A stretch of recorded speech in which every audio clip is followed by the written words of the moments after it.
Happy Sunday. I'm the Grace Strega, and I'm here to give you your daily collective read for today, Sunday, February 1st, 2026. We are going to get started on today's daily collective read in the next few minutes, but if you would like to get on the list for today, you will be the second person read for. It is 3 cards for a donation of 29 or more, 4 cards for a donation of 23 or more for my subscribers. Links in my bio. Please keep in mind there are 2 things I do not read for across these apps. Those are pregnancy and medical. Happy to give insight on anything in private readings, and you can book private readings on my site. We are also doing 2 giveaways today. Our first reading giveaway is going to be a reading giveaway when we get to 50K likes, so make sure you're tapping that screen.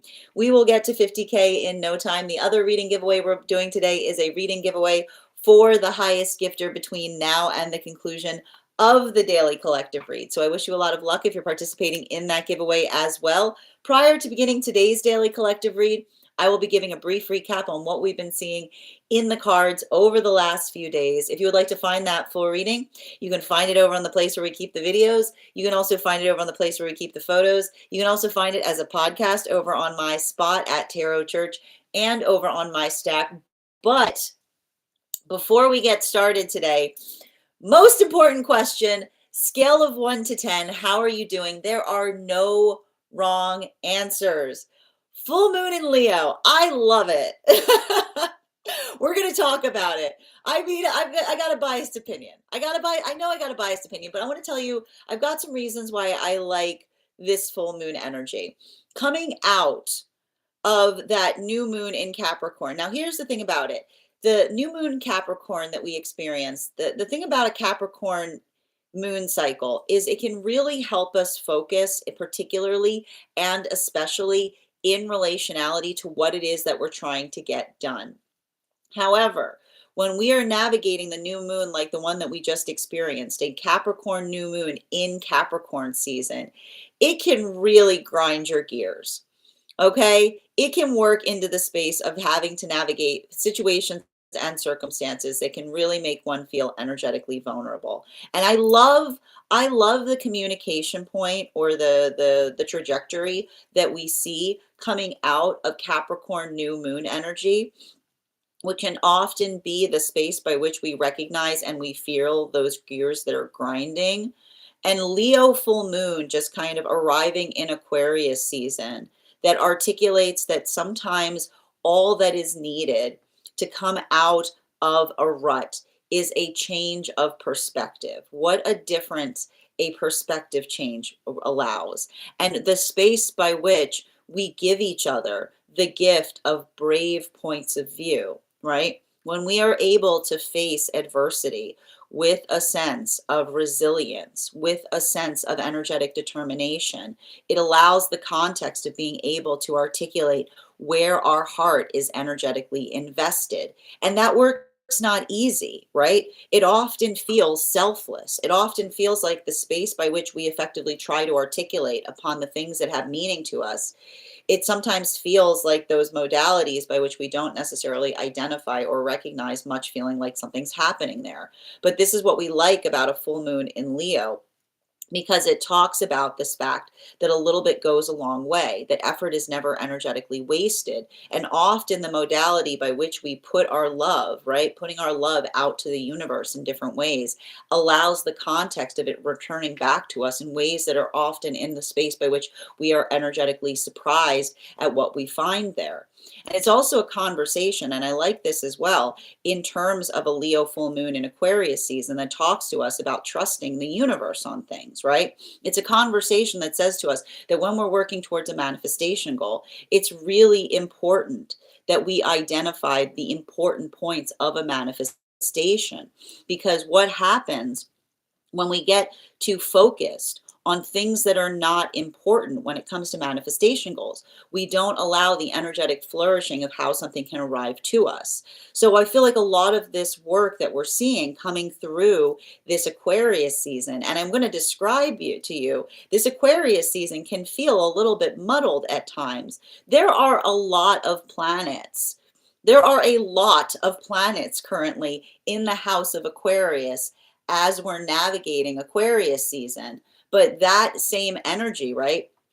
That modality of activation allows us to be able to effectively, and I like this because this is what we can kind of see, and this is why having so many of those planets in Aquarius season isn't potentially as intense as it might be as other planets being in a house at the time that we're going through it, is because the beautiful thing about Aquarius energy is that Aquarius energy can help us maintain a point of perspective.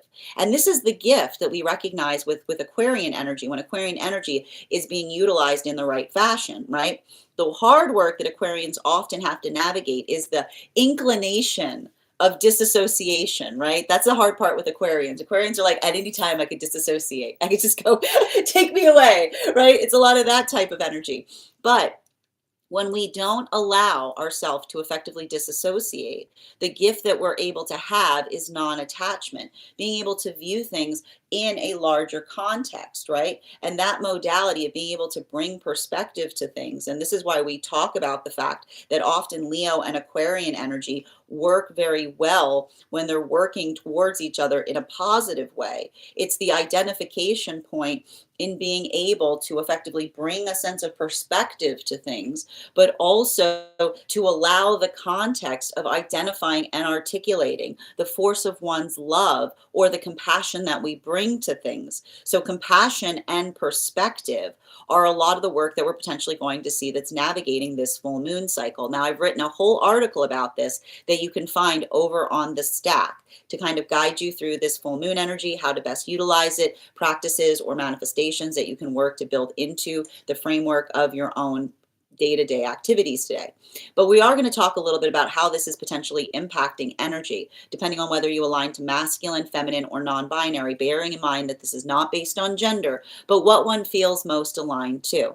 Now, one of the things that we saw in yesterday's reading is masculine energy right now potentially going through a lot of energetic work in recognizing the valuation of understanding the difference between how to navigate towards relationships in a nourishing fashion.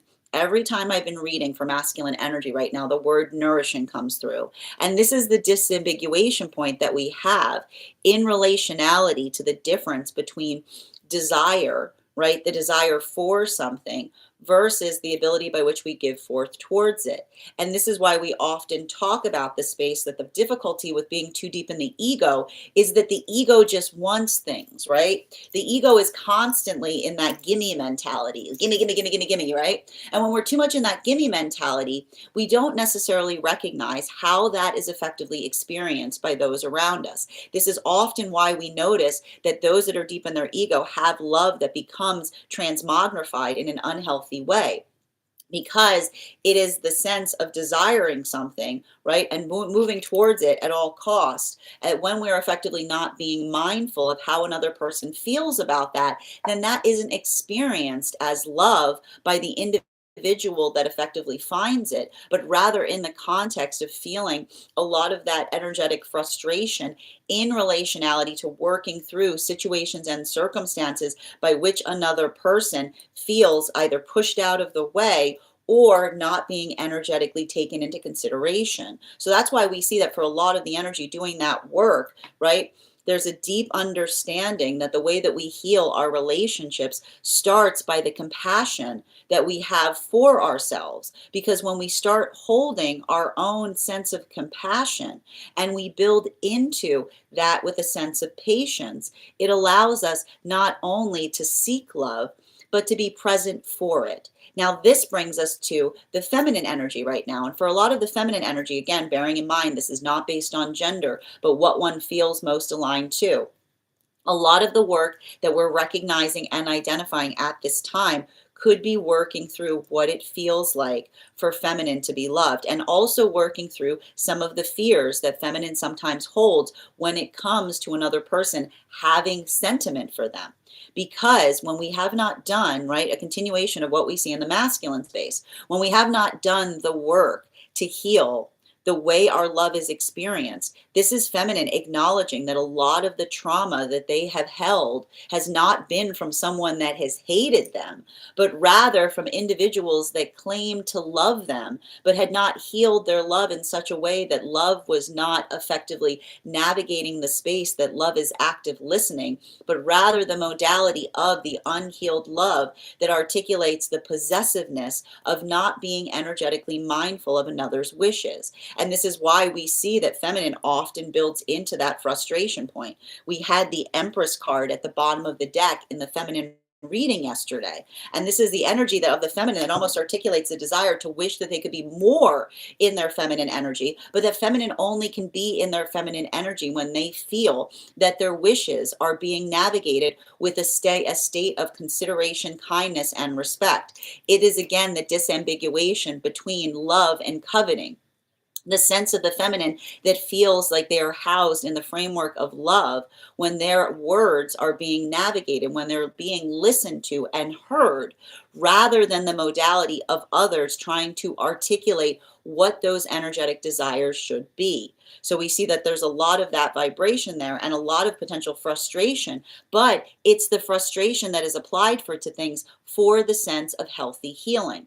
Now, this brings us to the non-binary energy. And for a lot of the non-binary energy, what we were seeing in yesterday's reading is working through the energetic frustration of being able to recognize and identify what is needed in situations. And for a lot of that energy, the ability to effectively see what is missing is often the modality by which they themselves feel like they try to arrive to situations as the solution to energetic difficulties. And even in the modality by which they do that work, they've built into a sense of presence in terms of navigating others' projections, right?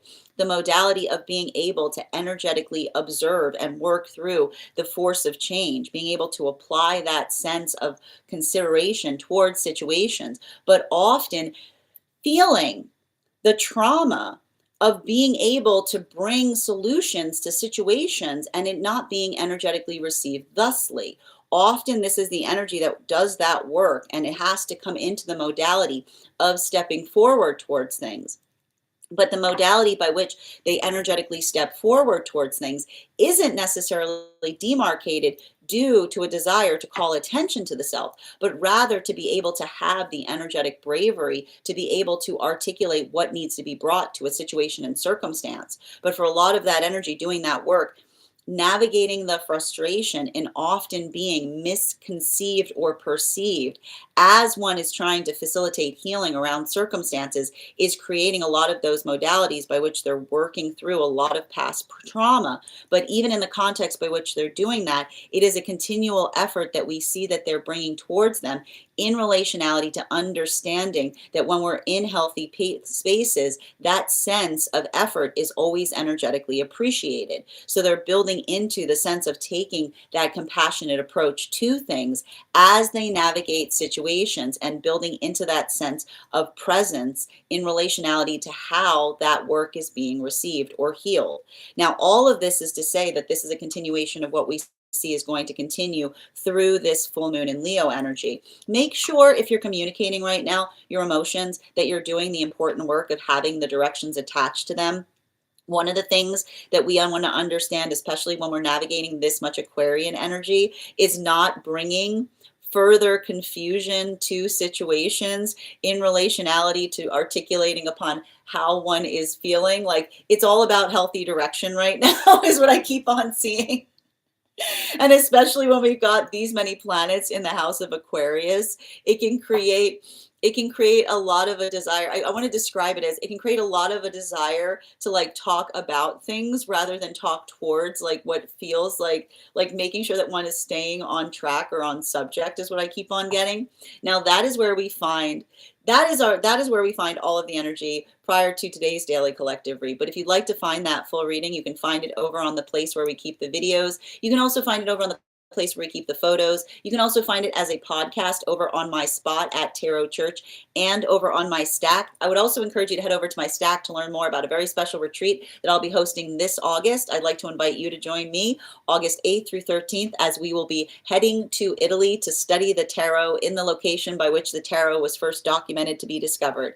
Everyone who participates in that retreat will not only be getting a taste of the culture by which the tarot was able to grow and thrive, but will also be receiving one-on-one classes with me, as well as a complimentary mentorship class where I will meet with you personally to assess where you are on your own personal tarot journey and give you the best insight in terms of how to utilize that retreat to the best of your advantage towards your tarot goals.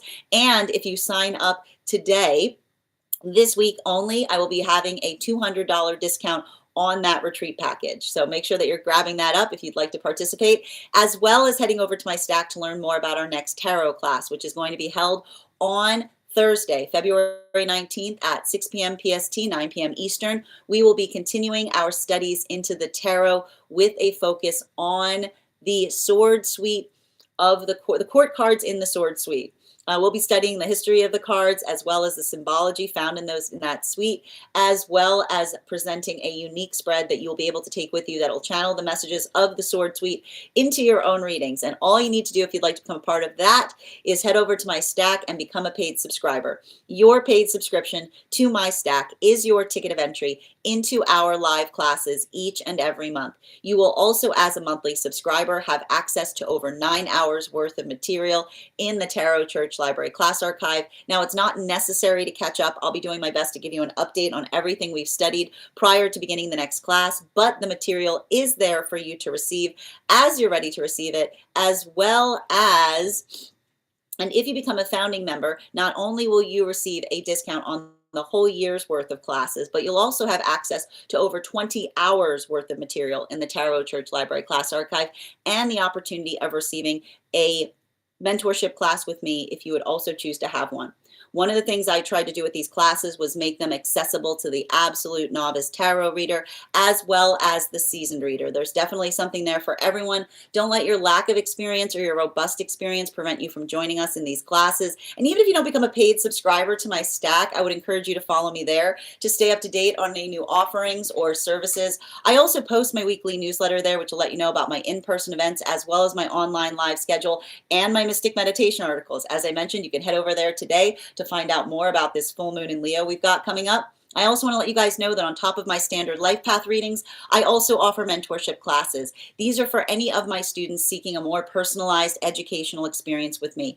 I take a very limited number of students for this reason, as those classes are focused on each individual's personal spiritual goals and journey work. Those classes can be purchased on an individual level or as a monthly class series, weekly or bi-weekly, as your schedule permits. Also, for my students seeking more consistent weekly tarot support, I'm very happy to offer weekly tarot insight packages. That is a package of 4 30-minute readings, again, weekly or bi-weekly, as your schedule permits, so that you can stay more consistent on your personal journey, as well as offering now my dream interpretation readings, which can be purchased per dream or as a series.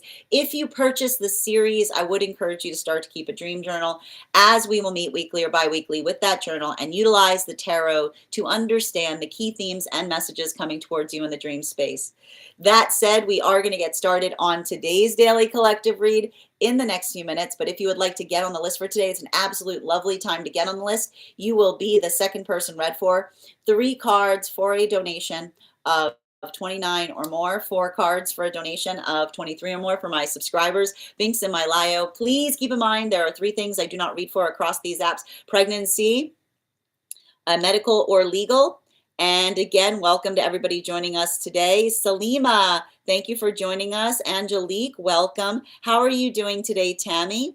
How are you doing as well, Cynthia and Professor B? Bob, welcome. How are you doing, user 726? Hello there, and thank you so much, Aunt Min, for joining us as well. Malakia, welcome. Hi there, Eleanor. How are you doing? We can absolutely do a pet reading on that energy. If you'd like to get on the list, you'll be the second person read for. It's 3 cards for a donation of 29 or more for non-subscribers. And Malakia, thank you for those gifts as well. If I'm ever saying your name incorrectly, by all means, please feel free to correct me. Butterfly, thank you for joining us today as well, dear. And how are you doing, Halima?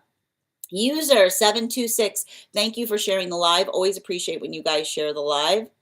And hi there, Sil. We're about to get started on the cards. We're going to be doing a free daily collective if you just stick around. Hi there, Nikki. Good to see you today, and thank you for sharing the live. Always appreciated. Grand Rising Jen, good to see you as well. Happy Leo new moon. Happy Leo full moon as well, Chrissy. And Grand Rising, it's my Sin. What's this Leo full moon supposed to do for us Leos? I think it's going to be good. Here's the thing about it. Aquarius and Leo energy works well together. It's going to be, I think it's going to allow Leos a sense of healthy perspective on things. I feel like the double Capricorn new moon energy that we were coming out of might have been very difficult for those with Leo placements. A lot of emotions potentially coming up during that new moon cycle. The Leo full moon, like on the other side of that, is the ability to effectively recognize and identify what feels energetically productive, right? It's putting that force of intention towards things. It's being able to have, and I feel like again, the gift of this moon is a healthy perspective. I have a whole article about it over on the Stack. I feel powerful. I like that. How are you doing today, Nina? Absolutely. Thank you for confirmation, Nikki. As I mentioned, friends, we are going to get started on today's daily collective read in the next few minutes. If you would like to get on the list today, it's a lovely time to get on the list. You'll be the second person read for. 3 cards for a donation of $29 or more. 4 cards for a donation of $23 or more for my subscribers. Binks in my Lio. Please keep in mind there are 3 things I don't read for across these apps: pregnancy, medical, and legal. And if you are on the hold list, if you are put on the hold list, or you have a winning, if you won a reading previously, if you'd like to be added back to the list, I just need you to let me know the date that you were added to the hold list, and I'll be happy to add you back as well. Also, for anybody who's joining us across the other apps, you can also get on the list today via my tree that has Binks in it in my Lio. We do here highest priority messages from spirit, life path, mediumship, dream interpretation, angelic guidance, animal spirit guide readings, pet readings, akashic, mind, body, spirit, and love. How are you doing today, Desiree? Hi there, Mali. I'm happy to read. I'm happy to read for you on that. If you'd like to be on the list, list is open. You'll be the second person read for. Hi there, Lakeys. How are you doing today? Welcome. Taurus partner not taking it so well. The thing about this energy, and we're gonna talk about that for those with Taurus placements is. And it has to do, right? It has to do a bit with like, there's always a little bit of this energy that we see between Taurus and Leo. And the thing about it, and especially the Aquarian energy is, and I actually feel like it's the Aquarian energy that might be having more of an impact on those with Taurus placements, because it's the desire to like be able to be on vacation is kind of like the best way to describe it. Like, it's very much like it's very much like trying to find like it's very like I want to describe this right now as like potentially having a hard time getting that like room energy if you're in Taurus when we're going through Aquarius season, because it's like hibernation energy. You know what I mean? And so like that's the only thing about this energy right now for those with Taurus placements. It might feel more snoozy is the best way I can describe it. While for those with have like Leo placements, more Leo placements forward, it's going to feel more it might be feeling more energetically generous is the best way I can describe it. And thank you for getting on the list, Lisa. You'll be the second person read for today. If anybody else wants to get on the list right now, you will be the third person read for. I hope that makes sense. And Lisa, we have not started personals. We're about to get started on the Daily Collective, but you're now the second person on the list. And that's the thing. And I want to point this out. This is often why, like, Taurus sometimes gets a little bit more activated when we're going through, like, Aries seasons, things of that nature, because it gives them like a little bit of that like The best way I can describe it is room energy. Like it gives them a little bit of that kickstart kind of feeling. The hard part with Aquarius is like, you know, Taurus is already deeply in Venus. So it can make the Taurus feel more sentimental and dreamy, right? At the time by which it may feel like they have work to do, right? It can sometimes create like a little more of that daydreaming quality is the best way I can describe it. Yes, we're definitely, no, we're definitely doing personals afterwards, Lisa, and I've got you second on the list. Yep. Yeah, emotional. And that, the other thing I checked too is those with Pisces placements right now, Neptune moving out of Pisces into Aries is bringing up a lot of emotionality, right? There's a lot of emotions that are springing forth in this energy right now. Thank you so much, Beth, for the follow. As I mentioned, friends, Izzy, how are you doing today? I hope you're having an absolutely beautiful day over on the place where we keep the videos. Just a reminder to anybody joining us on the place where we keep the videos, your membership there will also make you eligible for one cards when we get to the one card readings for subscribers later today. So make sure that you're sticking around for that. We are going to get started on today's Daily Collective in just a few minutes. But before we do so, I want to warm up those intuition muscles with an intuition check. I've got the animal spirit guide card here. We're going to count back from 10, and when we get to 1, I will reveal the card. 10, 9, 8, 7, 6, 5, 4, 3, 2, 1. We got the dog. Thank you for participating. We'll do that again after the next reading. And if you guys could do me a favor and share this live, I would appreciate it. Make sure anybody who would like to catch this reading live is here to receive it. That said, no better time than the present. Why don't we, and as I mentioned, and just before we get started, we do have 2 contests that are currently happening right now over on the place where we key on the clock app. The first contest we're doing is going to be a free reading for the highest gifter between now and the conclusion of the Daily Collective read. So I wish you a lot of luck between now and the conclusion if you are participating in that giveaway. The person that is currently in the lead right now for that contest is Nikki. Thank you so much, Nikki. And the other one we're doing today is a reading giveaway when we get to 50K likes. So make sure you're tapping that screen and we will get to 50K in no time. That said, no better time than the present. Why don't we get started? Welcome, everyone. Happy Sunday. I'm the Grace Strega, and I'm here to give you your daily collective read for today, Sunday, February 1st, 2026, full moon in Leo on the horizon. Can we get the first 2 cards in our 5-card spread today? First 2 cards flying out. We've got a transverse 7 of swords, and the second card we've got right now is Chariot in its reversal. Let's talk a little bit about navigating through circumstances and situations by which we recognize and identify, and we work through things with a sense of proportionality. It's a little bit, I want to describe something that we may be seeing that's happening right now, and I just want to help you if you're working through this.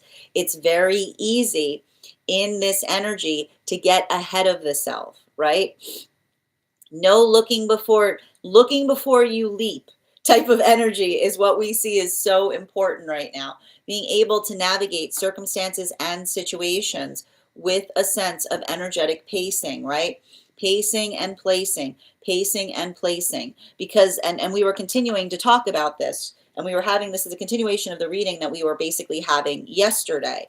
What happens in the experience or in the modality by which we get energetically in the space, like working through the space of not getting in our own way, is building into the context of healthy manifestations by which we articulate, right? We put our manifestation goals out to the world, and then we allow the ability of seeing all the ways that something can energetically arrive to us. And it's a continuation of understanding why it's so important not to get too pressed in the crush of what we energetically expect or anticipate, right? Because in the space by which we have a manifestation is often the articulation or the arrival in terms of being able to build into that space. It's a lot of that ask and you shall receive type of energy. And I think that it's having a really big impact right now on these new relationships that are coming together, specifically the world relationships. And what were we identifying as those world relationships? These are the relationships that have been coming together since the time of that Capricorn new moon that we experienced up until the present. Now, these relationships, the reason that we're effectively identifying these as such is the continuation in being able to identify and recognize what the work that we're doing in terms of building into healthy relationship. It's the conversation that articulates that when we're working towards healthy partnership, we don't describe or ascribe the fact that being in partnership is going to bring about a bliss state. Now, I know that sounds a little counter oppositional, but let's talk a little bit about it. Why do we want to be very wary in relationality to not articulating that relationship will instantaneously bring a bliss state? Because it's an understanding that in a healthy manifestation, we bring the bliss with us everywhere we go, right? This is often what happens. A healthy manifestation goal changes you in accordance of moving towards it. So that modality or that experience, what often happens in the space by which someone sees something and desires something, right? It's the energy that goes, I'm miserable right now, but if I had that relationship, right, I would be ecstatic. I would be happy. No, you wouldn't, right? You're the same person that goes in, that arrives into the manifestation goal. So if you're not in a state of bliss when you come into a relationship, there's no amount of bliss that you're going to find in the relationship that's going to fix the fact that you're not in a state of bliss before you enter into one. The joy that we find in a manifestation goal, it's like manifestation goals and relationships are BYOJ. You bring your own joy with you, right? And the modality by which we work to effectively create that sense of joy within us allows us to be able to find it outside of the self. So we see that there's two different modalities that we identify and recognize in relationality to doing the work to build into healthy partnership right now. I see a lot of energy doing that important work of staying centered, healthy centering in self, right? The modality of being able to work towards the space of creating, right? Building the world of energetic bliss around the self that allows one to arrive to the relationship, right? Building into healthy relationship is a state of preparation. And the preparation that we build into it is finding our bliss outside of one.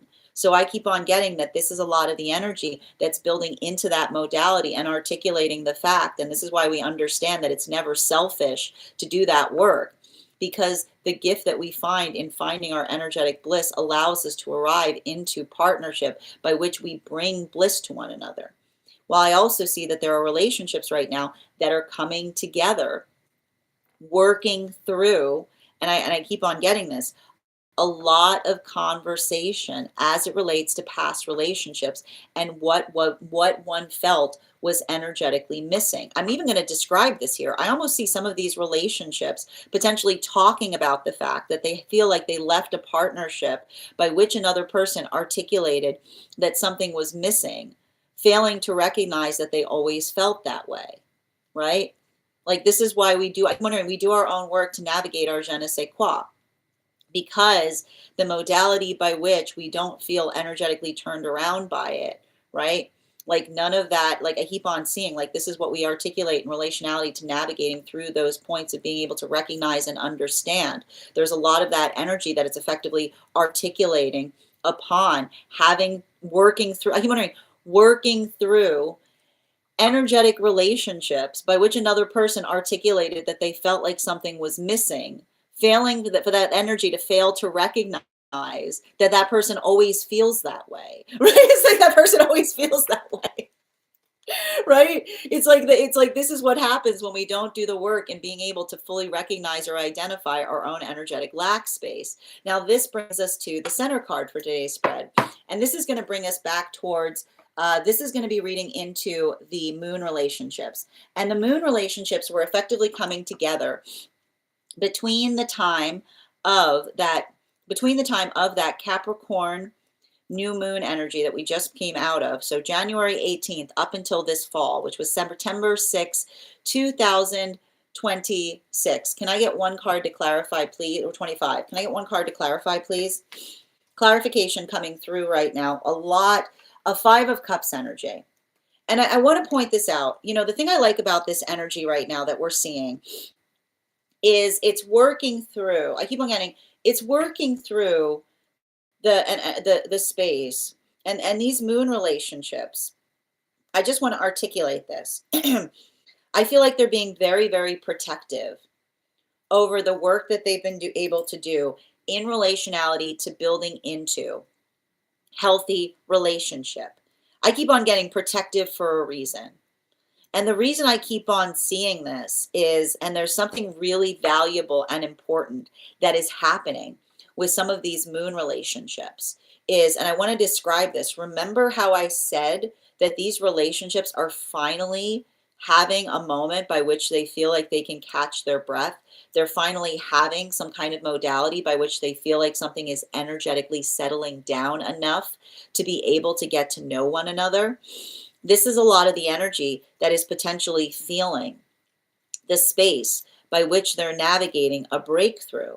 But the breakthrough that we keep on identifying that's happening in the context of some of these relationships is the ability to see, right? The ability to see energetic triggers as it relates to the work by which the full extent of what it is that they're energetically healing from.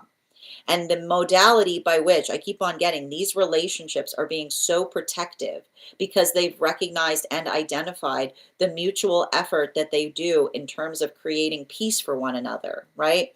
The identification that working towards peace is rarely peaceful, right? It's the observation of allowing the context of being able to resolve what often feels unresolvable within us. I just keep on seeing that a lot of this energy is working through those modalities and circumstances, but even in the process by which they're effectively articulating that, they're almost like, I feel like they're revealing more to each other in terms of things that they've experienced before, right? And a lot of that energy that I'm seeing is potentially, and I feel like in a way, it almost feels like this full moon is allowing the context of being able to ease any kind of feeling of energetic sorrow. And why do we get sorrow? Because, you know, sorrow is often working into, and remember, and this is where it moves back into some of those world relationships that we were seeing that are coming together right now.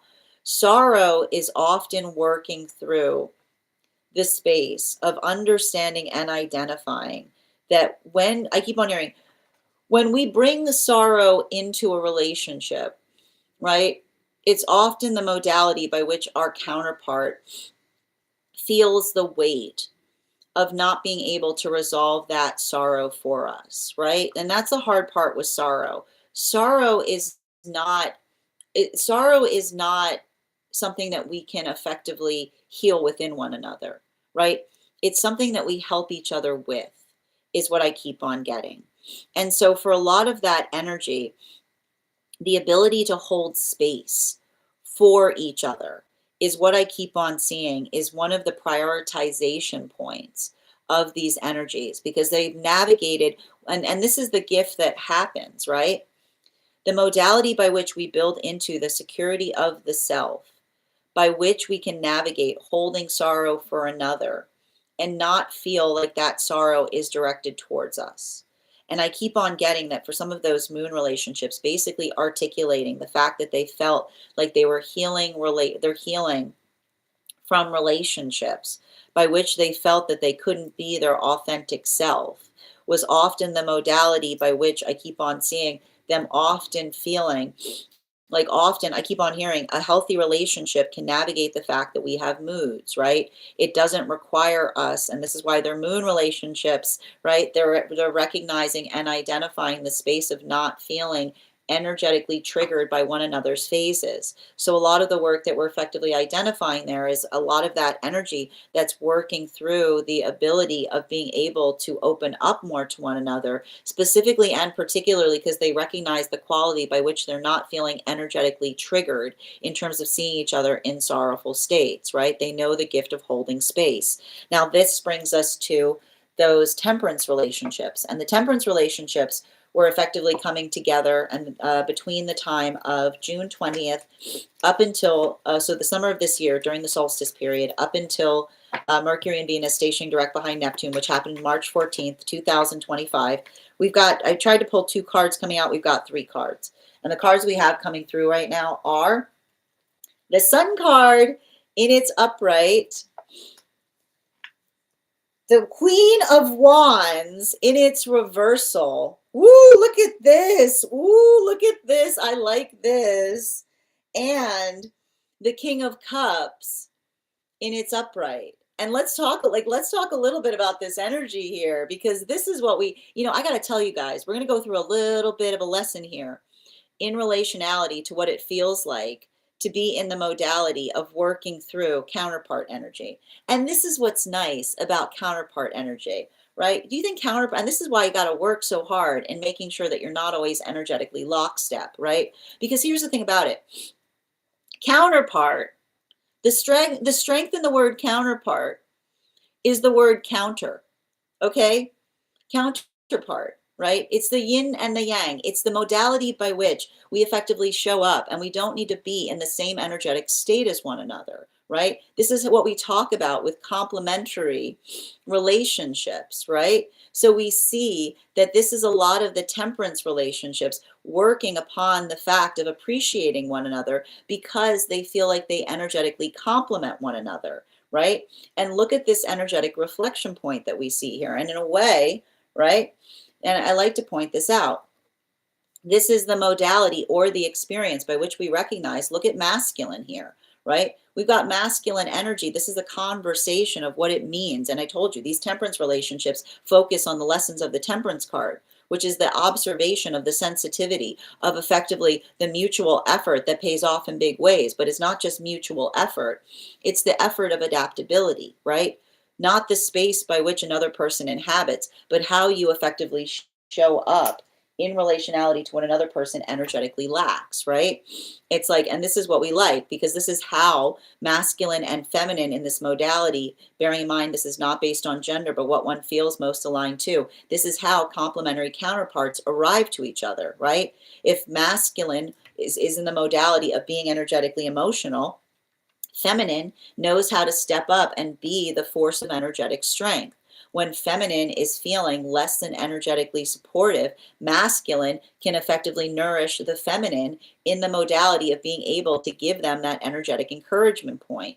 So we see here that this is a lot of the energy that works towards that sense. And I keep on hearing healthy attunement is the modality by which we don't have to energetically feel exactly always in the same exact modality, but the ability of being able to articulate what feels energetically complementary allows for, like, I keep on hearing, it allows for that positive energetic reciprocity, right? Being able to effectively arrive with what is energetically needed. And this is why it's so important that we often build into embodiment when it comes to healthy relationship, right? Because often when you're feeling, right, often when you're feeling like something is missing, you don't say, where is it? You say, how can I show up with it?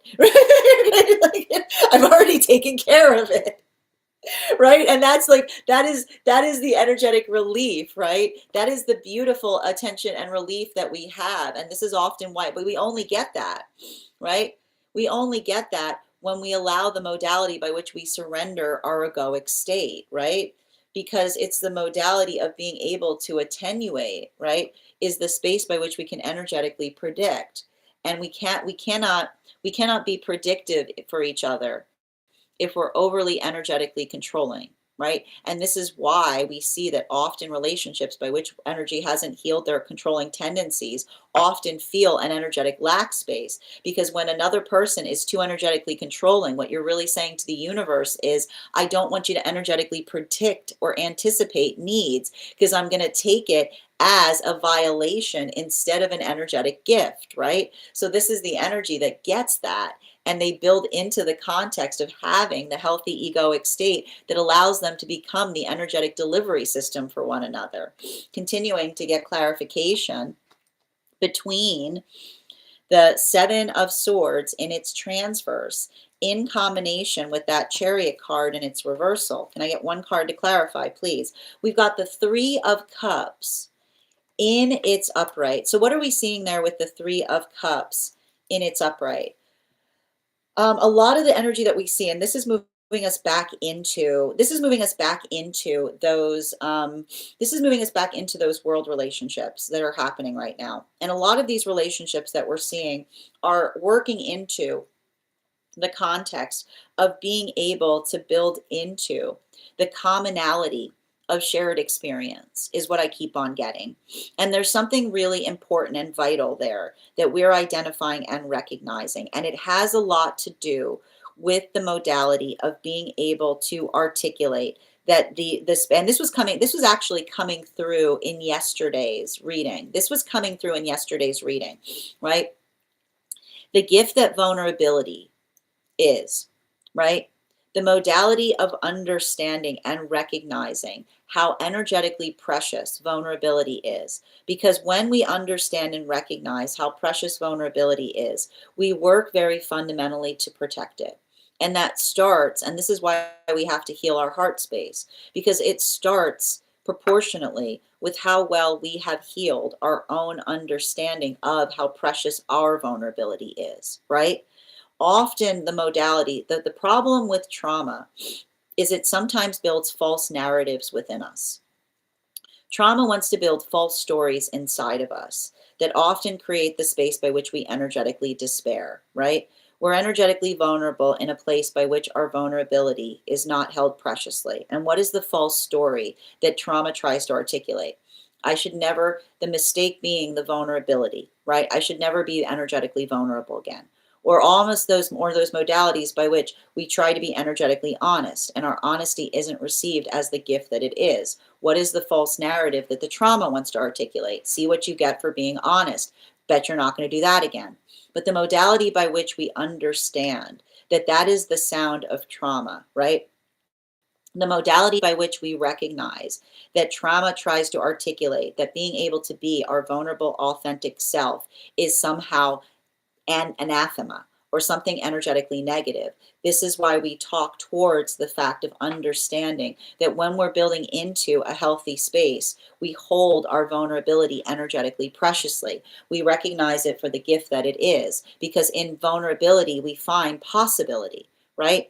You cannot have possibility unless you have vulnerability, because rigidity is control, and control does not allow for the stagnancy. It allows for the space by which everything stagnates. But when we're energetically vulnerable, we see possibilities. We can see possibilities in the world around us. We can build towards that positive relationship. We can build towards the positive changes that we see in ourselves, but only if we hold compassion for our vulnerability. And this is why I see a lot of that energy, two different modalities right now in solitude. I see a lot of energy that's working on healing relationship by healing first and foremost the relationship to the self. Because when we come into the modality by which we articulate and say, I'm going to heal my relationship, I'm going to do something wild and audacious, I'm going to start seeing my vulnerability as a gift.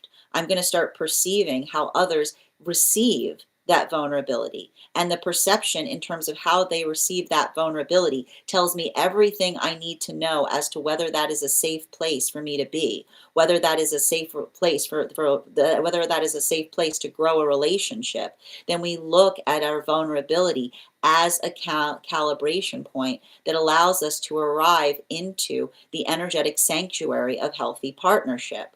And so we see that for a lot of the energy, facilitating and building upon those modalities, it starts first with, like I keep on hearing, that very heavy lifting, like the very heavy lifting. The very heavy lifting that occurs in the modality by which one says, first and foremost, my vulnerability is a gift. And I recognize where it is held preciously shows me where I should direct my efforts and energy. And we also see that for a lot of those relationships, building into the context of new relationship, I feel like that is the sense of energetic amplification of joy that we're effectively recognizing right now, right? Those modalities or those experiences by which the energy is effectively, and I like to describe this, the interconnectedness that we effectively arrive to when we're building into the energetic fabric of possibility in relationality to what it is that we're trying to do and the energetic world around the self. And for a lot of the energy that's effectively facilitating or doing that work right now, that adaptability, that articulation, that appreciation for being able to effectively foresee and effectively articulate, I feel like this is a lot of energy that is like I feel like this is what I mean in terms of like this is what I get in some of these relationships that are coming together right now. It's allowing, I keep on hearing, it's the vulnerability that serves as shield, right? It's the vulnerability that serves as shield. It's the identification point of being able to heal and working into the space by which they're articulating to each other what they're working on getting better at, right? They're like, it's giving me a lot of this energy by which they're saying, like, I am every day, I keep on hearing, and this is what we get a little bit with that, like Uranus and Taurus in retrograde, right? Every day, a step out of the comfort zone builds a new comfort zone, right? The ability to identify and recognize how we do that work allows for the ability of effectively being energetically adaptable in terms of how it is that we work towards it. Now, this is a continuation point, moving towards a lot of that energy that's moving deeper into partnership right now, moving back towards those moon relationships, clarification between that Chariot card in its reversal in combination with the Five of Cups in its upright. We've got here the Five of Swords in its upright. There's a lot of five energy on the table right now, and we got to talk a little bit about the five energy, because the five energy, the five energy is often working through, right? It's working through roughness. Five can often be a number that builds into the space of feeling energetically challenged, right? It's a challenging space. But the thing I keep on getting, and this is what we're effectively identifying, is especially when we see a lot of that five energy, it's the conversation of being able to identify and recognize. Like, I keep on getting that there's a lot of energy right now. These moon relationships are working through a lot of nostalgia, right? And we're gonna have a lot of this nostalgia coming up right now. We've got Neptune and we've got two planets. We got Neptune and Saturn that are about to move into Aries. And every time these energies move into Aries, it's like sentimental city, right? It's like a lot of that modality of looking towards nostalgia. But the one thing I want to articulate, and this is the thing that we have to remember about nostalgia is distorted, because nostalgia, the brain is really bad at holding pain. The brain is very bad at holding the memory of pain. And this is often why the past always feels, right? The past is always a beautiful place where nothing hurt, because the modality by which we often gaze upon the past is, and keep on hearing, this is why we don't get overly fixated on the past, because the modality by which we recognize that the brain is not good at storing pain, right? And then we have that sentimentality by which we look at the past and we recognize that the quality and nature of nostalgia is the modality of something going into the storage system of the mind, right? And the storage system of the mind is where everything is beautiful and nothing hurts. Then it allows us to be able to look at nostalgia with a sense of proportionality, is what I keep on hearing. And this is what we often get, and this is what I like to point out with like the Five of Cups with the Five of Swords, right? It's nostalgia with the proportionality of reality, right? Recognizing and identifying that, and I like to point out Like all we have is the moment of the present, right? In the moment of the present, everything is wonderful and awful. And the modality by which we put our energetic force of intention, right? Not allowing ourselves to feel, like not allowing ourselves to feel defeated in the process by which we feel frustrated, but allowing that perseverance, right? I keep on getting, it's a gift. Like it's a gift that we give each other in terms of being able to energetically articulate, and even in the modality by which we articulate the past, right? Because there's a lot of this energy that I see is working through the mutual journey of working to energetically resolve a past that was energetically painful, but that has brought them into a profound partnership. And I like this about this energy because I can see this energy that builds into the space of being able, like I keep on hearing, these moon relationships. They understand, I keep on hearing, they understand that you can walk and chew gum in relationality to feeling the space of loving, like loving where you are is what I keep on getting. Like absolutely being in a state of loving the modality by which you found partnership, but also, and this is what happens, right? This is why we talk about sometimes the perfect partnership unlocks a lot of trauma that we've been carrying, right? Because it's the modality by which we, and this is why often, like when we enter into healthy partnership, some of the first things we feel is sorrow, right? Because it's the sorrow of what we've been carrying within ourselves that is finally able to be seen because we're experiencing the opposite of the pain that we've been carrying. And so I feel like for a lot of that energy, they may be articulating to each other that being, even in the process of being relationship, is unlocking trauma, which is why they're potentially feeling emotional. But it's the energy that says, I'm feeling emotional because this is this is the place I finally felt safe to be so, is what I keep on hearing. Continuing and moving towards those temperance relationships. 2 cards, please. Clarification between that 5 of Cups and the Sun card in its upright. We've got here the 3 of Cups in its reversal. So fun fact, if you follow me for a bit, this keeps on happening. This is so Aquarian what's happening too, which is what I love about it. So one thing that you notice is that I actually work with 2 different Smith-Waite decks, and occasionally, and this is the second time it's happened this week, occasionally a card from my other deck will sneak into the deck that I'm currently pulling.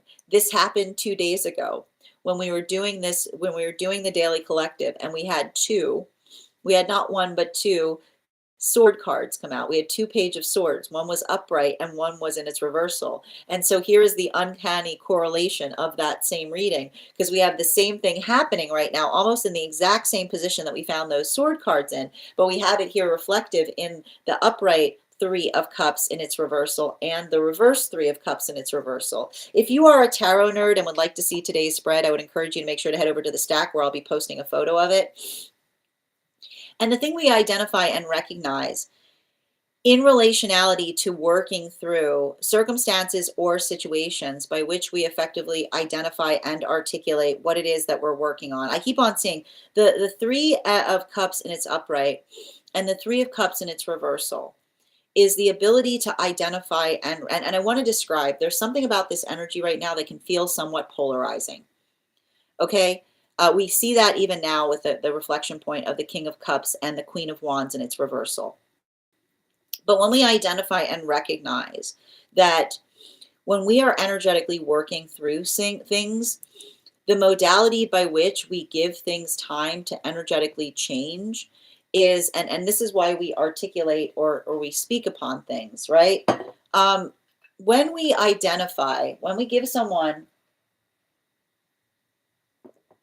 another person the gift of patience, we allow the context by which they can recognize and identify an energetic mistake, right? It's the modality by which, and this is why we also, like, remember we were going through a lot of that Capricorn new moon energy, and I said, please make sure that you're not assuming things, right? Because the ability or the identification point of working through energetic assumption, right? can often be the space by which we don't feel like we have the full energetic optics to things. And this is often why, right? This is often why we give each other the gift of patience, right? The modality by which, and I like to point this out, um, you know, integrity, I keep on hearing integrity runs true.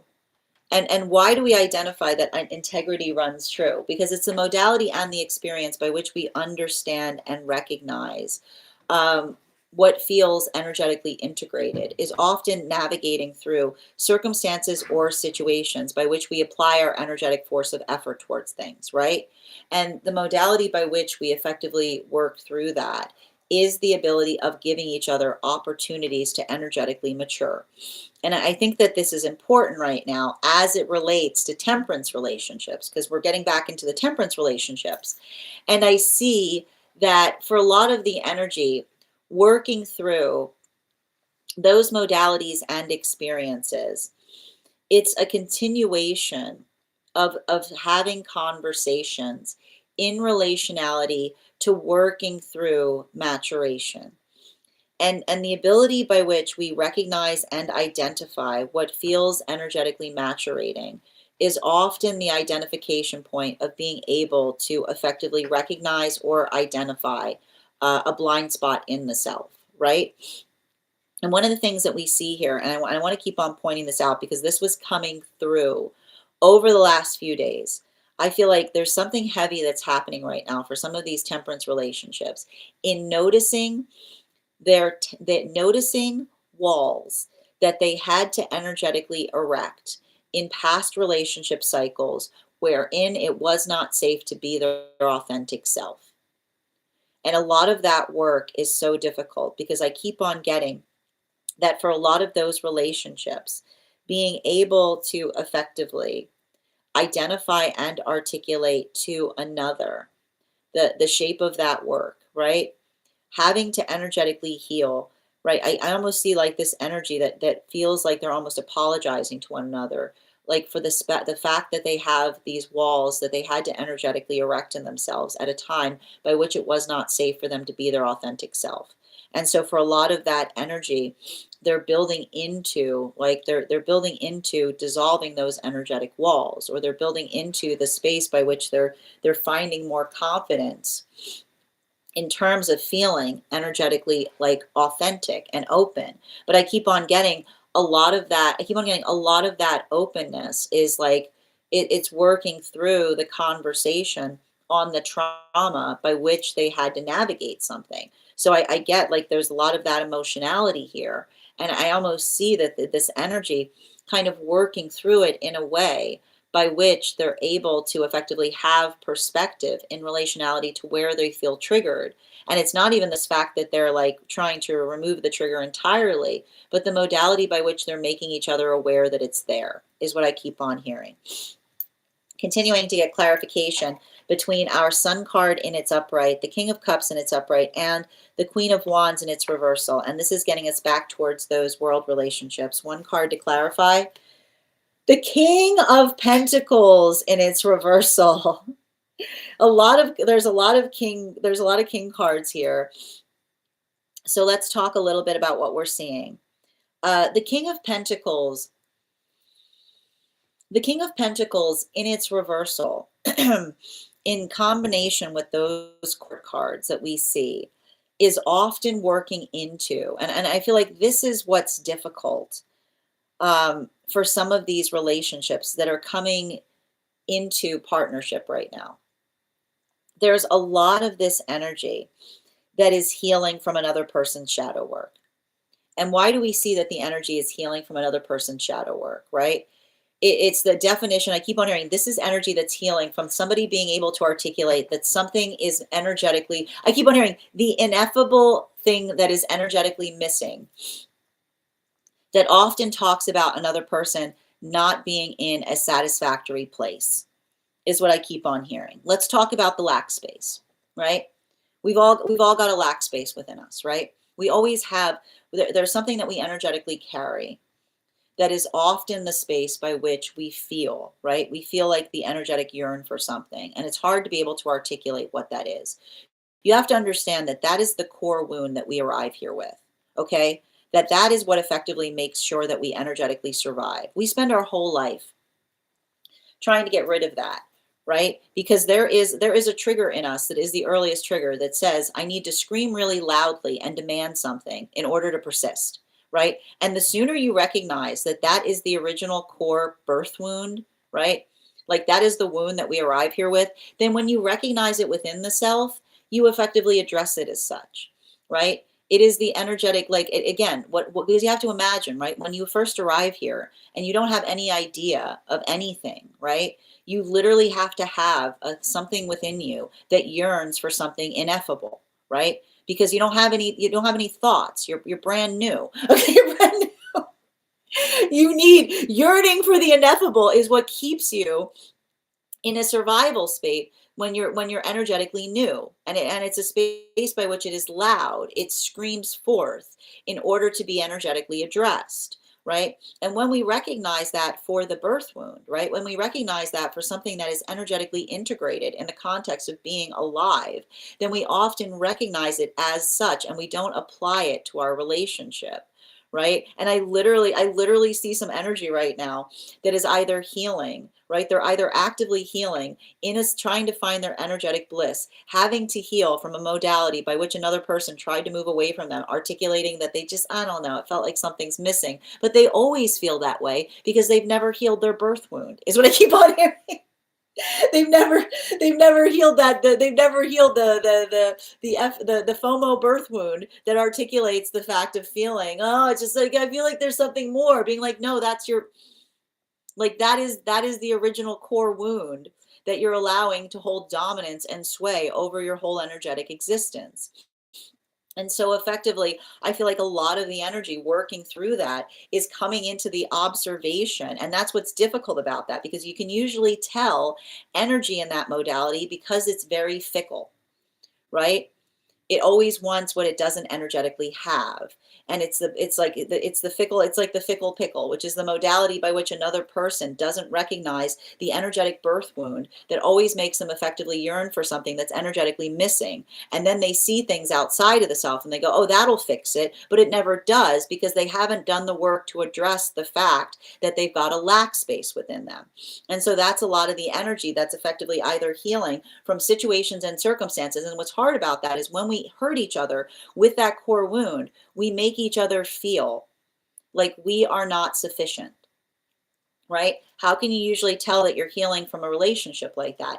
It is the feeling of someone that tries to articulate to you that something about you doesn't feel energetically sufficient. But I keep on seeing that this is the energy that's effectively healing from those modalities, being like, oh, that is what that person does, right? Like that's the modality by which they effectively navigate circumstances. And I feel like that is the modality by which they're working through healing. And this is what we talk about with vulnerability, right? The healthy vulnerability is built upon, I keep on hearing, healthy relationship is what you make with it, right?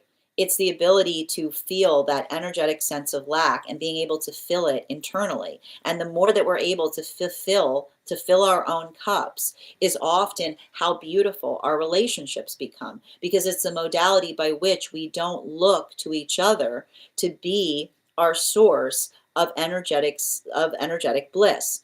And so I've got a lot of this energy that's working there, again, building into the context of finding their energetic bliss in order to facilitate healthy partnership, while simultaneously new relationships. And I like this about these new relationships I'm seeing.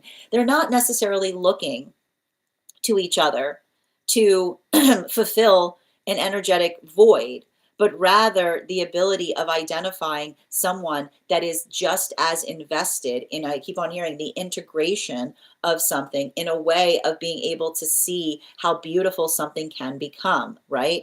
It is the beauty of a relationship that's built upon energetic expansion, or it's built upon the modality of, again, not Not focusing on I need, but I want to energetically give. Now, this brings us back towards those moon relationships, clarification between our Three of Cups in its upright in combination with our Five of Swords in its upright. One card to clarify, please. Clarification coming through right now with our Seven of Pentacles in its reversal. And what are we seeing with the Seven of Pentacles in its reversal?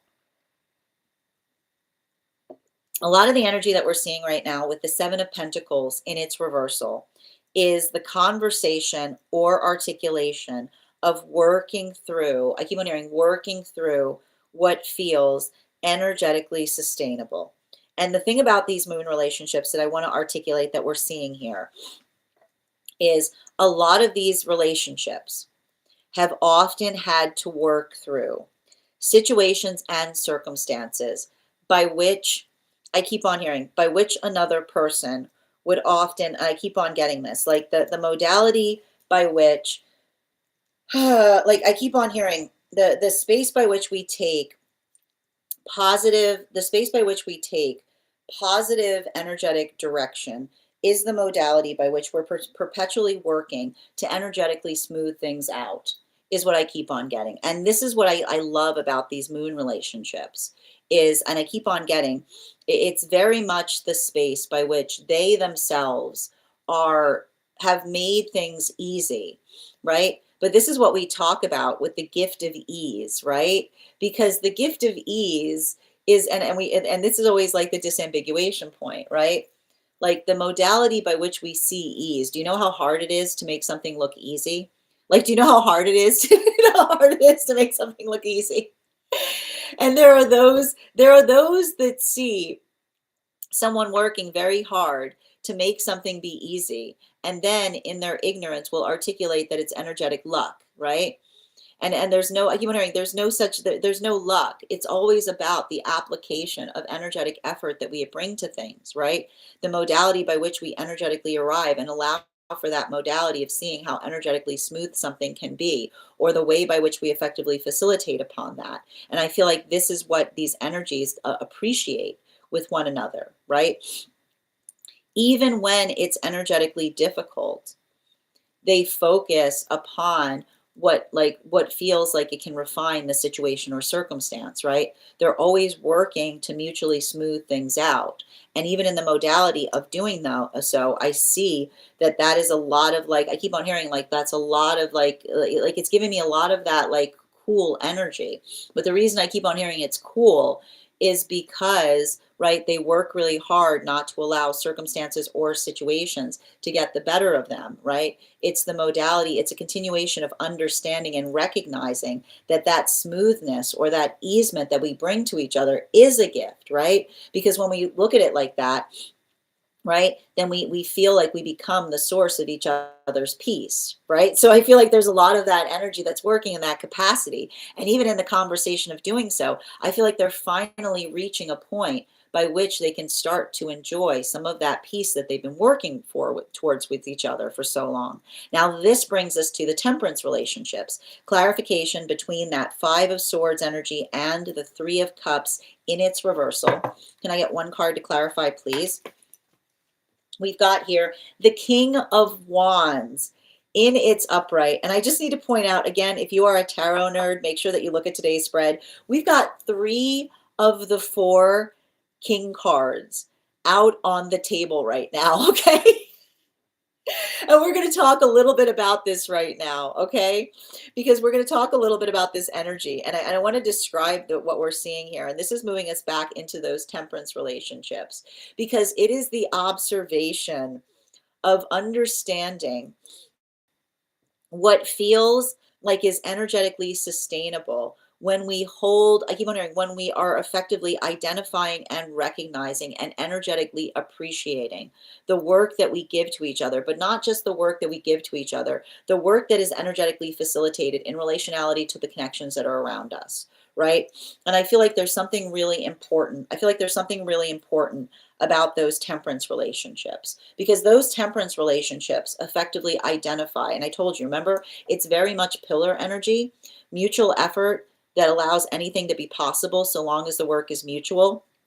And so the modality by which we effectively articulate what it is that we need allows for the arrival point by which it can be brought forth towards us. And I feel like there's a lot of this energy, particularly these temperance relationships, that are working at getting better at communicating upon their energetic desire. Because, and this is the hard part about these relationships, they're moving deep within divine union, and they're learning that it's okay. I keep wondering, they're learning that they're in a healthy relationship because their needs are not going to create fire, right? It's the modality by which, it's the space of building into the space by which they're energetically supportive, and the modality by which they communicate that allows all things to be energetically possible, because it's the modality of effectively being able to energetically work together that allows the experience of being able to, I keep on hearing, like, amplify or articulate what that energetic force of intention is. And I feel like the hard part about that is, I would not be surprised if this is an emotional time that we're seeing right now, right? I almost feel like there's something about this energy that got tripped, like that feels like they energetically tripped, like it's like, I feel like they almost didn't see an energetic blind spot within themselves, right? But this is the gift of healthy relationship. And this is why it's so important that we heal our egos before we come into partnership. Healthy relationship will be able to allow oneself to see oneself clearly. And the modality by which we're able to see all sides of ourselves allow us to effectively energetically perfect ourselves. So I feel like this is the energy that almost identifies and builds into the context of relationship, that says, I love you because through you I am energetically comprehensive. But we cannot become comprehensive unless we do the work of healing our egos, because our egos don't want to take any notes. Continuing to get clarification between our Three of Cups in its reversal in combination with that King of Pentacles in its reversal. Can I get one card to clarify, please? Clarification coming through right now with our Four of Wands in its upright. I like to see the Four of Wands here, especially with so much of this 5 energy that we've got going on here. Let's talk a little bit about this Four of Wands energy, because the Four of Wands energy, and we pulled this directly as we were moving back into those world relationships. The understanding of being able, and I keep on hearing this is something that's getting very, like, this is where we see the connection point between the energy that is deep within divine union and also the energy that's coming, that's working in solitude right now. Your manifestation goals are your ultimate form of protection. Your manifestation goals for what you desire in relationship are your ultimate form of protection. Because if you are moving towards someone that has the same manifestation goals as you, and you articulate what those manifestation goals are, an emphatic, enthusiastic yes should be the only sound that you hear in that modality, right? The absolute energetic delight by which we navigate into a relationship, and all we hear is an enthusiastic yes, is what we see. And that's why I feel like that's a lot of energy that is working not only on finding their bliss in solitude, but they're working better in terms of identifying and specifying exactly what it is that they're seeking in relationship. Because how can you receive an emphatic yes unless you can articulate upon exactly what you're looking for? So I feel like a lot of that energy is this is that Leo full moon energy, right? It says, do you want to find that perfect relationship? You want to find that perfect partnership, right? Start holding your vulnerability with a sense of preciousness, right? Identify when you give it to someone, how they receive it tells you everything you need to know as to whether you're safe in that relationship. And further, have the bravery to articulate what your desire is, because anything that isn't an enthusiastic yes is something that you should energetically walk away from. And I feel like for a lot of those new relationships that are coming together right now, I can almost see the energy being like, I'm getting better. Like, I can see the energy going, and this is that Seven of Pentacles in its reversal, right? The energy saying, I'm stepping out of my comfort zone. I'm being more authentic than I have ever been before. And I feel like even in the space by which I keep on hearing, it's like the energy that's almost apologizing as they're trying to do something in a way that they haven't before, but the modality by which another person experiences that concern, right? The concern of someone that cares. I can see this energy that understands and resonates upon the concern that we feel in relationality to someone learning to do something in a different way. Now, this brings us back to those moon relationships, clarification between our Seven of Pentacles in its reversal and the King of Wands in its upright. Oh, we got Seven of Wands here. And again, we've got a lot of the blending that's happening right now in relationality to the other deck. So we've got double cards right now that we're seeing. We've got two different Seven of Swords that are on the table right now. But this is also important because I see that this is what's so vital and significant in relationality to these moon relationships. I feel like these moon relationships in the past felt like they had to hide the fact that they were sad about the way past relationships ended. And I keep on seeing that this is the energy that gets it, right? This is the energy that understands that you can carry sadness for what's occurred while still holding the full amplification of joy for where you are.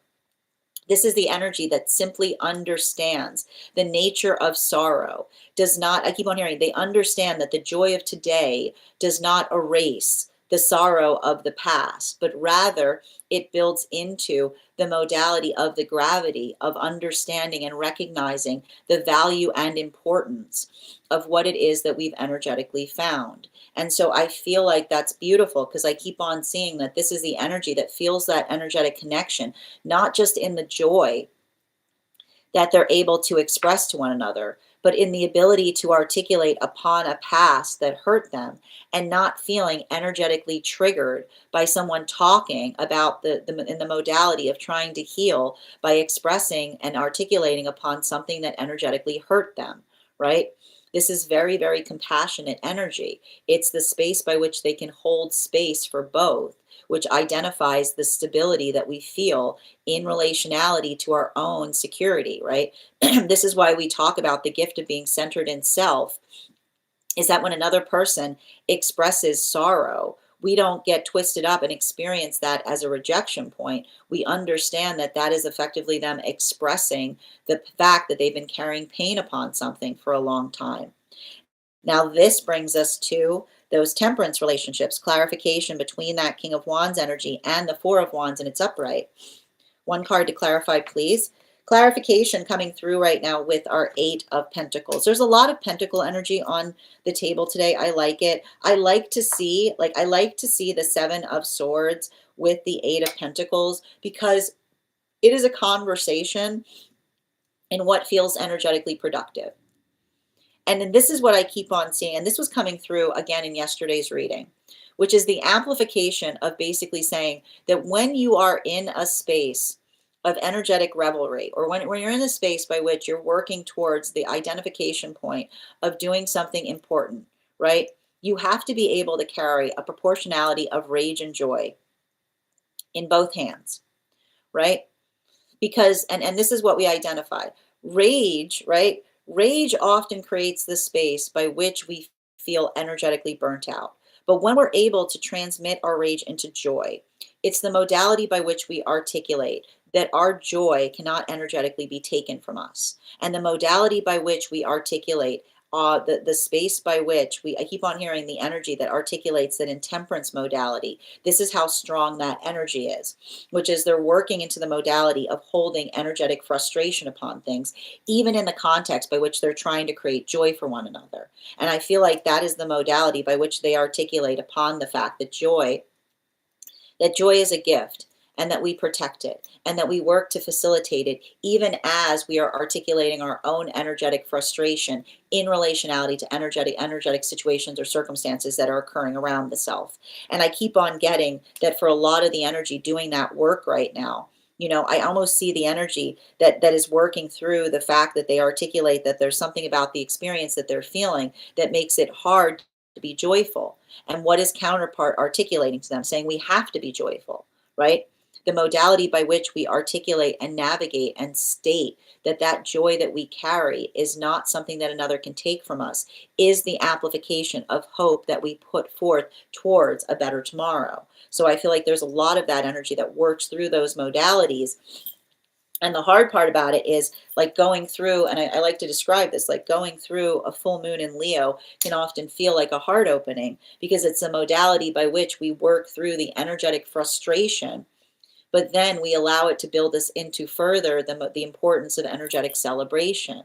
Final card for today's spread, between the Seven of Swords in its upright in combination with our Eight of Pentacles in its upright. One card to clarify, please. Clarification coming through right now. There's another King of Wands. So this is really wild that we've got so many of the cards from the other deck that have fallen into this particular deck. But I think that there's also something very energetically important that we're seeing in relationality to a lot of the pairs that we're identifying in this spread today. Because the modality by which we recognize and identify, and I feel like this is bringing us back into a lot of those world relationships that we see that are happening right now, is the modality and the experience by which we understand, right? And this is a conversation on why it's so important for us to heal from our controlling tendencies. Because the modality by which you understand, right? And this is the thing, this was coming through in yesterday's reading. When you think about the world, right? When you and it's also about a conversation on working through healing from the falsity of perfection, right? Because when you think about a universe that is always paying attention, and you desire to be perfect, right? What are you going to find around the self? Competition, right? When you articulate to the universe and say, I desire to be perfect, then get ready to find competition in everything that you see, right? The modality by which we articulate upon what feels energetically like and at best is the space by which we often feel isolated by our manifestation goals, right? A healthy manifestation goal is one that is energetically mutually shared. And the comprehension in being able to articulate and define that is often why we feel that our manifestation goals are blessed. Because if you're ever unsure, if there's something that you desire, right? Speak it into being. If you don't feel comfortable saying it, it's probably not a good manifestation goal. Our words are blessed. Articulating upon what our energetic desire is the fastest way to effectively purify whether something that you aspire for is something that others desire as well. So that modality of understanding and working through that, I feel like this is what we get in relationality to a lot of energy that's building into a sense of healthy confidence. And what's hard for a lot of these world energies right now that are working in solitude is doing that mutual work, which is identifying and articulating upon the space by which they are finding energetic bliss for themselves, right? Letting go of any of the trauma by which another person not navigating their lack space made they themselves feel lacking, while also articulating and saying our manifestation goals are effectively shield, because the modality by which we express them immediately allows us to calibrate and recognize those that effectively share them, right? That want the things that we want, versus those, again, you're never going to build into a healthy relationship in the modality by which you articulate to it. You don't feel the confidence in being able to express what your hope of the direction of the relationship is. Because when another person has the same manifestation goal, right, the modality by which we experience that is the space by which we energetically receive the enthusiastic consent of another person moving towards it in the same capacity. Bottom of the deck on this reading right now, we have here the Temperance card in its upright. So what do we identify with that Temperance energy? It's a lot of that work that we see that is a continuation on building into the sense of energetic patience, working through circumstances or situations, but not just working through them, allowing the vibration of our own energetic space to build into a sense of determination. Now, the hard part about this energy right now is healthy manifestations take time, right? If you're feeling frustrated, and we're continuing to go through that dual force of the Jupiter that is retrograding in Cancer with Taurus that is retrograding in Uranus. So the modality by which we often experience that, what can that create within us? A feeling of energetic frustration in relationality to our own sense of progress and how long it takes to effectively change towards what it is that we're trying to change towards. But when we're able to effectively navigate that, to give ourselves a sense of energetic progress, like one of the things I would articulate might be good to be able to do during this particular full moon period is, if you're feeling stagnant, I want you to articulate and amplify how far you have come, because that ability of being able to identify and recognize the shape of that intention, right? Let the progress be your energetic guide. Don't let the feeling of feeling energetically stagnant in the present shape that. Let the identification in terms of identifying and recognizing how far you have come to do so.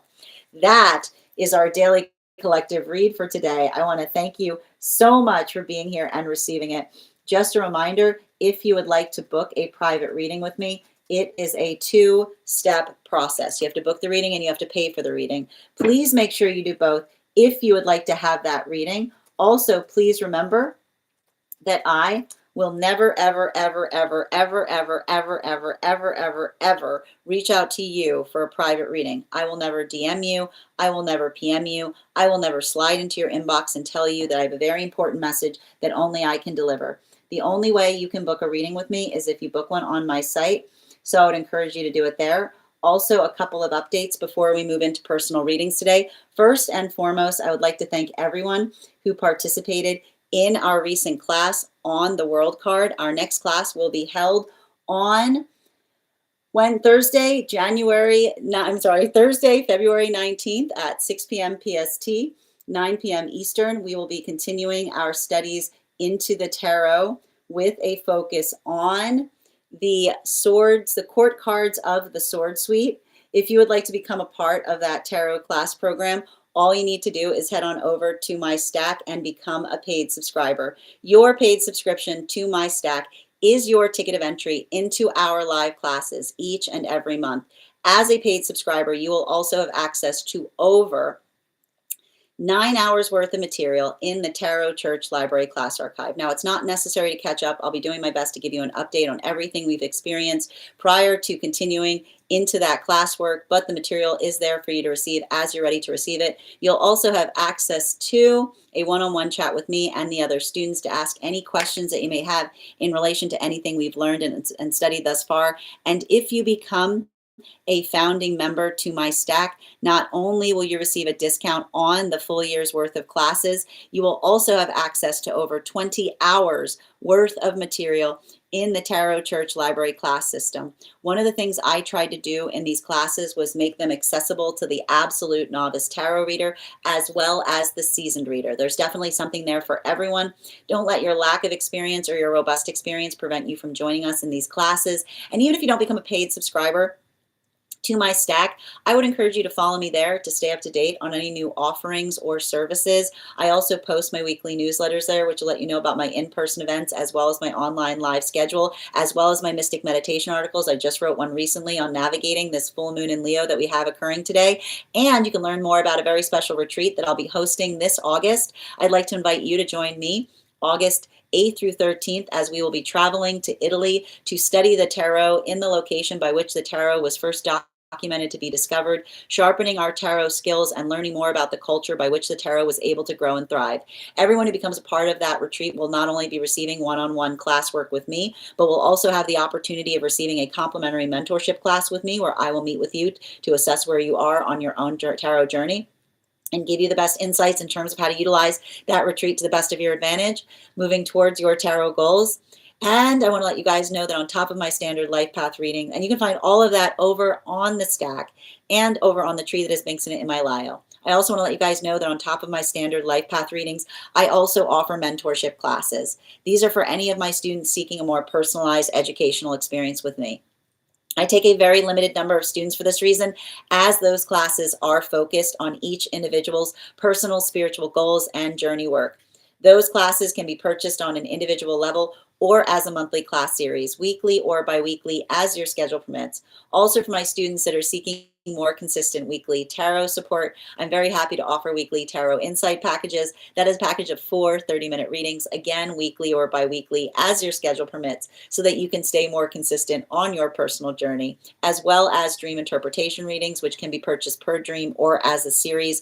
If you purchase a series, I would encourage you to start to keep a dream journal, as we will meet weekly or biweekly with that journal and utilize the tarot to understand the key themes and messages coming towards you in the dream space. I want to thank you guys so much for being here today and sharing in these messages, and we will do this again tomorrow. That is our daily collective read. Congratulations to Nikki. You got our highest gifter for today. You will be receiving a free reading. And congratulations to Avatar. You came in second, so you will have an additional card in your reading. If anybody else would like to get on the list for today, you will be the sixth person read for. It is 3 cards for a donation of $29 or more. 4 cards for a donation of $23 or more for my subscribers. Links in my bio. Please keep in mind there are 2 things I do not read for across these apps, pregnancy and medical. Happy to give insight on anything in private readings, and you can book private readings on my site. Also, if anybody's joining us across the other apps, you can also get on the list today via my tree that is links in my bio. I'm going to take a few minutes to read over some of the comments that came through as I was reading. How are you doing today, Perry? You did send payment. Okay, perfect. Can you just send me the initial on where you sent the payment so I can confirm that I received it, and I'll be happy to add you to the list. I just need the initial. You don't need to put the full name of the location by which you sent it. And Nikki, thank you for sharing the live. Always appreciate when you guys share the live. Jen, grand rising to you as well, dear. Thank you. I will confirm that right now, Perry. I feel healthy emotions, a lot of them. Absolutely, Nikki. Grand rising, Lakeys. Good to see you today. And Lisa, I've got you on the list. You're the second person read for. Beth, thank you so much for the follow. Thank you for the compliment, Nina. And if ever saying your name incorrectly, by all means, please feel free to correct me. Julia, thank you for those gifts. Grand rising, Bridget, good to see you today. How are you doing? Thank you for those hashtags. That sometimes it's not always bliss. Claire, I sent you another. Yep, Claire, I messaged you back on that. And I've got you. Oh, it did go through. Okay, it's interesting because it's still saying, I need to confirm this. And I sent you a message. I think what's happening is that it still has you listed as a subscriber. And the problem with it is subscription has ended. Subscription has been retired by the Clock app. So I think what's happening right now is you're still in the subscriber. You need to become a super fan. I was asking if you could check your subscription to see, because it shouldn't still be taking payments from there, because like the Clock app has nixed subscribers. It's only super fan now. So I think that's what's happening. I would be happy. You are happy, Bridget. No, I know what's happening there. Like that's the situation that's happening, and it's because I saw it's asking you to become a super fan, but it says that you're still subscribed because subscription is no longer a thing. And thank you for becoming the 106th member of my fan club, Beth. Welcome, Nikki. And Gage, thank you for the follow. 070 Wizard, thank you for the follow as well. Hi there, Jerry. I'm happy to do a pet reading on that energy. If you'd like to get on the list is open. You'll be the 6th person read for. Every time I've read for pet spirits, they're always in a good space. The hard thing is sometimes they stick by us. So it's really just kind of identifying where they are specifically. Meanwhile, Temperance Collective is not chill. No, it's actually, like Ryan very well stated. Like, it's a very elegant way of saying that, but yeah, that's a mild way of putting it. Absolutely. And thank you as well, Reiki Goddess, for these messages, and thank you for those hashtags, Bridget. Thank you for sharing the live, Reiki Goddess. Always appreciate when you guys share the live, and thank you for confirmation on this reading. Happy for those Moon Collective people for which things are calming down. Not me though. Not me though. Sending you support on that journey. I'm so happy for them. Not jealous at all. Not me either. Thank you as well. And Tiffany, thank you for the follow. I'm like 90% happy for the 10% sad for me. Thank you as well. Grand Rising Avatar. Good to see you today. Marley, thank you for the follow. Looking forward to our reading. Grand Rising Team Osana. How are you doing today, dear? I hope you're doing well. And thank you, Wedding, for the follow. You're so welcome, Wild. Hope you're having a beautiful day. Patty, thank you for the follow as well. Happy to read for you on that, Healer How. If you'd like to get on the list is open. You'll be the 6th person read for. 3 cards for a donation of 29 or more for non-subscribers. Armid, thank you for the follow. If I'm ever saying your name incorrectly, by all means, please feel free to correct me. Dada, thank you for sharing the live as well. And JC, JC, I'm going to have to ask you to make sure that you're posting things that are not non sequiturs. I'm having a hard time reading what you're writing there. So we've got a simple rule, like please make sure that what you're communicating in the chat is following proper grammar so that it can be legible and understood. Thank you for honoring the chat space. Hi there, Robert. I don't know if it's okay to collectively say the ancestors are pissed. I think that I feel like it depends on the ancestor, to be perfectly honest. Ancestor is a big term. It's a big term. It's a big term. Yeah. Hi there, Megan. How are you doing today? We're never alone, Robert. How are you doing today, Alexandria? And Steph, thank you for the follow.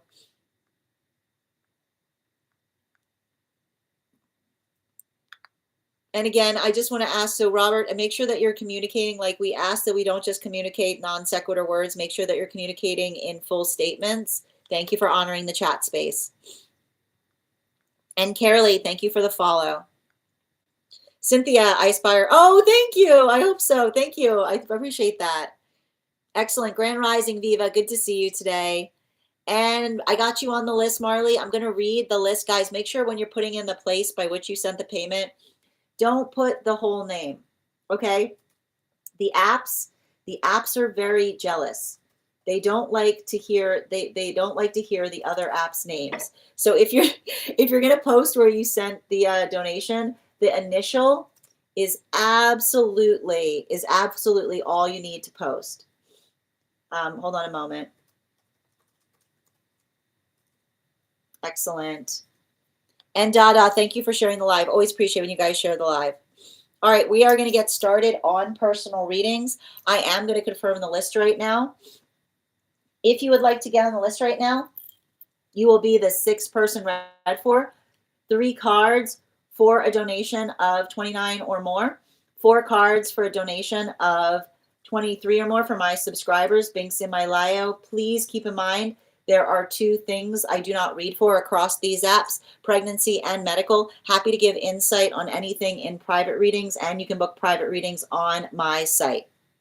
We are also at 27.5K likes. When we get to 50K, I will be gifting a reading back to the collective.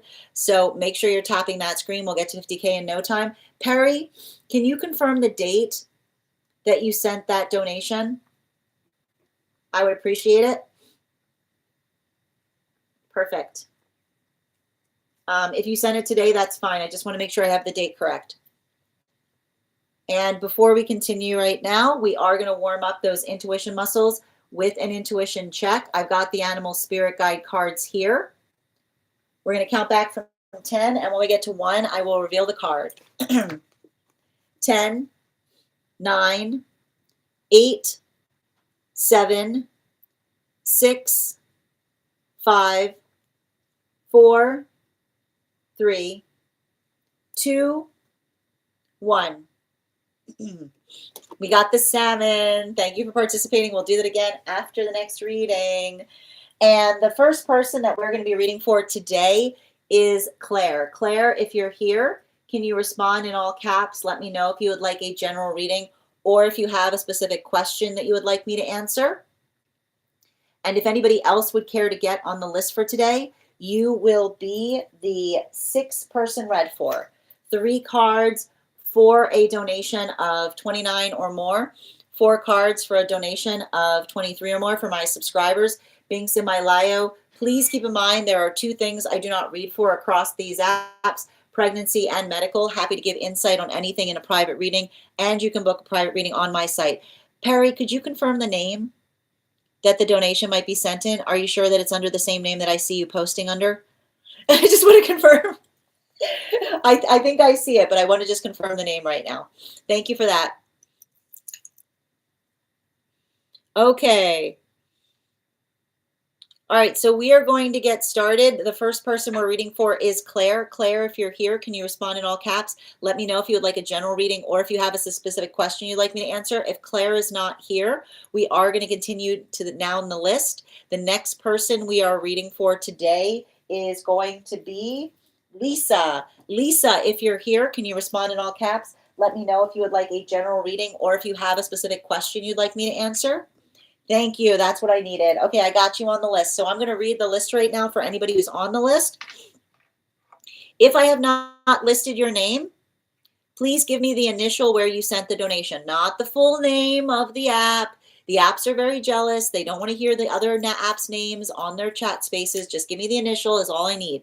The list we have right now is Claire, Lisa, Felix, and Marley, and Nikki. And if anybody else gets on the list right now, you'll be the sixth person read for. Also, if you are on the hold list and would like to be added back to the list, just go ahead and let me know the date that you were put on the hold list, and I'll be happy to add you to the list to be read for today.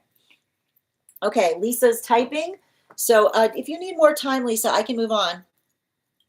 Okay, that's enough, Robert. I'm going to have to mute you right now. All right, guys, please, I'm just going to articulate that the chat is not the space by which we talk about the ubiquitous they. Okay, often when we're talking about the ubiquitous they, it's a sign that we're energetically projecting our shadow onto others.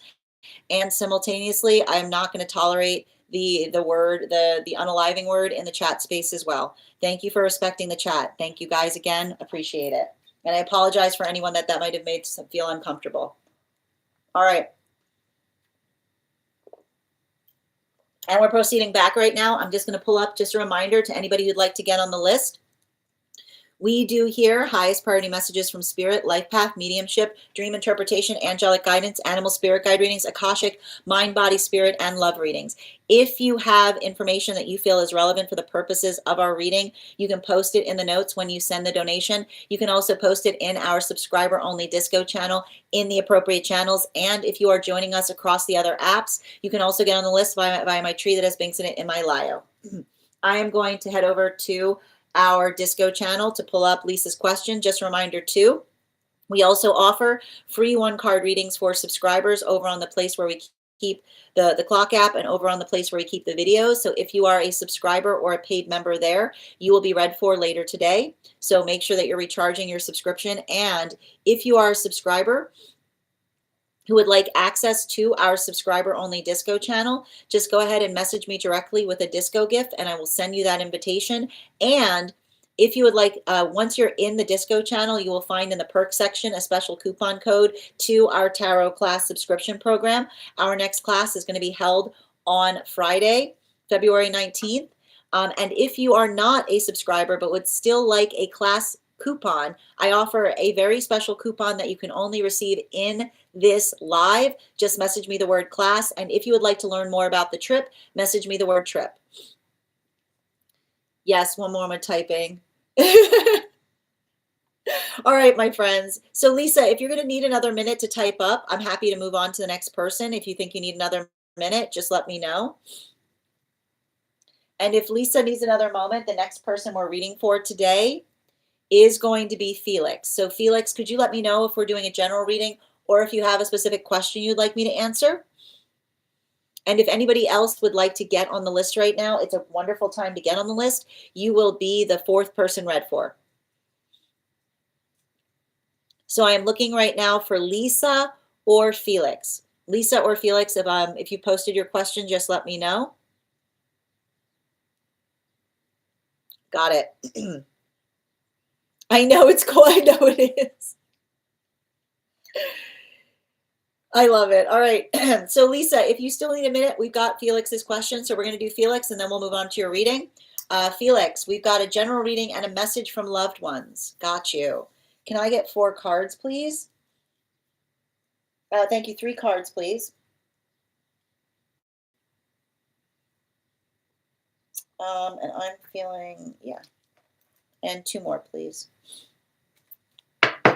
Thank you.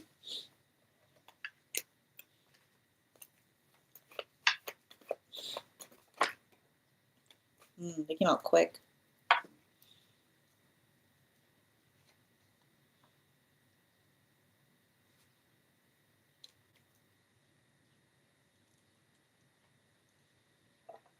It's interesting because it feels like there's a message coming through from someone in spirit in relationality to you continuing their work, is what I'm getting. You know? I don't know if this is, it feels like something that was energetically unfinished. Um, like it's giving, like the word legacy is coming through very, very prominently. And I wanna describe, the thing I'm seeing is and it feels like there's an individual who is stepping forth on this. And I want to give you some qualities and characteristics. And I think it's hard because something about it, like I don't know if you're trying to delve into somebody's history or trying to get into the like trying to like it feels almost like I keep wondering some things related to legacy and genealogy are coming through really strongly. Um, and it's hard too because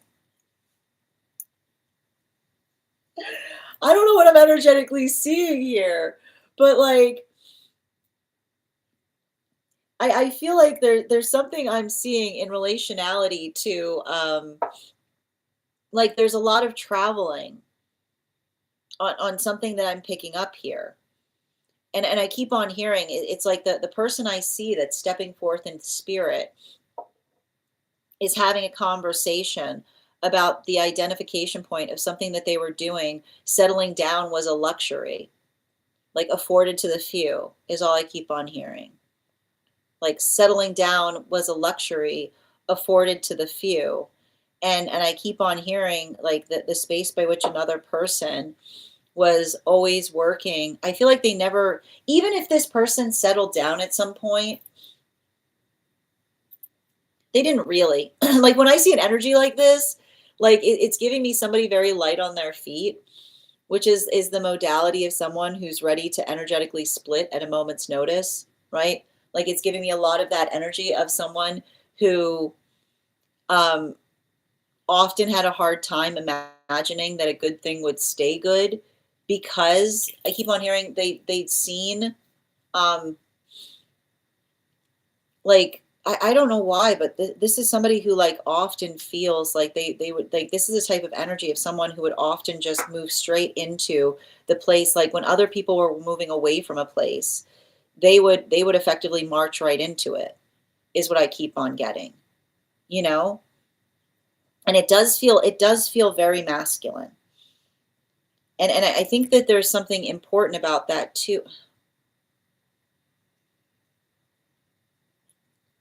I don't know if you know the full shape of this person, you know? There's a question, like I see the fact of like,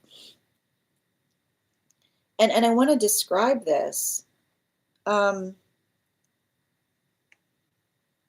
I don't know, I keep on hearing somebody trying to articulate the fact that there was a time when it wasn't safe for them to be themselves, is what I keep on hearing. And the modality like that's what I keep like that's what's so like that's what's so strange. Um, in terms of someone that I'm speaking to like over like in spirit because like they're articulating they're going into detail upon effectively like trying like I'm being shown something in relationality to someone effectively like saying to someone like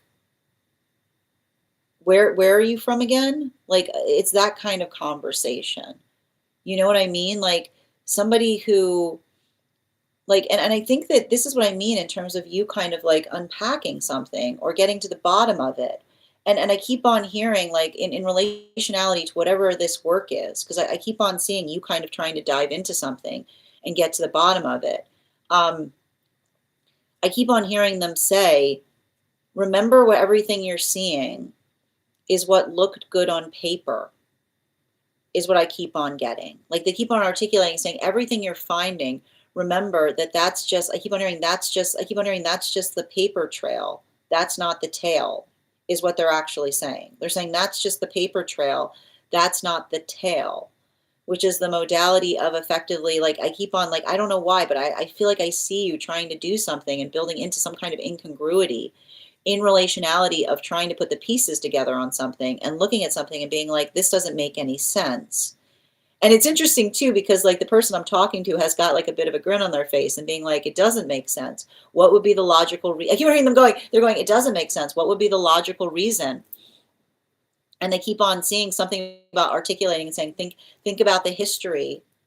Like they're saying, think about the history of an area. Think about the safety.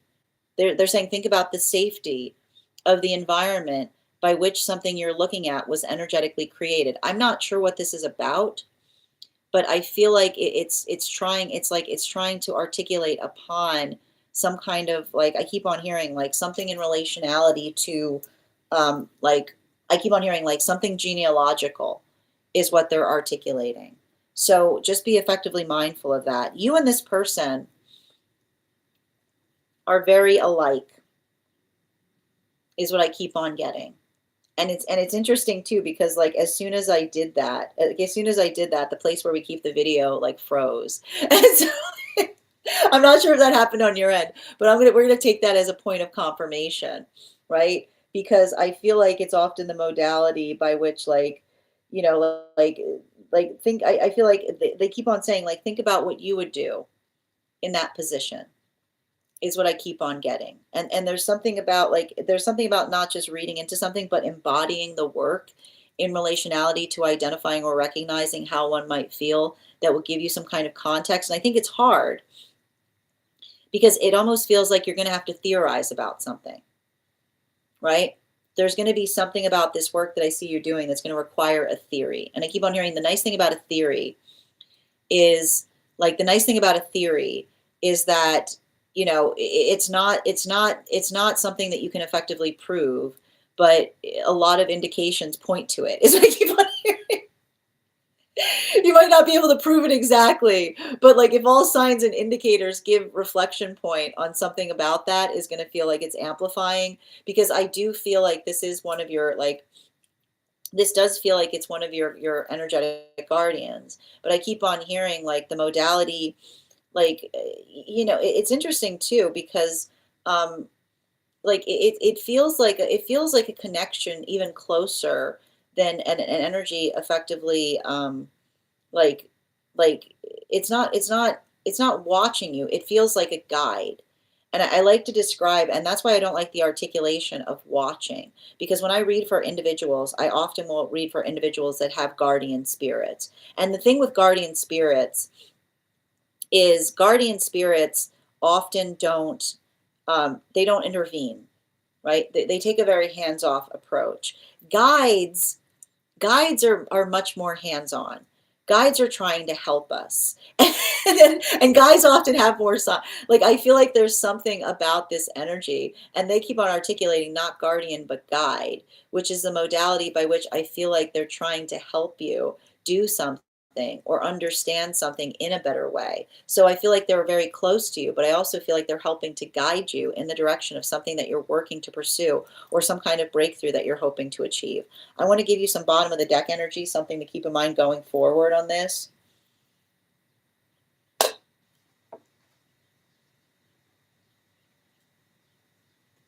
Yeah, it's the Empress energy in its reversal. Um,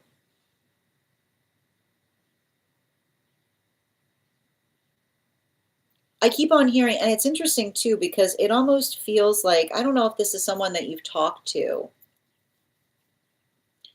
about them, but I keep on hearing there are some people that we have connections with that we make our responsibility not to know the full breadth of our person, right? Like this is often like, it almost, like, it feels to me almost like this is why it's sometimes really difficult to have like a very like clear conversation with someone that has like a parent-child relationship, is what I keep on hearing, because the modality by which another person like works towards like what another person receives versus the full breadth of another is often the modality by which like I keep on hearing, we often, when we care about people, I keep on hearing somebody, it's like, it's a very heavy message, which says when we care about people, we we reveal to them how much of ourselves we feel that they can effectively navigate, is what I keep on hearing. And especially I keep on hearing, like, this is often difficult. Like I'm almost getting the sense, like when someone has a very um, emotionally sensitive disposition, it can sometimes create the space by which we often feel like we have to, like we don't we have to keep somebody from knowing the full extent of ourselves for fear of how it might energetically affect them, is what I keep on getting. And so I feel like there's something important about that. And it's interesting too, because it feels to me like there's a lot of similarity in path work between how you have to navigate circumstances and how this person had to navigate circumstances. Like it's a, and it has a lot to do with the fact that I keep on hearing our vulnerability. This is why we talk about the fact is that we say our vulnerability is a gift to those that are willing, are able to receive it. Because if somebody, like if somebody is not emotionally stable, right, then sometimes the weight of our vulnerability might feel like it's too much for them. And I almost see a situation by which, like, I feel like in the context by which you learning about someone, like somebody like working into the space of another person trying to navigate another person's emotional, like, security or safety, is what I keep on seeing in relationality to like how they're expressing something versus like the full breadth of what was occurring, is what I keep on seeing. And I feel like there's something about your journey that you understand that too on a profound level, right?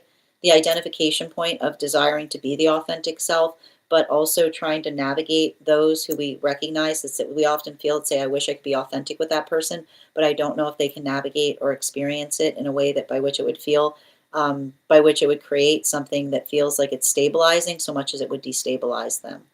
So sending you support on that journey. And if this message connected to you as well, it's very common for those who need these messages to be here to experience them. We are doing personal readings right now. If you would like to get on the list is open. It is 3 cards for a donation of 29 or more, 4 cards for a donation of 23 or more for my subscribers, Binks and Mylayo. Please keep in mind there are 2 things I do not read for across these apps: pregnancy and medical. Happy to give insight on anything in private readings, and you can book private readings on my site. We're also at 37.2K likes over on the Clock app. When we get to 50K, I will be gifting a reading back to the collective. So make sure you're tapping that screen and we'll get to 50K in no time. And I'm going to take a moment to read over some of the comments that came through as it was reading. Thank you for confirmation. Thank you. Yes, it was feeling like a masculine energy, Perry. And again, it doesn't feel so much like guardian so much as it feels like guide. I hope that helps, dear. All right. Hi there, Cassia. Welcome. So I'm happy to read for you, dear. These are donation-based readings. We do a free collective every day. We've completed the collective, so we've moved on to personals. But if you want to get on the list and have a personal reading, it's 3 cards for 29. How are you doing today, spiritualist? Hope you're having a beautiful day. And just a reminder to everyone joining us over on the place where we keep the videos, anyone who becomes a paid member will also be eligible for free 1-card readings. When you become a super fan, or we usually do those at the end of the read, but if you become a super fan or a member, you immediately get a free 1 card. And thank you for the help, Bridget. I appreciate you. Lisa, that was for an individual that was on the place where we keep the videos. Yep. And thank you for the help, dear. Yep, we're going to start yours as well now. No problem, Lisa. Yep. I am staying warm. It is so cold. I hope you're staying warm as well, Pisces. And good to see you today. Welcome, Chris. No, so if you want to have a reading for a gift, the gift that is exchanged for a reading is a baby dragon. So for anybody who is over on the Clock app who would like to get on the list with a gift, a baby dragon is the gift that gets you a full reading. For anyone else, it's 3 cards for a donation of 29 or more, 4 cards for a donation of 23 or more for my subscribers. Binks in my bio. Please keep in mind there are three things I do not read for across these apps: pregnancy, medical, and legal. Happy to give insight on anything in private readings, and you can book private readings on my site. We're also doing a giveaway when we get to 50K likes over on the place where we keep, over on the clock app. I will be gifting a reading back to the collective. So make sure you're tapping that screen and we will get to 50K in no time. The next person we are reading for today is Lisa. We are doing a dream interpretation. And just remember, friends, if you have a dream that you would like interpreted, or if you have a past life you would like more information on, you can include that in the notes when you send the donation. You can also post it in our subscriber only disco channel in the appropriate channels. And before we continue right now, I'm going to warm up those intuition muscles with an intuition check. Claire, oh, wonderful. Okay, so if you can just, we're about to get started on Lisa's reading. So we'll get to yours as soon as we finish Lisa's. Thank you, dear. Excellent. And I've got the animal spirit guide cards here. We're going to count back from 10. And when we get to 1, I will reveal the card. 10, 9, 8, 7, 6, 5, 4, 3, 2, 1. We got the fire dragon. Thank you guys for participating. We'll do it again after the next reading. And Chris, I believe, I'm not exactly sure of the direct exchange because I don't know what monetary system you are utilizing, but the amount for the baby dragon is effectively the equivalent of what a personal reading is, if that helps. And I believe someone can confirm this for me. If you can't find the baby dragon, I believe, and someone confirm this, please. I believe it's the equivalent of two galaxies. Is that correct? Can someone confirm that? It's either 2 or 3 galaxies. I think Kath knows. Okay. Phoenix, I'm not sure what you're talking about, dear. I need you to be a little bit clearer in your communication, but I hope you're safe and well. All right. We are doing a dream interpretation right now for Lisa. I'm going to pin up Lisa here. Guys, make sure to give Lisa some love. And if you want to get on the list right now, it's an absolutely lovely time to get on the list. You will be the 5th person read for. All right. And dream interpretation. I'm getting out the dream coconut. Can't stop me.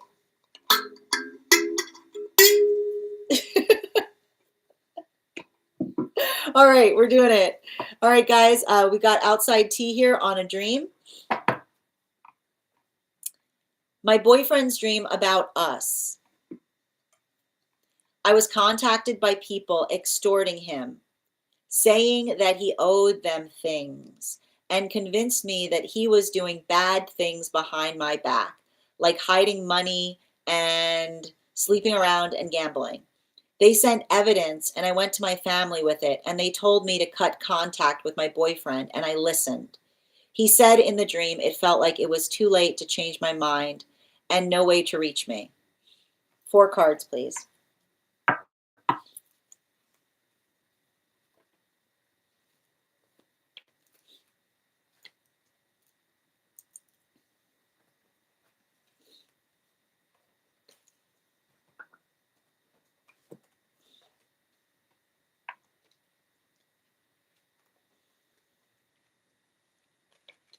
It's a shadow work dream. It's a shadow work dream. And the way we can see this, and usually the reason you can usually tell it's a shadow work dream is if the person in the dream is acting in a way that you know that they would never ever act in real life. That's usually the best sign that it's a shadow work dream. And so I keep on hearing if the sound that you made, even in the space by which this person had this dream, was they would never do that. And what's interesting about it is the shadow work dream is the fact that they're experiencing you being in the space of the energetic shadow, right? Now, what's difficult about that is often the reason that we have shadow work dreams is they help us navigate and recognize the full shape of what we're energetically healing from. So I would not be surprised if there was a circumstance or situation by which this individual experienced something that was very similar to this. And the hard part about that is recognizing the fact that there are those that desire to tear apart partnership, right? The modality by which another person potentially works to end a relationship is the facilitation of being able to effectively interject with proof that something negative is occurring. Now, what we effectively see here is this is your partner's shadow work dream. So in the shadow work dream, they know that they're energetically innocent. They know that they haven't done anything wrong. But what are they experiencing in the space of this dream? They're experiencing an unfair situation, right? The modality by which, right? And this is the important thing. You articulated the fact in the space of the dream that they were having that another person was extorting them, right? So it's already recognizing the fact that these are bad characters. These are not people to be trusted, right? So you're immediately in the space of the dream. They're imagining that you get contacted by someone that is not to be trusted, which is why they're effectively extorting, right? They're not doing something out of the goodness of their heart in the shadow work dream, right? They're not calling you to say, like, I think you need to know about something because I care about you.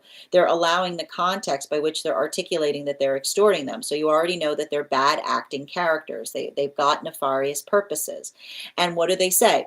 They say that they owe them things and they convince you that they're doing bad things behind their back. Why? Because they're actually extorting you in the dream, right? You are the extortion point in their dream. And that's the space by which you being in the dream, not realizing the fact that they're extorting them, right?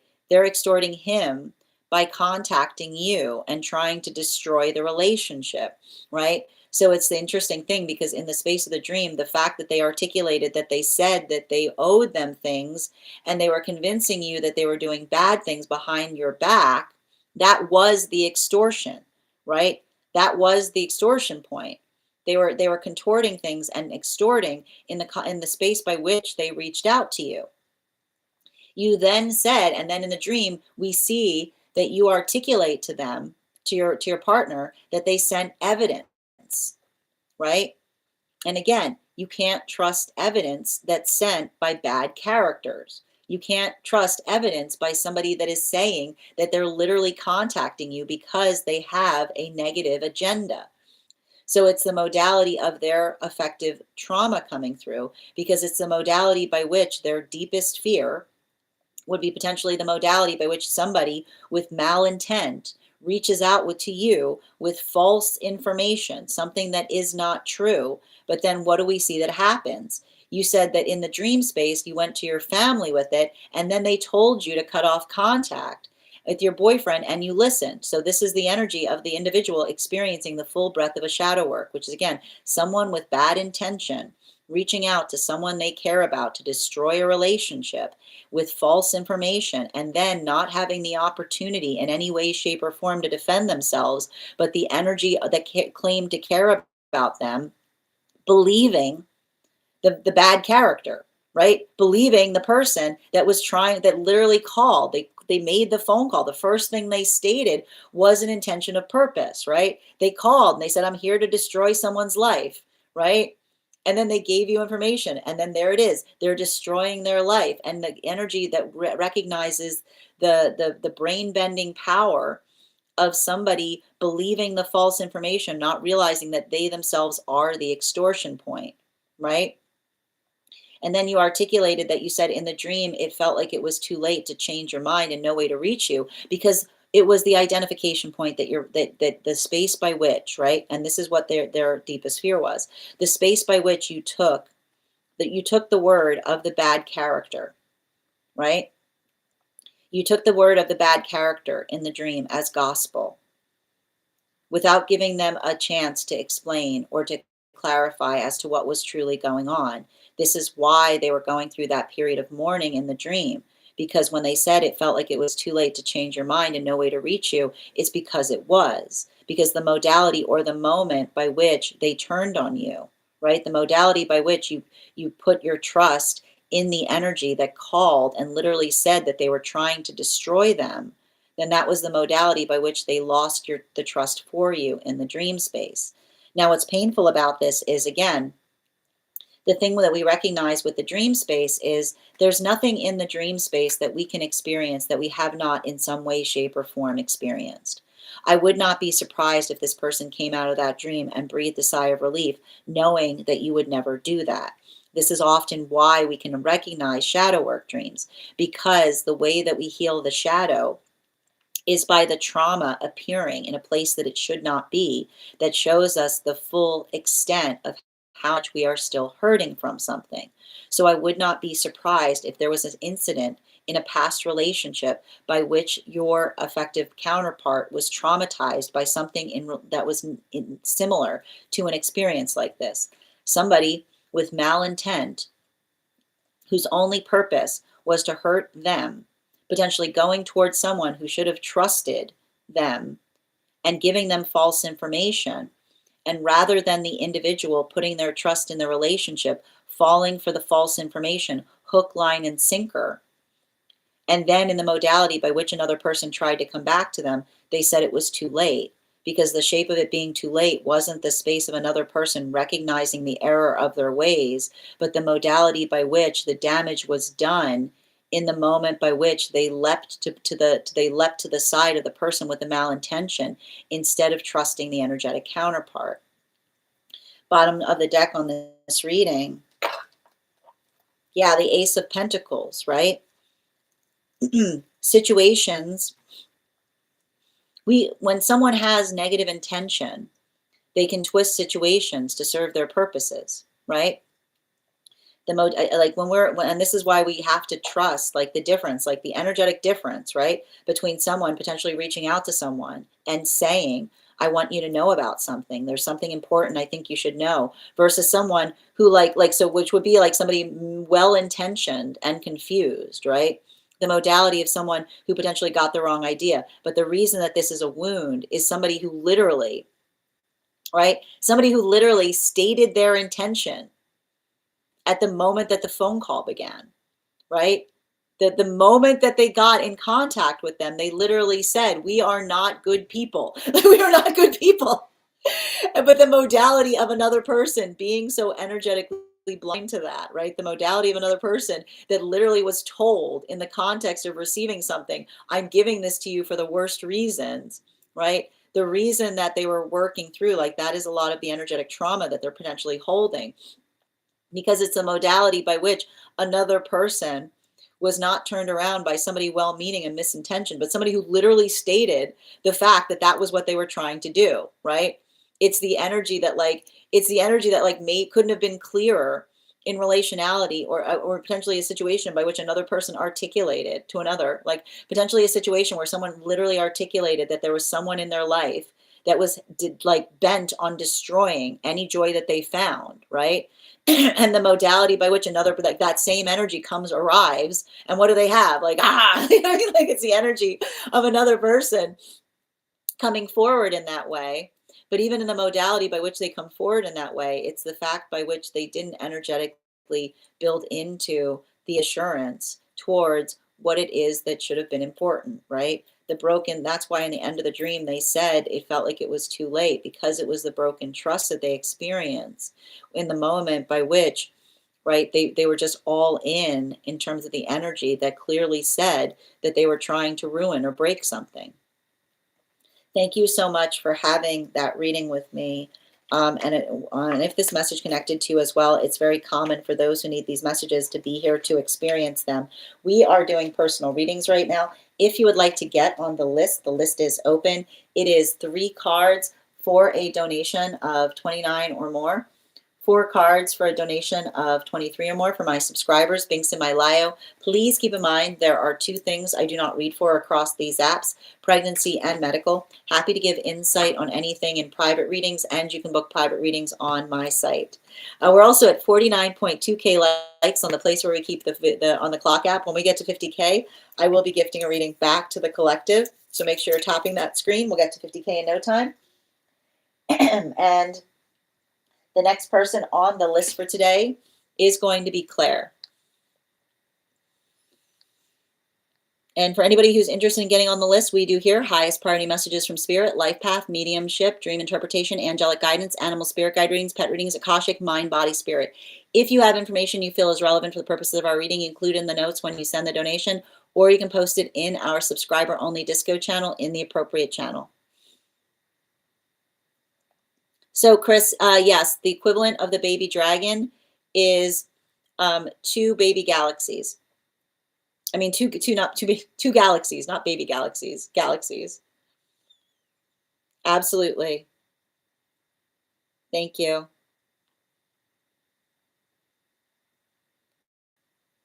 Okay. It's okay. I hope that helps. Yeah, 2 universes. Thank you for that, Simp. I appreciate it.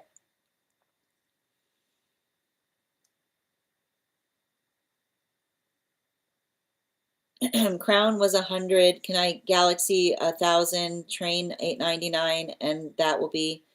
Yeah, I'm okay with that. If you want to do that, Chris. And Carla, thank you for those gifts, dear. Yeah, absolutely. And can someone do me a favor, Bridget? Would you be able to confirm that those gifts that they articulated would be at the same equivalent?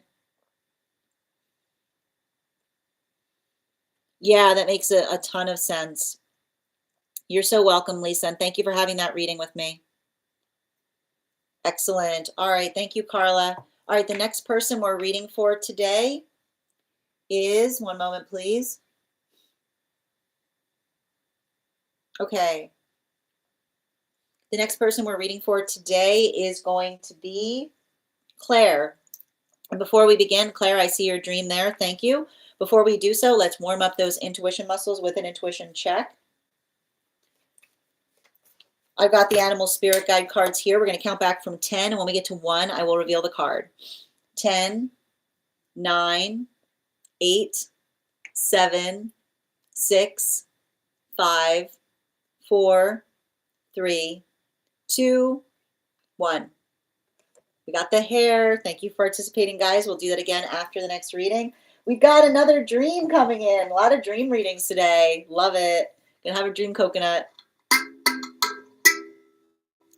I'm gonna pin up Claire here. Guys, make sure to give Claire some love. And Claire, thank you so much for your patience in having this reading. You will have additional cards in your reading. Thank you for that patience. And let me just pin you up here. Where'd Claire go?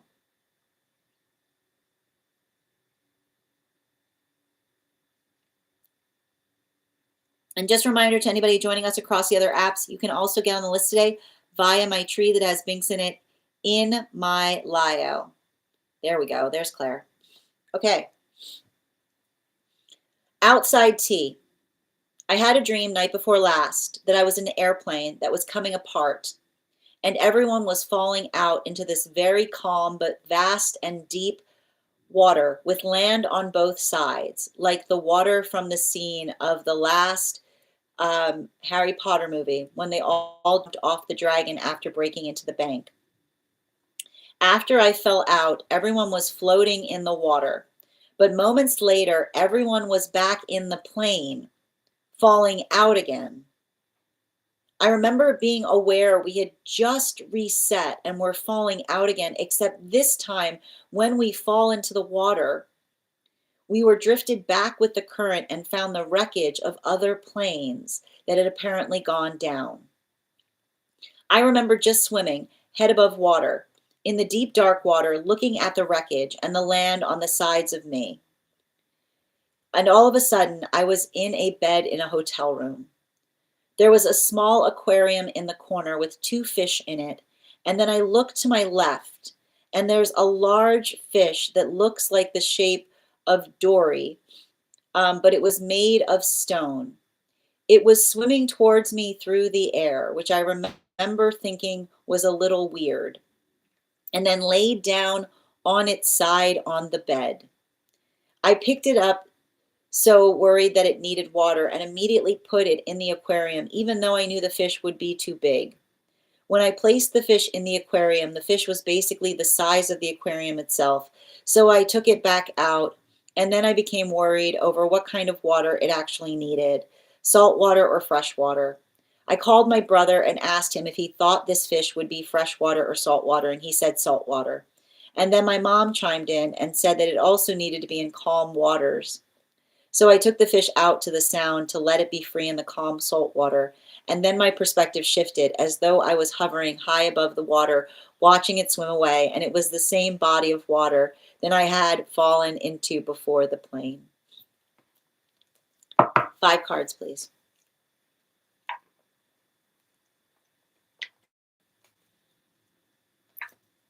All cantilevered. 2 more. And 1 more. Yeah. So this is a guide-based reading based on relationships. And the first part of the reading is giving the context of what you've experienced in relationships in the past. And it's a modality by which you've experienced a familiarity in the way that a relationship fell apart. And the description of you identifying an airplane that was coming apart and everyone falling out into this very calm but vast deep water with land on both sides is effectively the ability of what happens in relationship by which another person tries to leave a relationship by trying to articulate that they have a need for peace, right? Like the space by which another person says, I need to find some peace. I need to get away from this relationship. And you said that the first time that it occurred, everyone was floating in the water. But moments later, everyone was back in the plane falling out again. And you said you remember being aware that you had just reset and were falling out again, except this time, when you fell into the water, it felt like you were drifting back with the current and you found the wreckage of other planes that had drifted there and that had apparently gone down. Now, this is the difficulty that you may be experiencing as it relates to having a feeling of energetic deja vu in relationality to the ending of relationship. And the reason that we see the first time it felt innocuous, right? The first time it feels energetically peaceful, but the second time brings you to the wreckage is because it creates the energetic fear in relationality to whether what you're experiencing is just coincidental, the similarity of 2 relationships that ended in the same way, or if there's something that you yourself are energetically doing that may not be articulated that is causing the relationship to reach a closure point that feels similar. And this brings us to the second part of the dream, which is the observation of waking up in a hotel room. Now, when we look at houses in relationship, houses are often articulating the mansion of the self. But what's important to notate is that you did not wake up from that dream in your own house, but rather in a rented room, which is potentially a relationship that has not reached a place of being energetically stable, right? This could be articulating in relationality to what we experience when we feel like we're dating, right? We're trying a relationship on for size, as it were. And this is being communicated to you in the space of the hotel room. And the analysis that happens after this is helping to recognize what may be occurring to help identify whether it is something that you are doing versus something that you are experiencing. And you identified in terms of saying there was a small aquarium in the corner with 2 fish in it. Okay? Now, the small aquarium in the corner with 2 fish in it would be the ideal relationship, right? What you see as a small aquarium with 2 fish in it is a healthy relationship. To the fish inside the aquarium, there's plenty of space. They have everything they need, right? It's the energetic harmony that we have managing each other's proportional expectations. So the guides are effectively showing you an aquarium in the hotel room saying, look how easy it can be when we articulate our needs And then we know what we need to bring to a situation. Look how happy those two fish are, swimming contentedly in a limited aquarium. And you have to understand, a limited aquarium would be the identification point of a healthy relationship, because a healthy relationship is identified with clear boundaries. In whatever way, shape, form, or fashion, those boundaries are communicated by the individuals that occupy the relationship. You then said that while you were looking at those two fish, you looked to your left and there was a large fish, right? And I got to point out, you pointed out the fact that the fish looked like a character fish. And the character fish has a very important quality that you have to recall related to that fish, which is bad memory. Okay? So there you go. You got the perfect example of a healthy relationship that the guides have showed you in the space of a dream. And then here comes this giant fish. And this fish is way too big. But not only is it way too big, it's very energetically forgetful as to what has occurred before. Okay? So now you say, and so these are some of the signs of what it may have happened in relationality to some of the relationships that you've just been in, which is the modality of someone, and this is what we point out, when someone has a big ego, right? A big manifestation goal, right? A big wish, but very forgetful in relationality to what's come before, right? So a lot of that energy of someone being like building into this like great fantasy, right? A giant fantasy, and almost an unbelievable fantasy, wanting something energetically impossible, and then being very energetically forgetful when it comes to asking them about what happened in past relationships, right? The telltale sign of saying to someone, what happened in your last relationship? And someone being like, I don't know. I don't want to talk about it, right? These are the warning bells. They're showing you to help you identify what may be occurring. Okay. And then you said you thought it was a little weird. Why? Of course you would, right? Where's this energy coming from that has, like, big person, very little history, very little context by which they want to talk about the past, but they want something from you, right? And then you articulated, okay, you said that you laid down. You said that you said you remember thinking it was weird, but then it laid down on the side of the bed with you, right? Now, this is the identification of potentially, right, entering a relationship with someone that has a lot of expectations from you, but is very forgetful of the fact that you yourself have needs, right? So it's the modality of someone saying, I'm a catch, right? Somebody who feels like you should be grateful just for the fact that they're energetically present in the space, but in the modality by which they're not energetically like offering you anything beyond the fact that they keep on articulating that they are an energetic catch, right? But then you try to articulate to them as to what happened in past relationships, and they're like, I don't want to talk about it. I'm a catch. I don't know why everybody can't see that, right? So it's a modality of the energy that's always articulating upon the fact that they're a catch and they want to be energetically intimate with you, right? And then it's a modality by which you go through those experiences of saying, where do I put this? So the modality by which you said, right, the space by which you were trying to find an aquarium to put it in is the modality by which you start to ask somebody what the relationship is, right? What is happening between us, right? Like, what is happening between us? And this is the modality by which you're trying to stick. You're worried, right? You're trying to take care of this energy, right? And you don't have anywhere to put it, right? Because, and this is the important thing, you said the size of the aquarium that you were trying to put it in was clearly too small for it. So this is often the modality by which another person articulates that I wouldn't be surprised if you've had relationships with someone who articulated the fact that they wanted an unconventional relationship, but they wouldn't go any further in explaining the fact that they just didn't want a normal one, right?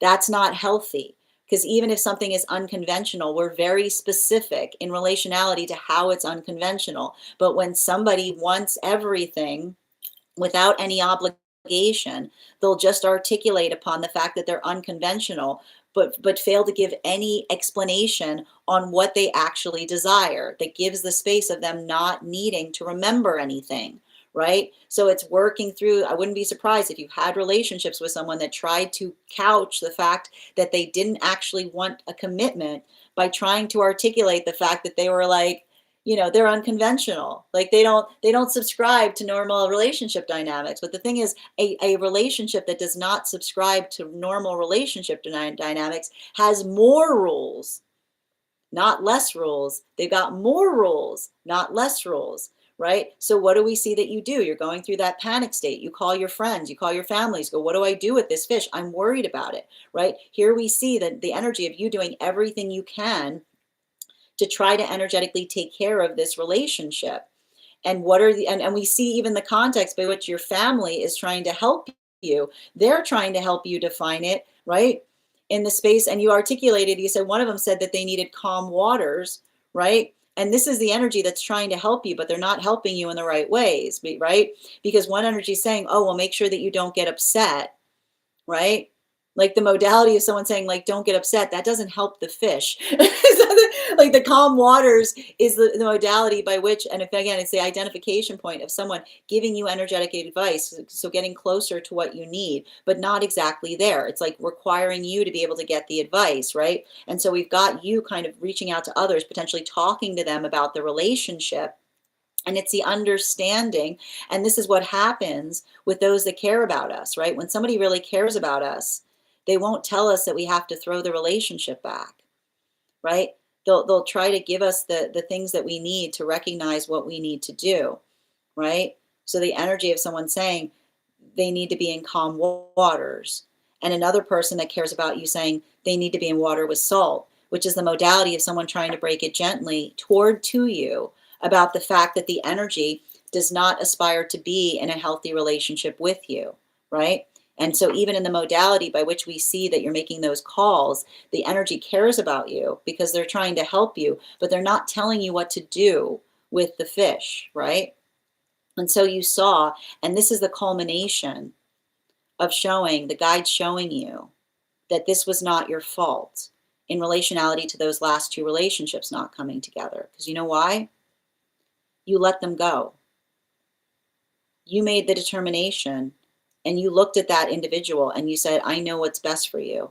If I care about you, I'll have to set you free, right? The modality by which you recognized, right? The modality, and this was the plane falling apart, right? The modality by which you said, I can't hold on to this. It's too difficult. I'm worried it's going to cause pain. And so the shape of your heart is such that when you recognize that something, when you don't have the things that you need to sustain something, you immediately release it. You immediately let it go. So this is the guides that are saying those weren't your fault. Why? Because you are constantly in the shape of this dream. All we see you doing is working tirelessly to try to do everything in your power to take care of something, even in the context by which you said it was weird, right? Even in the context of having to navigate another person's weirdness and doing everything you could to accommodate it. But the guide's showing you, and I wouldn't be surprised if you had at least two relationships like this, right? What are the guides showing you in the context of showing you the fish? They're saying, be very wary, right? They're saying, be very aware that there are those that will claim that they want something unconventional, but really they don't want any commitment. Unconventional does not mean a lack of commitment, but there are those that will try to couch the fact that they don't actually want a relationship by trying to say that they want something that is energetically unconventional without understanding what they're talking about. Because an unconventional relationship has more rules, not less rules. It doesn't require the space by which another person says, oh, we are in an unconventional relationship. I don't have to tell you what's going on. We're in an unconventional relationship. You just have to be fine with anything I do. There's a difference between an aquarium and someone who aspires to be out to sea. And so your ability to recognize and to be energetically wary of someone that tries to pretend, right, has no memory, tries to pretend that the reason that they're losing relationships is because they want something unconventional, but really what they don't want is any commitment or prioritization will often make it feel like you are failing them. But the sooner you're able to identify it is the sooner that you're able to energetically avoid that happening again. Bottom of the deck on this reading. Unconventional has more rules, not less. Write it down. Something energetically unconventional has more rules, not less. So when someone comes towards you and they try to articulate that they want something unconventional, remember, get ready for a laundry list. Get ready for a checklist, not an open territory, right? There are those that will claim that they want something unconventional, but really and the way you'll be able to tell is the energy that truly wants something unconventional will have more rules, not less, because it's not the space by which they kind of look at the unconventionality as some kind of hall pass from actually having true commitment. Thank you so much for having that reading with me, dear. And if this message connected to you as well, it's very common for those who need these messages to be here to experience them. We are doing personal readings right now. If you would like to get on the list, the list is open. It is 3 cards for a donation of $29 or more, 4 cards for a donation of $23 or more for my subscribers. Links in my bio. Please keep in mind there are 2 things I do not read for across these apps, pregnancy and medical. Happy to give insight on anything in private readings, and you can book private readings on my site. I'm going to take a moment to read over some of the comments that came through as I was reading. Oh, we also got to 50K, so I'll be doing a giveaway and gifting a reading back to the collective. Thank you guys so much for helping us get to that number. Excellent. Hi, Z. I'm doing well. How are you doing today? And just bear with me as I read over the comments. And thank you, Chris, for getting on the list. And if anybody else wants to get on the list right now, you will be the 1, 2, 3. You will be the 4th person read for. Dream Coconut. Hi, Julia. Welcome, Viva. Thank you. Yes. I'll never get over the Dream Coconut. I'm glad you guys like it. I keep on making it. It feels like I'm making you endure it. So I'm glad you guys enjoy it. Hanging in there. Excellent. Yeah, dang. Tell me about it. Things are unwell. Oh, sending you support, Nikki. Excellent. Dang man instead of hangman. And thank you for those gifts, Chris. Hi, I'm doing well, Z. Yep, add up to the list after. Yep, thank you as well. You're so welcome. And thank you guys for helping them get the right amount sent. Yes, that makes a lot of sense. Yep, I was asleep. Yep, I've been a super fan for 618 days. Oh my gosh, guys, that's amazing. Thank you so much, Bridget. I appreciate you. I appreciate all of you in this community. Thank you guys for supporting it. Thank you for being a part of this collective and supporting the work. Izzy, we do the 1 card readings for super fans once we get through the personals. So we've got currently we've got 1. We've got 1, 2, 3. We've got 3 people on the list right now. So once we get through that, we'll be getting to the 1 cards. Okay. So just keep on sticking around, and you'll make sure and you'll be able to be here for it. Absolutely. I dozed off too. I never get upset if you guys doze off here. It's a sign that you guys feel safe. Hi there, Andrel. How are you doing? The way you consistently speak exactly directly to me is so comforting. Oh, you're so welcome, Jess. I appreciate you, and thank you for being here and receiving these messages. This resonated so much. Thank you. You're so welcome, Claire, and sending you support on that journey. You're welcome, Chris. All right. Excellent. I got you. Simp's getting on the list as well. All right. The next person. Oh, before we do so, let's do the 50K giveaway. So I am going to think of a number right now. I'm thinking of a number right now between 1 and 40. First person I see that posts a number will get the reading. First person I see, not the first person that posts it. Sometimes I see things in a different order than you guys post them.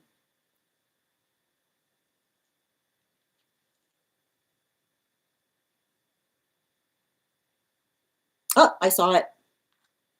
Bridget, congratulations. You got our 50K today. Thank you guys so much for participating. We will do that again after the next reading. And the next person we have on the list today for a full reading is, we've got here Marley. Marley, if you're here, can you respond in all caps? Let me know if you'd like a general reading or if you have a specific question you'd like me to answer. Also, just a reminder for anybody who's a member over on the videos, if you would also like a full reading, your membership entitles you to a discounted rate on the full readings. So that would be 23 as opposed to the standard 29. Can individuals on Earth have the same or similar tide dream? Yes. Yeah, it's called dream walking. I've had it happen. We've had individuals in the collective who've had it happen as well. The interesting thing about dream walking is typically when it happens, you have to look for it because it's not the fact that you'll have the same exact dream. It's often that you'll be in the same dream space, but you'll have different perspectives in relationality to what's occurring, if that makes sense. And I've definitely read for others. I've had that experience myself, and I've read for others who've had situations by which they've dream walked with others. Yep. Hi there. Okay, love reading for you and Sean. I got you, dear. All right, and before we continue right now, let's warm up those intuition muscles with an intuition reading. Oh, you're going to gift the reading to Dada. I love that. Thank you so much, Bridget. Deeply appreciate that. Wonderful. All right. And Dada, you are now on the list as well. Before we continue right now, though, let's warm up those intuition muscles with an intuition check. I've got the animal spirit guide card here. Yes, they are. Dada's a star. It's have to claim. All right, and we've got the animal spirit guide. I'm going to count back from 10, and when we get to 1, I will reveal the card. 10, 9, 8, 7, 6, 5, 4, 3, 2, 1. The hawk. Thank you. We'll do that again after the next reading. Can time be even distance between these dreams? It's hard. Yes. Time is not relevant. The hard thing is it's harder to catch them when they're not happening in the same time space, right? It's much harder to identify the dreams. Typically, the identifier, the way that we're usually able to correlate that that's happening is when they're happening at the same time. Now, that's not to say that there aren't experiences by which time could change differently, but they're much harder. They're much harder to find for that reason. Because one of the defining factors that help to connect them is when they're happening at like within a close time proximity of one another. Yes, you are on the list, dear. You're after Marley. All right, and I'm going to pin up Marley here. Guys, make sure to give Marley some love.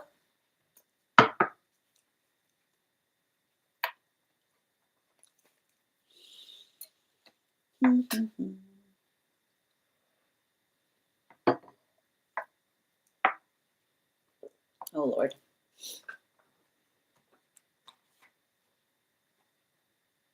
Oh. Had to change. Okay.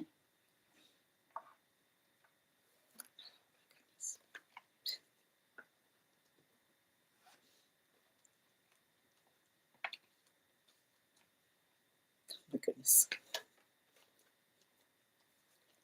You haven't done anything to this person. What's going on with this person?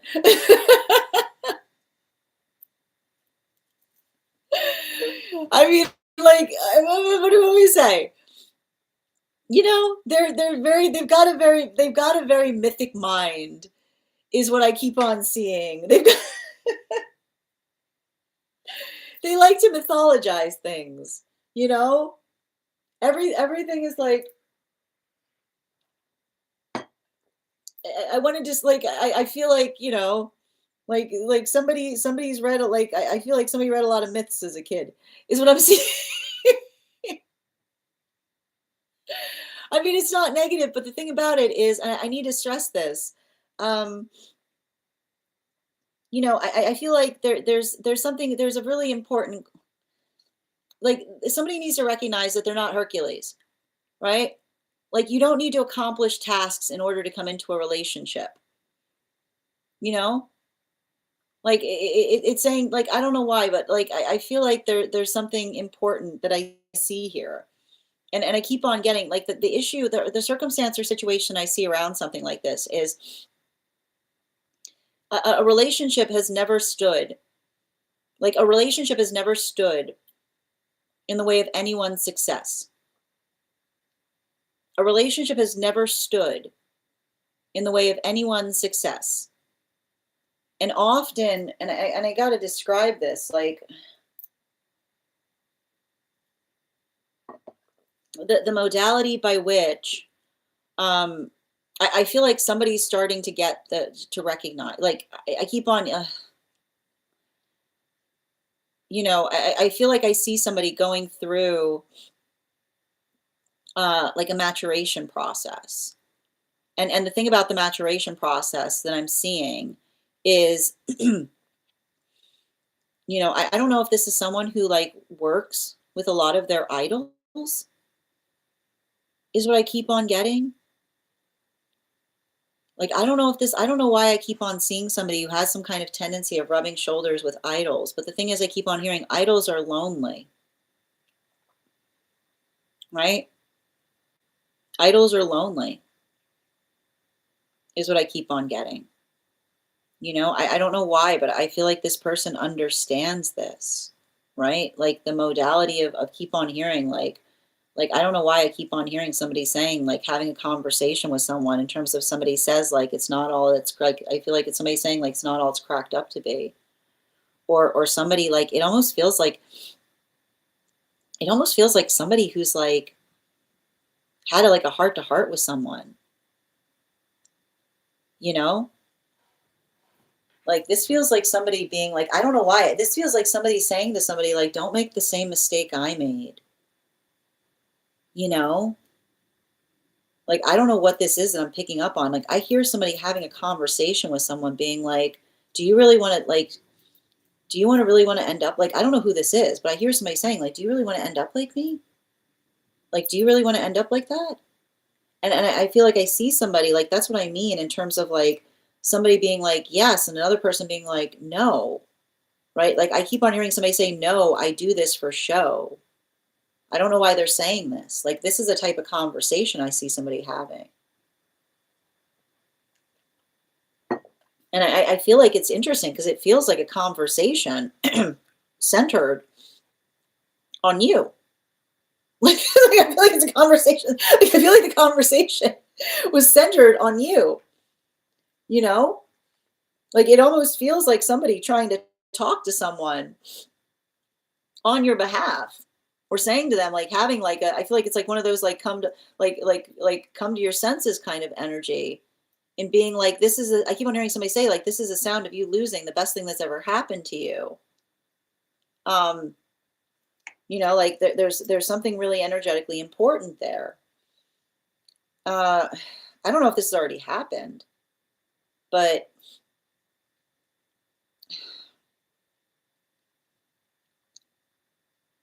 the one thing I want to give in relationality to advice in terms of anything that I'm seeing here is, and I need to stress this, it is not our job.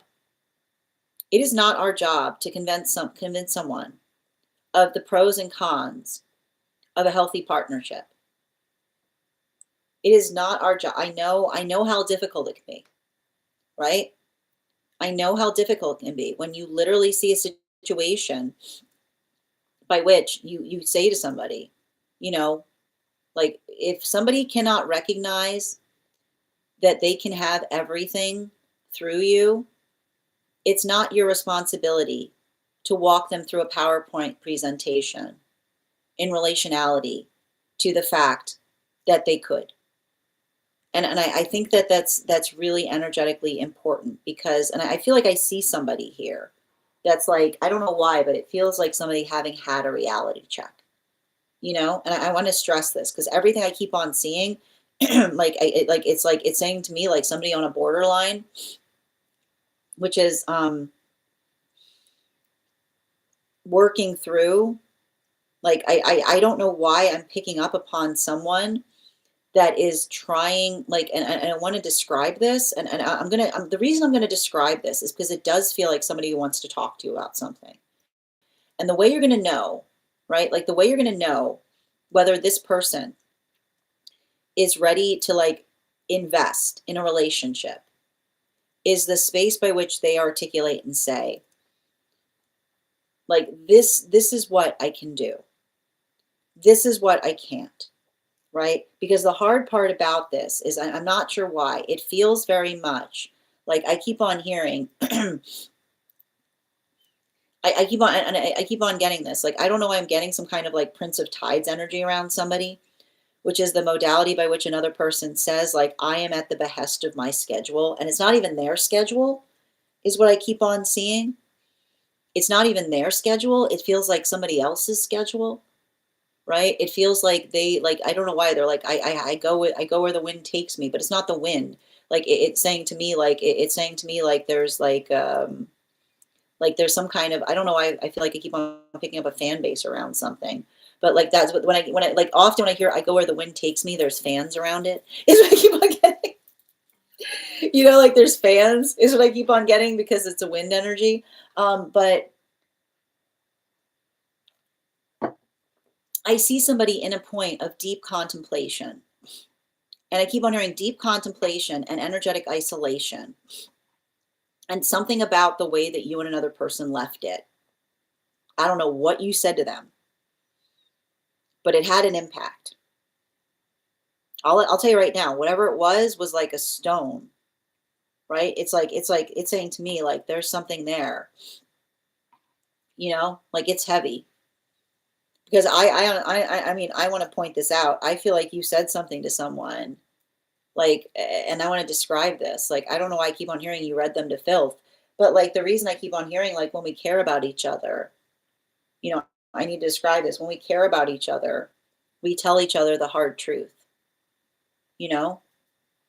And I want to describe, it says to me, like, you're not the only person around someone that's trying to help someone through something. You know, like that's the one message I keep on getting. You're not alone. You're not alone in that endeavor. You know? Um, the hard part about it is like, and I keep on seeing, I see somebody that comes from a lot of trauma, you know? They don't they don't want to feel like they're letting someone down. Or I keep on hearing like they're healing, they're healing from they're healing from a circumstance or situation, by which another person is trying to articulate. And I feel like this is the hard part. Like it's really bad when we like I want to describe, I see somebody who has a parent who tried to like mythologize the fact that something didn't go the way that they aspired it to go, right? Like I almost see the modality of someone like trying to say, like, don't make the same mistake I made, like follow your energetic dreams. But I also keep on hearing like there's somebody around this person that feels like they're acting as guide and saying, don't get too like, here's the thing about it.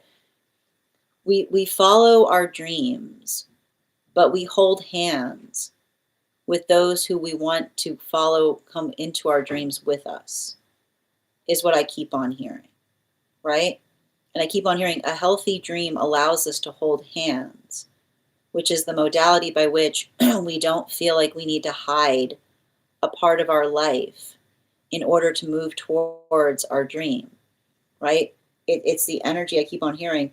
The space by which we hold hands is the identification point by which we say, not only do I want my dream, but I recognize that others that come with me don't stop that dream from occurring. They allow the dream to be possible. And I feel like that's a lot of the heaviness that I see in relationality to someone contemplating something. Because I don't know why, if there was a conversation about someone not being completely forthright about what's happening between you and them. But this is why I keep on hearing this is why that forthright is so important, right? Because I keep on hearing forthright articulates priority. right? It articulates upon what is energetically important to us. I want to give you some bottom of the deck information on this, something to keep in mind going forward. Yeah, man, I see somebody like really like, I don't know if this person like stuck their foot like straight in their mouth, you know? I don't know, like, I don't know.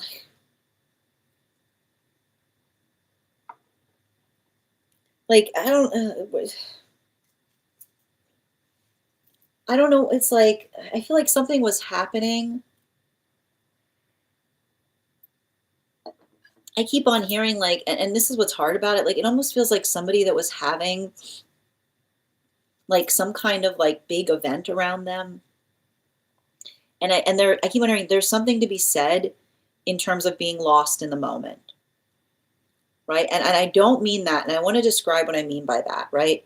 When I mean lost in the moment is when something big is happening, right? When something big's happening, it's very easy to be so energetically focused on something being the best way it can be that one often can create the space by which we forget how others feel about something. So I feel like, but there's also, and I feel like this is what I mean about like a little bit of borderline energy here. There's also the modality by which I keep on hearing we keep each other abreast because in relationship, we ask for permission because when we have permission, we are effectively doing things together, even when we're not, is what I keep on hearing, right? Like the space by which we articulate, like the space by which we keep each other informed, is the space by which we energetically check to make sure that we are in a good space. And I keep on getting a lot of energy here in relationality towards the ability. I keep on hearing like the modality by which everything, like I almost see the space by which you and another person are like trying to facilitate doing something as well as you can. But I keep on hearing like through, like it's a conversation that you have with someone that says through, like in a healthy relationship, you go through one another, all doors are open. But it's because when the modality by which we work towards being on the same page allows us to arrive to things in the same way, right? And this is why we don't tell people, this is why we don't tell each other things after the fact. Because often when we tell each other things after the fact, it feels like we're asking for forgiveness instead of energetic consent. So I feel like that is the conversation that you need to facilitate with another person. And I feel like there is something about that where another person, like I feel like I see something that happened between you and them, right? That feels like it was really triggering. It feels like it was triggering to you to an experience by which you were really, um, like really energetically traumatized. But the one thing I want to point out is the healthy space by which we make someone aware, right? The space by which we make someone aware of something we experience allows another person to be able to do something better. Because the sound you should hear when you tell someone something that they did that hurt you, is the space of someone saying, I am so sorry. Let me modify that. Let me change that, right? It's not the space by which they try to project upon you or deny that it occurred. So I keep wondering, let that conversation be the guide. And again, if there's some kind of distance between you and them right now, right? Time is not a chalkboard erase moment. It is a bookmark. If they come back to you, you pick up that conversation exactly where you left it off, right? We don't create the space of building missing to eradicate the conversations that we need to have. Thank you so much, Marley, for having that reading with me. And if this message connected to you as well, it's very common for those who need these messages to be here to experience them. We are doing personal readings right now. If you would like to get on the list, I've got 3 spots available today before the list will be closed.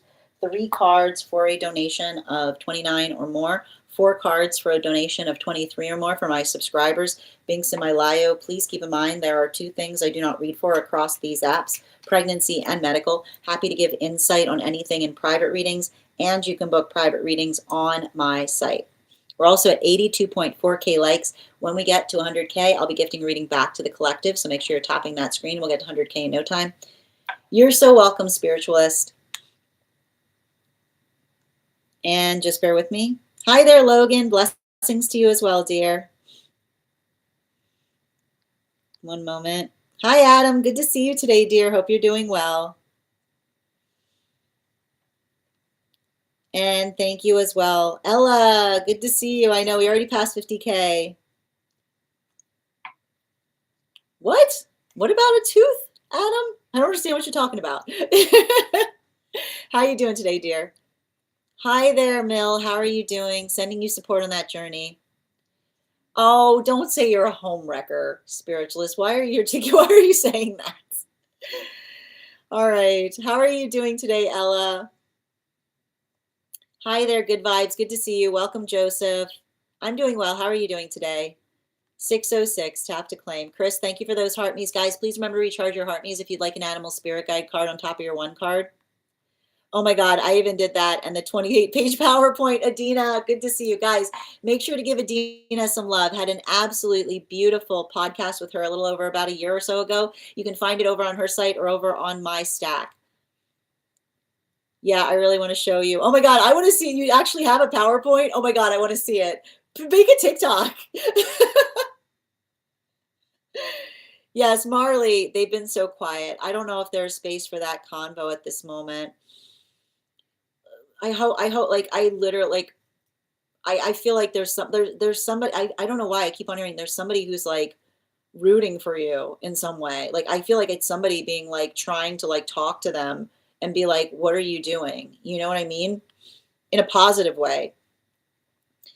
Crazy, I'm happy to read for you on that. If you'd like to get on the list, list is open. Thank you for the follow. Heavy. It's Eddie. Welcome, Adam. Luna, readings are 3 cards for $29 for non-subscribers.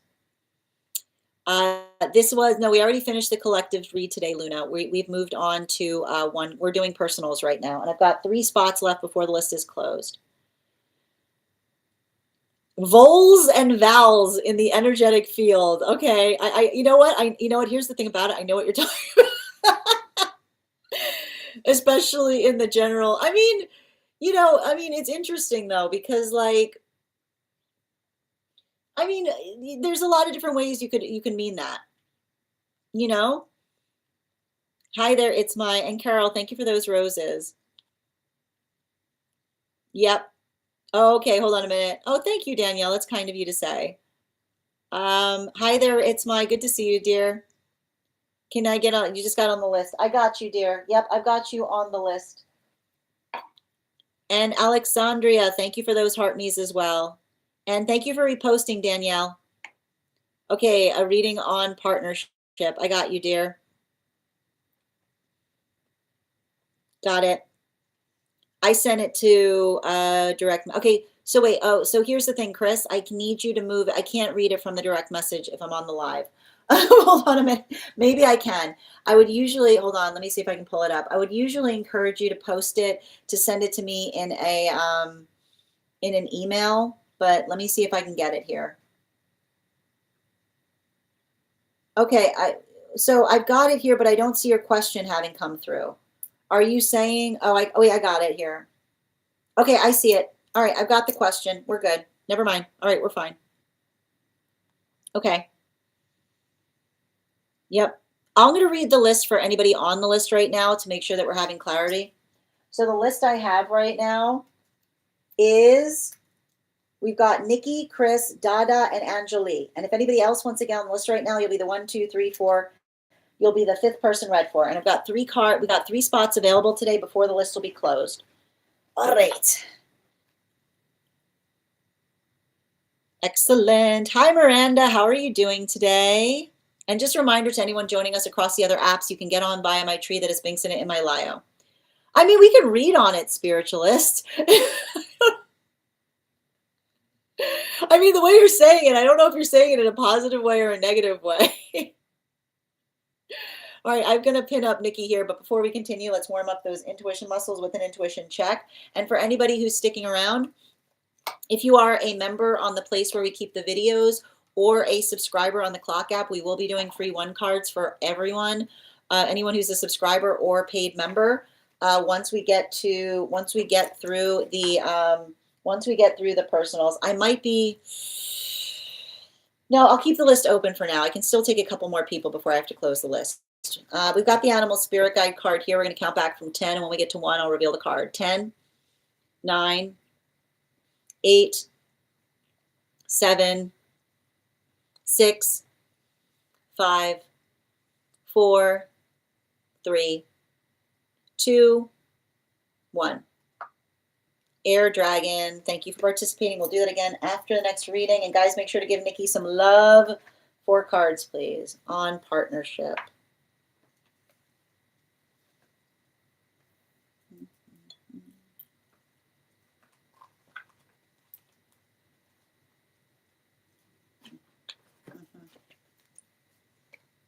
Yeah.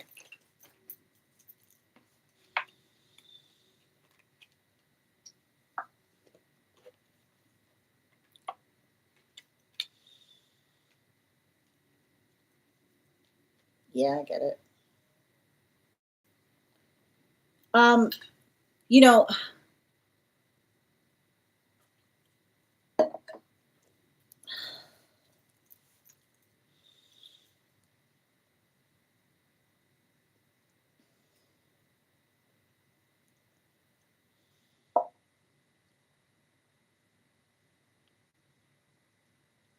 it's interesting because I know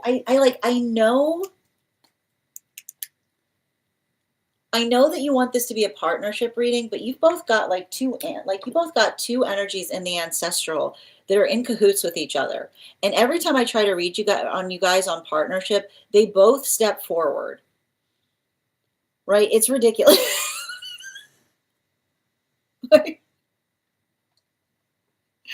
You got two people in spirit that are very in cahoots in relationality to this energetic partnership between you and another person, is what I keep on hearing. And it's like, and the funny part about it is every time I go to read for you, like the energy that's in cahoots in spirit is like they try to bring me into cahoots. And I think that that's very funny because that's the type of energy that they're like, would you like to form an alliance with us? It's what I keep on hearing.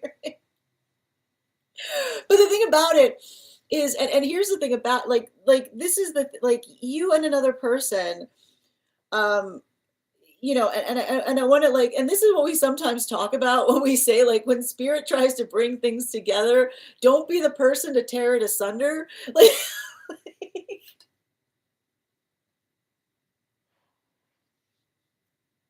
Because I wouldn't want to be on either one of these energies' bad sides. Okay. I wouldn't want to be on either one of these energies' bad sides. But the thing I keep on seeing about it is, and I think that this is really important. I don't think that you and another person realize I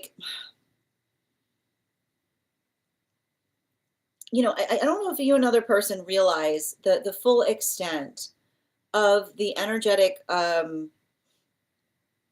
the energetic weight that others put towards you is what I keep on getting. And this is the hard part with being energetically precious, right? When you are precious to someone, right?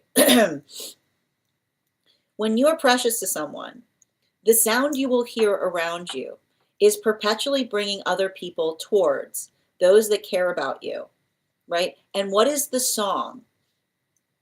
What is the song that you will hear when another person holds you preciously? You're not good enough. You're not good enough. You're not good enough. You're not good enough. Right? It's the quiet tune by which another person says, this person is my most precious person. And the question you have to ask is, who would be? Who would be? Right? Who would be? And usually in that modality, you suddenly realize, right? You suddenly realize the energy that is looking for qualities and characteristics that prioritize accessibility. right? It's the energy that says, I want them to be in a relationship with a modality that allows full accessibility to them, right? Is what I keep on seeing. And I keep on hearing this. You and another person have to recognize that you're navigating, I don't know why they're saying you're navigating similar frequencies in relationality to the fact that the energy around you is projecting their own feeling of energetic preciousness on the space. And I keep on hearing the modality by which another person says you're not good enough cannot be calibrated by saying how dare you. It needs to be who would be. I agree, right? That's often the moment by which another person gets on the same page, right? The modality by which we say to another person, right? When another person says, you know, you're not good enough, you go, I will never be good enough because I think that that person is incredible. I don't think that there's anybody in this world that holds a candle to that person, right? The modality by which we recognize that that it isn't a call to arms. It's a camaraderie moment. The modality by which you say you're absolutely right. I think that person right there is the most incredible person I've ever met. And I'm going to be spending the rest of my life trying to show them how much they mean to us, right? Not allowing, right? I keep on hearing, don't try to stand against the wave. Move with it, right? Allow the vulnerability, right? Not the modality by which another person says it, but the modality by which you articulate and you say like the emphatic yes to it, right? That allows another person to see, right? Because you have to understand when that energy, right? When somebody says you're not good enough, right? They're not saying qualitatively that there's something wrong with you. What they're really saying is you are holding the most important thing in this entire world, right? And often the modality by which we say, I know, is the modality by which another person builds trust in us. Because what they're really saying is, do you know how precious that thing that you're holding is? Do you know how precious that thing that you're holding is to me? And the hard part about it is I see a lot of this energy. Like I see a lot of this energy around you and them. And it's not just, I keep wondering, it's not just on your, like, it's not just, it's both the like, this is why I told you, this is why I got two energies. I got two energies coming through. Both sides is what I keep on hearing.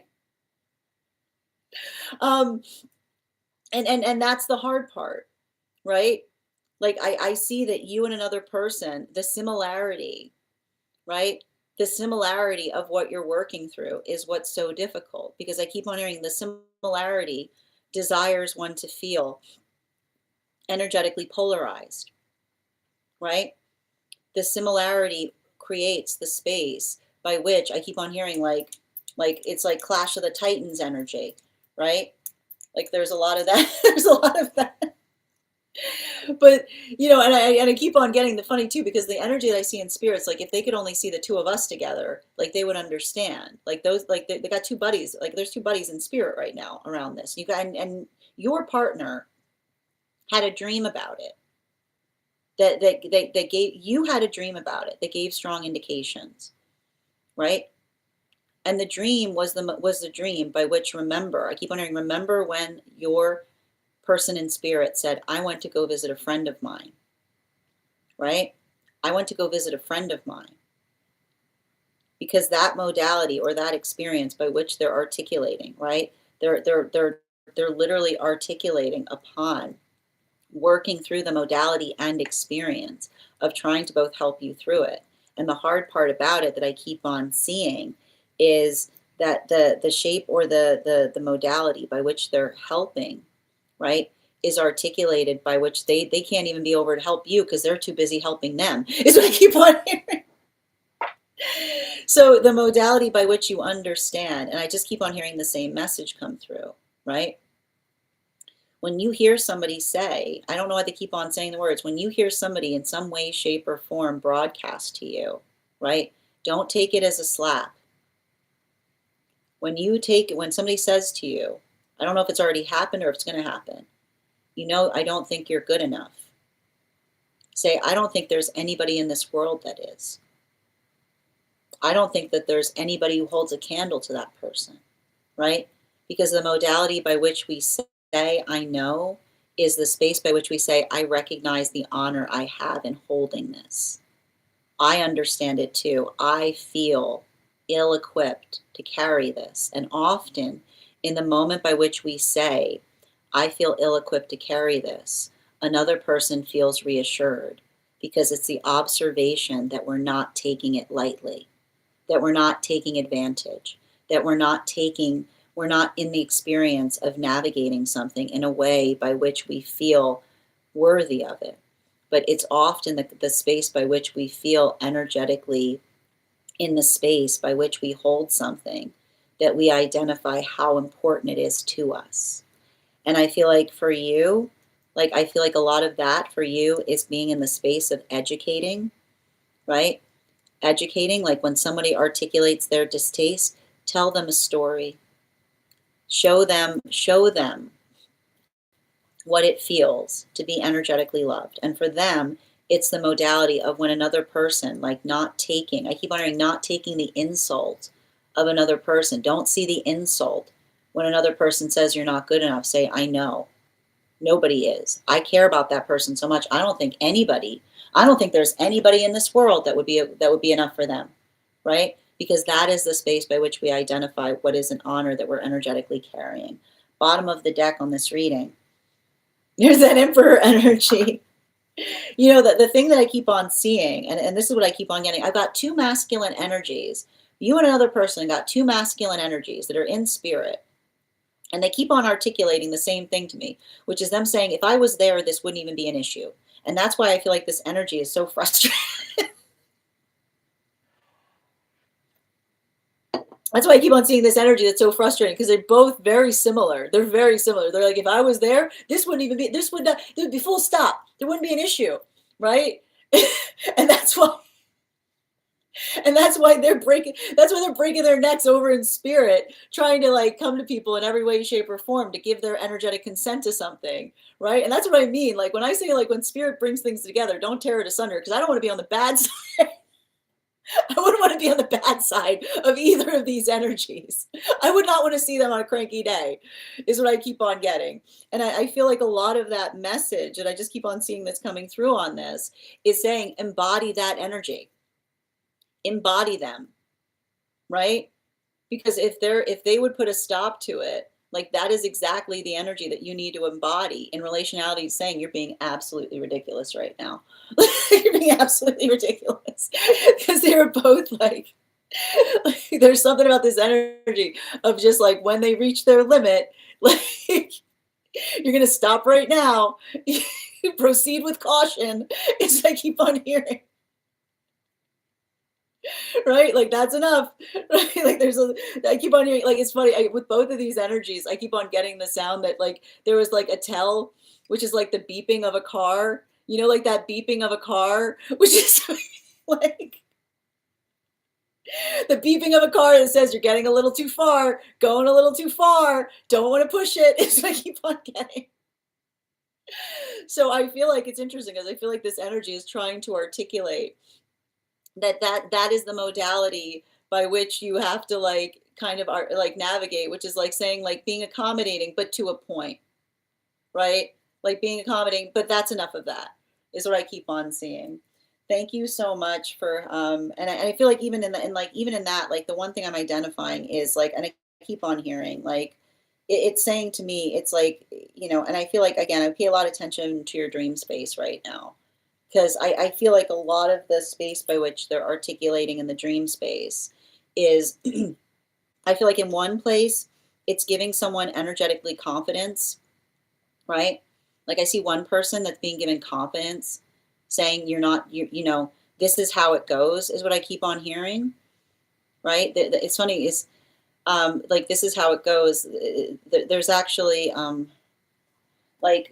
it's actually saying the modality by which it always feels like this, is what I keep on hearing someone say, right? like somebody who wishes that they were there to articulate, that often, I keep wondering, often the space that you have to occupy in the space of finding romance is the calibration of energy, feeling like you're stealing someone away, is what I keep on hearing. And you having to say to someone, like, I keep on hearing you say to someone, I'm not a thief, I'm a protector. Is what I keep on hearing somebody have to say. I come in peace. I'm not a thief, I'm a protector. I'm here to energetically protect them. They are as important to me as they are as important to me as they are to you, is what I keep on hearing. While the other I see like the other energy is helping someone understand and recognize the significance of saying to another person, I can make my own decisions. And the way I feel love is how the shape by which you support those decisions calibrates how you effectively respect me, is what I keep on hearing. So continue to do that work and sending you support on that journey. Thank you guys so much for having that reading with me. And if this message connected to you as well, it's very common for those who need these messages to be here to experience them. We are doing personal readings right now. If you would like to get on the list, I've got 3 spots available before the list will be closed. 3 cards for a donation of $29 or more, 4 cards for a donation of $23 or more for my subscribers. Links in my bio. Please keep in mind, and it's interesting too because there was a specific question, there was a specific statement that was coming through for one of you, but it feels like a personal one. And I'll save that to share offline if you reach out.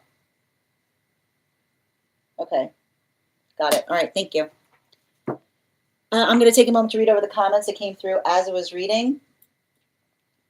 Excellent. And thank you as well, Amutha, for the follow. And I'm just going to read over the comments that came through as I was reading. As I mentioned, we've got 3 spots available today before the list will be closed. 3 cards for a donation of $29 or more, 4 cards for a donation of $23 or more for my subscribers, links in my bio. Please keep in mind there are 2 things I do not read for across these apps: pregnancy and medical. Happy to give insight on anything in private readings, and you can book private readings on my site. Hi there, Spiritual. Thank you for the follow. Thank you as well. Good vibes. Yeah. Hi there, Crystals. Oh, I have goosebumps. Yep, love that. How you doing today, Randy? BB, thank you. A force to be reckoned with. Exactly. That's right. And Randy, thank you for the heart me. I've been using that phrase often. One step too far. Yeah, please shift to park. Exactly, Jim. Yeah, put in reverse. Yeah, literally. Absolutely. My dreams have been fuzzy. Yeah, that's a family law, feeling like they've been stolen away. What do I need to send? A life path reading, Randy. 3 cards for $29 for non-subscribers. Yep. Okay. All right, let's continue right now. All right, and the next person on the list for today is Chris. Chris, if you're here, can you respond in all caps? Oh, Chris, you already have your question. Could you please respond in all caps and let me know if you'd like a general reading or if you have a specific question? Your cards are already coming out. Okay. I mean, it's a case by case space. Not necessarily. Like there needs to be like there's more questions in relationality to the intention on whatever. Like everything is based on intention. So I'm not someone who subscribes to like saying like this effectively qualifies to that. Like typically things like that, like we get into more in like relationality to mentorship, because it's getting to the heart of understanding like what it is that you're intending to do or what you're trying to do in order to best understand what you're trying to facilitate for, if that makes sense. All right. All right, let's continue right now. And before we continue though, we are going to do an intuition check. I've got the animal spirit guide cards here. We're going to count back from 10, and when we get to 1, I will reveal the card. 10, 9, 8, 7, 6, 5, 4, 3, 2, 1. What is a zebra swan? It was a goose. Thank you guys for participating. We'll do that again after the next reading. All right. And I'm going to pin up Chris here. Make sure to give Chris some love. Hold on a moment. No need to be nervous, dear. All right, let's see here.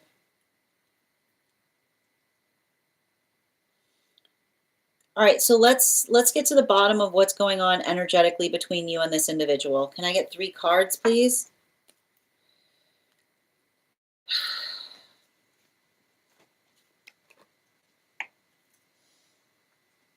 I mean, I have to point this out. I think that you know the situation around this.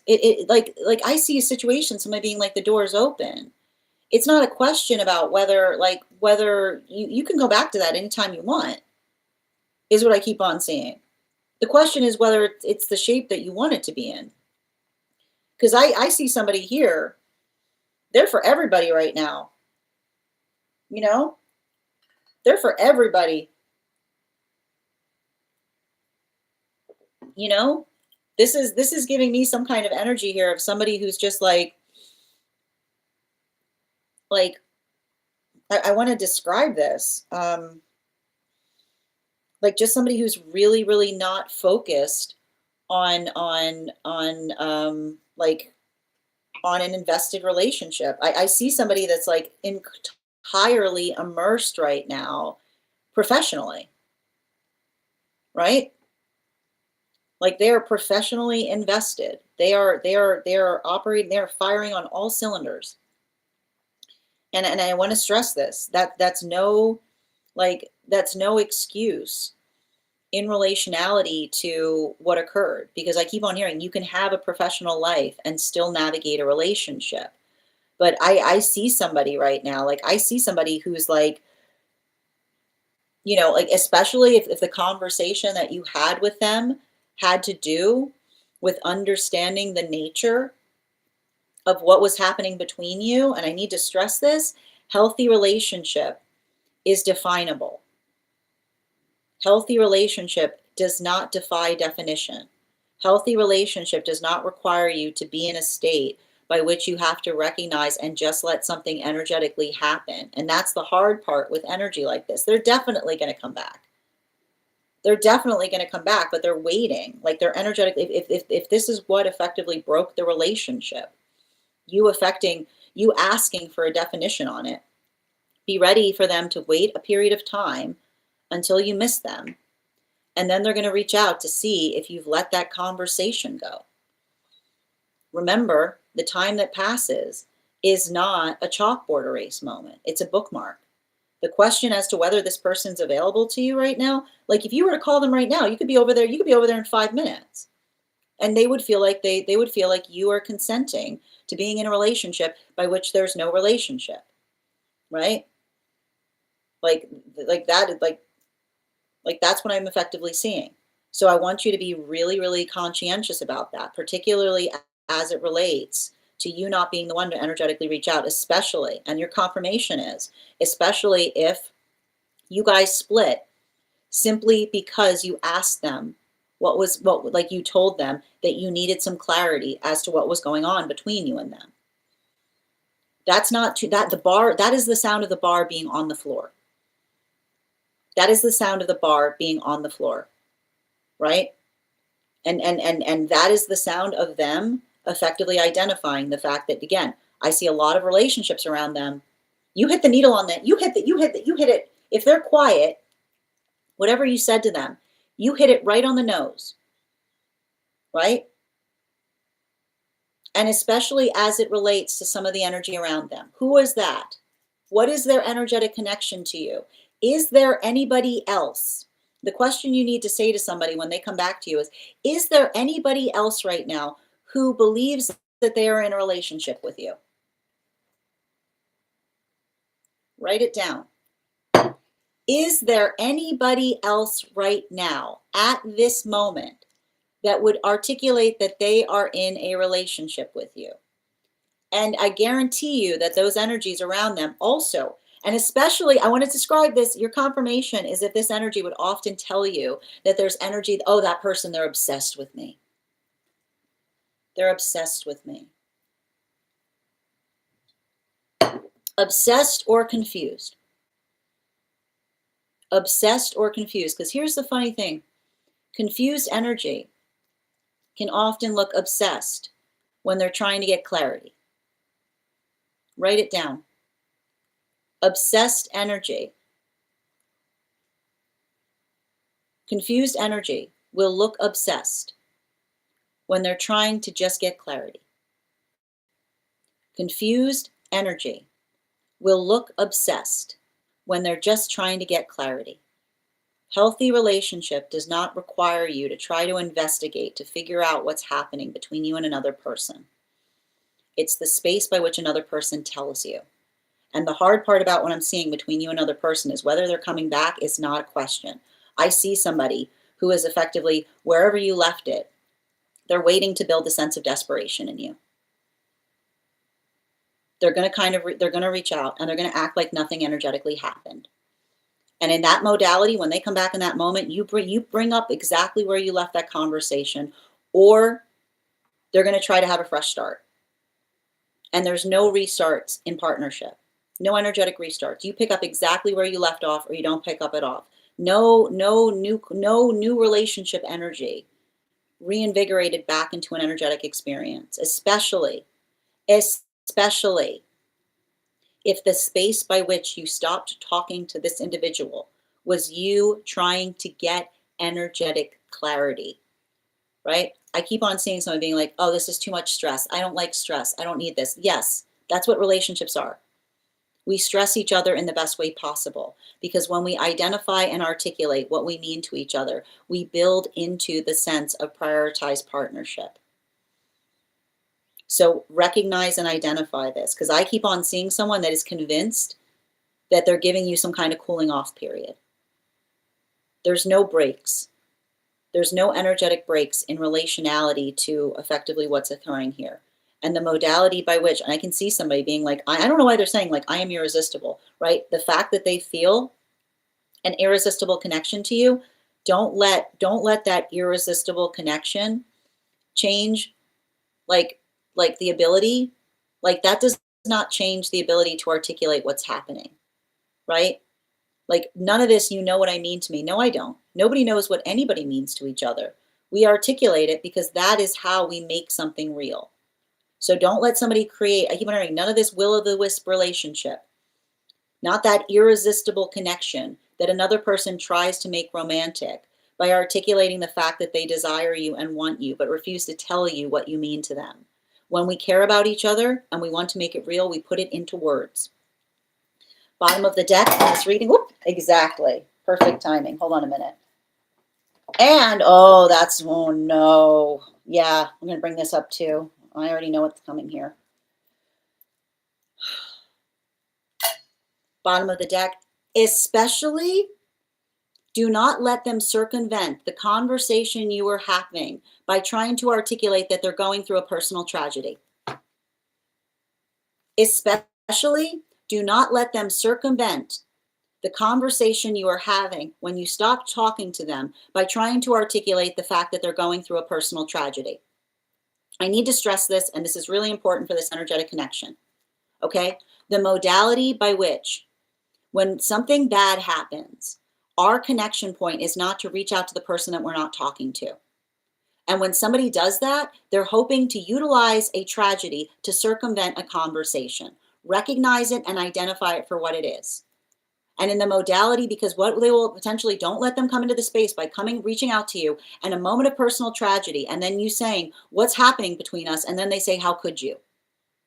How could you do that when I'm clearly suffering, right? Recognize someone who's trying to utilize a tragedy to smooth over the fact that they owe you a conversation. Recognize it's not okay to do. And I'm going to tell you right now, you've got a guide that's on this, that's that's focusing on this. When we are not talking to someone, we do not open the door of the conversation again by telling them something awful is happening. We don't do that to each other because it's not right. And if you recognize that they're doing it, if the first thing you hear from this person is them telling you that something awful occurred, understand and recognize that that is them effectively trying to circumvent and create a situation by which when you try to bring it up again, they try to make you feel like you are terrible. Because how could you at a moment by which they articulate that they needed you? If they needed you, they wouldn't just need you in the tragic moment. If they need you, they won't just reach out to you in their moment of tragedy. You'll be there at every other point too. And don't let them, okay? Do not let them emotionally get to you by trying to articulate that something awful is occurring that potentially brings you back into their experience without addressing why you weren't speaking in the first place. Do not, if that is how this energy comes back to you, you close the door and you do not return back to it, because that is somebody who's literally, like I keep on hearing. And it's interesting too, because it has to do with the energy that it's actually saying to me. It has to do with the energy that is connected to the tragedy. The energy that is connected to the tragedy is saying, don't let them utilize me as a reason to hurt you, is what I keep on hearing. Don't let them utilize, I keep on hearing, don't let them utilize another person. I keep on hearing, don't let another person allow their passing to create safe passage in them not treating you the way that you should. I don't know who this is, but it's interesting because it's not connected to you. It's one of their, it's somebody connected to them that's articulating that they want me to communicate that to you, is what I keep on hearing. Thank you so much for having that reading with me, dear. And if this message connected to you as well, it's very common for those who need these messages to be here to experience them. We are doing personal readings right now. If you would like to get on the list is open. It's 3 cards for a donation of $29 or more. They're upset about it too. 4 cards for a donation of $23 for my subscribers, Binks and my Lio. Please keep in mind there are 2 things I do not read for across these apps: pregnancy and medical. Happy to give insight on anything in private readings, and you can book private readings on my site. I'm going to take a moment to read over the comments that came through as I was reading. We're also at 98. We're at 98.1K likes on the clock app. When we get to 100K, I will be gifting a reading back to the collective. We've also got 3 spots available today for readings if you'd like to get on the list. All right. And thank you, SIR, for the follow. Chef, thank you for the follow as well. One moment, please. And thank you, Dada, for sharing the live. Always appreciate when you guys share the live. A win is a win, exactly. Thank you as well, Chris. Yes, thank you for confirmation. I need to quiet because I also need, so again, if you needed to catch any more of this reading, Chris, if you find me over on the place where we keep the videos, it'll be up there, and the place where we keep the photos. So if you wanted to catch anything that you might have missed. Yeah, it's roller coaster energy. Yeah, Amina, thank you for sharing the live. It was. Thank you for confirmation. Zippy. No, don't. I didn't mean to make you stressed, Chef. And Anna, thank you for sharing the live as well. Speechless. Thank you so much. I do my best, dear, and I'm so glad these messages helped. Yeah, it was some wild energy there, Sophia. Thank you as well, Alexandria. And thank you, Dada, for sharing the live. Always appreciate when you guys share the live. Well, I get worried when I read for somebody like that because it wasn't their guide reaching out. It was the other person's guide. But it's not even a guide. It's somebody who's still in the terrestrial space. Yeah, thank you, Dada, for sharing the live. And thank you, Good Vibes. All right, dear. All right, the next person we're reading for today is Dada. Dada, can you let me know if we're doing a general or if you have a specific question? And thank you so much to Bridget for gifting that reading to Dada. I love how this community supports each other. Nana, thank you for the follow as well. And while we wait for Dada's question, let's warm up those intuition muscles with an intuition check. I've got the animal spirit. Oh, we got, wait. Pause. Dada, hold on. Are we doing a general? Great. We got to 100K, so I'm also going to give away the 100K reading. Thank you guys so much for tapping that screen. I am thinking of a number right now. Between 1 and 47. First person I see that posts the number will get the reading. First person I see, not the first person that posts it. Sometimes I see things in a different order than you guys post them.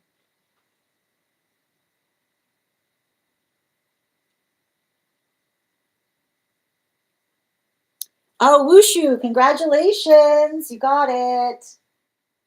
All right. We will do that again when we get to 150K. Thank you guys so much for continuing to tap. Appreciate it. And in the meantime, we're going to do an animal intuition check before we get started on Dada's reading. I've got the animal spirit guide cards here. I'm going to count back from 10, and when we get to 1, I will reveal the card. 10, 9, 8, 7, 6, 5, 4, 3, 2, 1. Blackbird, thank you for participating. We'll do that again after the next reading. And I'm going to pin up Dada here. Make sure to give Dada some love. Where'd Dada go? Dada, if you could just comment so I know that you're still in the room before we get started on the reading, and I know we're doing a general.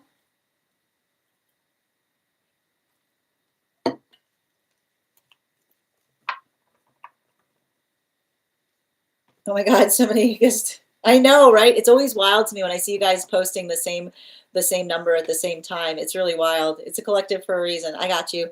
Perfect. Thank you, Dada. And guys, make sure to give Dada some love. Pin you up here. Oh my God, it's not letting me pin because you put gifts up. All right, can I get 4 cards, please?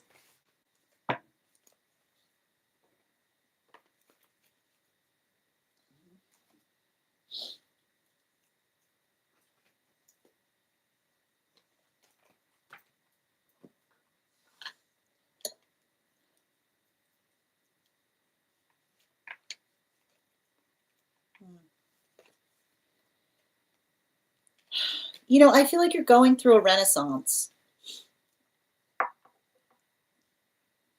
It's feeling like a lot of like, and I want to point out, like, a renaissance can often be the space by which we're energetically reconnecting to something that we gave up upon. You know, there's often a misunderstanding on what renaissance means. And it connects to nascent, right? And nascence means to shed light upon something. But, you know, and the thing about it is, you know, when we reconnect to something, and I want to just describe this because it's actually interesting because I feel like you've got a guide trying to help you with this. The space by which we reconnect to something in a way that feels personalized is the modality by which we build a connection, not based upon another person's lack of understanding of it, is what I keep on hearing.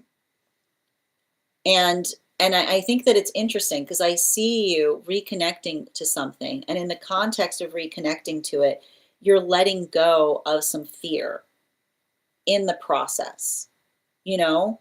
Like, that's the thing that I keep on picking up upon, which is like, and I want to describe it, you know, and I want to, like, the thing I keep on seeing is, and the best way I can put this into words is when we don't understand something, we're energetically afraid of it. And the modality by which we energetically connect to something, because we're afraid of what will happen if we don't. I keep on hearing, that's no way to live, is what I keep on hearing. It's no way to live, right? Like, that is, I keep on hearing, like, that is the sound of somebody, like, that is the sound of somebody who's worshiping their fear, right? Like, the sound of worshiping your fear is the modality of someone saying, I care about this. Why? Because I'm worried about, well, I'm worried about what would happen if I don't, right? Like, that's what we call a fear-based mindset. And that's what I effectively see that you're doing. Like, I feel like you're reconnecting to something in a way, but being like, what happens if I just move all of this? No, get this fear out of the way. Just just get the fear out of the way. Oh, there we go. Oh, there it is. Right? Like, that's what I keep on saying. Oh, I can see it clearly. Well, there's a lot of fear there. Geez. You know what I mean? Like, it's like, and it's hard, right? Like, that's what I keep on seeing in terms, and I feel like in a way, I feel like that's the thing about it is like, it's going to require like you got to reinterpret it. And I think that the thing that I keep on getting, and this is what's interesting about the guide that I feel like is working with you, is like the guide's basically saying like, I feel like that's the modality. Um, the thing I keep on seeing around it is, um, I think that I think that there's something really important about that. And I keep on seeing, um, and I keep on getting what's interesting about this reading is I keep on seeing it's the difference, like it's the difference between fear and awe, right? Like I keep on hearing when you get rid of the fear, prepare to be awed, right? Because it's the modality and the experience by which one is able to recognize and identify something that feels, I keep on hearing something that feels absolutely energetically beautiful.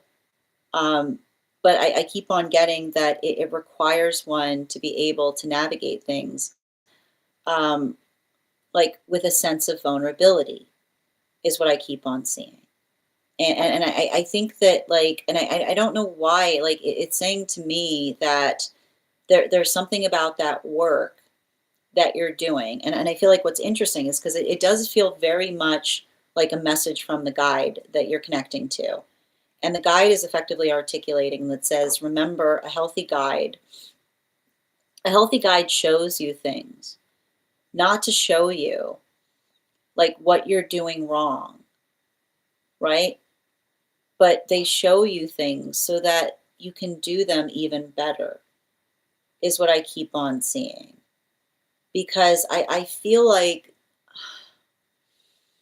there's something I see that you're doing right now that's helping you heal from some kind of sense of of perfection, or being really hard on yourself for those moments that you're not perfect. And I just need to stress this. I don't know. The funny part is I don't know who this guide is, but the funny thing about the guide is the guide's kind of like, I'm kind of a big deal. It's like keep on getting the guide's like the guide, it's funny because the guide I'm reading for is the guide's like, I'm kind of a big deal. I love it. I love when guides I love when guides try to articulate the fact that they're kind of a big deal. But when a guide says they're kind of a big deal, it's often the energy that says, I wouldn't be working with you if I didn't trust your energetic judgment, is what I keep on hearing. Right? Like that's what I keep on hearing about. Like they wouldn't be working with you if they didn't trust the fact that you were working, like that you had that, right? And I just keep on hearing that, like don't let don't let your sense of trying to be perfect stand in the way of seeing how exceptional you are, is what I keep on hearing. Because exceptional energy is always very hard on the self, right? They always energetically scrutinize. They're always agonizing in terms of leaving situations, right? What is exceptional energy? Navigate. Exceptional energy could literally knock something out of the park, is what this guide is showing me, and be like, yeah, but if I just like, I could have made it like. I could have knocked it across the block instead of out of the park. Like it's that type of energy. Like, are you splitting hairs? Like your ability to split hairs is like I see a guide that says the only thing that they're frustrated with working you is your ability to split hairs makes them want to tear their hair out. Is what I keep on getting, which is the modality by which you do something like well, and even in the space by which you do it well, like it's the space by which you get too hard on yourself in terms of navigating the fact that you could have done it better, right? And I feel like that's a lot of the work that they're helping you. And I don't know why they're saying this. Like, I don't know why this guide is articulating that there's something about them saying that perfect is a state of mind. It's not, it's not a destination, right? Which is, even, I keep on hearing, even like, understand that the way that you do things is how you do things. And it's okay. I keep on hearing, it's okay if at times you are inscrutable, so long as you're not inscrutable to yourself, is what I keep on hearing, right? And I think that it's hard because I feel like, I don't know why, like, I feel like you've got a bunch of energy. I keep on hearing, like, I feel like you've got a lot of inscrutable energy around you for some reason, you know? And like, I feel like that it's hard because when you, like, I keep wondering, when like you've got inscrutable energy around you, sometimes that's the sound of you like being like, like, bye-bye. Like, you know what I mean? Like, bye-bye, bye-bye. Like, I don't have time for this. It's weird. Okay. But and I think that that's better. Like, that's the thing that I keep on seeing, right? Like, you're not over internalizing another person being inscrutable. You're just seeing it as weird because it's weird, you know? And again, you're not being weird, but it's like the modality by which we work. I keep hearing the modality by which we work to be weird in the best way possible is often the art, the ability to understand and recognize like how energetically authentic we are. And I keep on getting that. I feel like in the space of you having to navigate and make those choices right now, I see you like still working through a little bit of that hermit mode, right? I feel like it's like I see a lot of that energy by which you have a tendency of self-isolating. But I keep on hearing like, um, I don't know why, but I feel like this guide, like they're trying to help you with your confidence. And I keep on hearing the hard part with you, like the hard part about you being confident, like you being confident, and I keep on hearing this too. Often those are confident, like often we see somebody confident is just somebody doing something terrified. It's like how'd you get confident? Never did. Never did. Never did. I'm terrified. Like, it's like the energy that goes like, how'd you get all that confidence? This is not confidence. This is fortified terror. Is what I keep on hearing somebody say. Sometimes finding confidence is just fortifying on your terror, is what I keep on getting, right? I feel like that's like there's something important about that being communicated that is effectively helping you like work through something. Like I keep on getting confidence is fortified terror, which is the modality by which we effectively like navigate our energetic fear in order to arrive in terms of the way that we hope to be able to like articulate things, is what I keep on hearing. Yeah, Ace of Cups, right? Like it's giving me a lot of that. I just keep on hearing the same message coming through the guide, which says confidence is fortified fear, right? Again, if not, right? And I keep on hearing, if not, it's just energetic ignorance, right? The modality by which we effectively find the ability to meet our own anxiety. It's not the fact that it energetically goes away, but it's a space by which we become energetically braver in the space by which we face it. And so I feel like there's something about that that says, I keep wondering, every day, right? Every day, something that feels like an energetic challenge to you. Not too much. I keep wondering, not too much. Just every day, something that pushes the envelope in the best way possible in terms of doing something that I keep wondering, in terms of doing something that helps you like work through it in a way, right? And I keep on hearing like that is you. I keep hearing that is you. And when you're going through that moment, you feel anxiety. I keep on hearing them say that's you fortifying like your own anxiety upon something, right? I keep hearing you're fortifying. And when we fortify, we get stronger in it, right? So it's not the ability of saying like, when is this feeling going to go away? But the feeling of saying it's always going to feel that way. I'm just getting stronger in being able to navigate through it, right? That's what it's going to feel like as you're building into those confident choices. Thank you so much for having that reading with me, Dada. And if this message connected to you as well, it's very common for those who need these messages to be here to experience them. We are doing personal readings right now. If you'd like to get on the list, I've got 3 spots available before the list will be closed. It is 3 cards for a donation of $29 or more 4 cards for a donation of 23 or more for my subscribers, links in my bio. Please keep in mind there are 2 things I don't read for across these apps, pregnancy and medical. Happy to give insight on anything in private readings, and you can book private readings on my site. I'm going to take a moment to read over the comments that came through as I was reading. We're also at 105K likes. When we get to 150K, I'll be gifting a reading back to the collective, so make sure you're tapping that screen. We'll get to 150K in no time. It's my favorite thing when I see waves of numbers, like waves of numbers and everybody's got the same number. I'm like, oh, look at the collective go. Absolutely. Oh, you got 2 of them there. Well, here's the thing, Wushu, just make sure that just please make sure to notate the date so that way you remember where they are. Yep, I didn't think of it that way, but yes, I'm rebuilding myself. That's spot on. I've been getting back to the roots of me, who I am and what makes me happy. Guilty as charged. Yes, my guide has been helping me with my interpretations. Yes, I've been working on the fear and more awe arises. No room for mistakes. But here's the thing about it. Like it's not, there is like, they're not mistakes is what I keep on getting. Like you have to erase the fact that you're calling them mistakes is what I keep on hearing. Yeah, that's for sure. It's a joke we share. Yeah, she would always yell at me. It doesn't have to be perfect. Exactly. That's what I keep on getting. That's what I keep on getting about the hair splitting. Yeah, the loner energy. I don't want to let anyone down. You're not. I was just thinking about that last night. It still hurts, but I'm the same, but I'm stronger. You're so welcome, dear. And again, thank you for all of your help thank you for all of your help in your live. And thank you so much, Bridget, for gifting Dada that reading. The next person we're reading for today is Angelic. And if anybody wants to get on the list right now, it's an absolutely lovely time to get on the list. You'll be the second person read for today. 3 cards for a donation of 29 or more. 4 cards for a donation of 23 or more for my subscribers, links in my bio. Please keep in mind there are 2 things I don't read for across these apps, pregnancy and medical. Happy to give insight on anything in private readings, and you can book private readings on my site. Okay.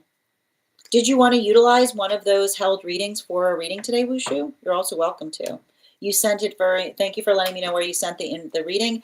And just a reminder to anyone who wants to get on the list right now, you'll be the second person read for. We do here highest priority messages from Spirit, Life Path, Mediumship, Dream Interpretation, Angelic Guidance, Animal Spirit Guide readings, Pet readings, Akashic, Mind, Body, Spirit, and Love. If you have information that you feel is relevant for the purposes of our reading, you can include it in the notes when you send the donation. You can also include it in our subscriber-only Disco channel in the appropriate channels. Also, if you have a held reading that you would like to receive today, I just need to know the date that you effectively had the reading held, and I'll be happy to add you back to the list as well.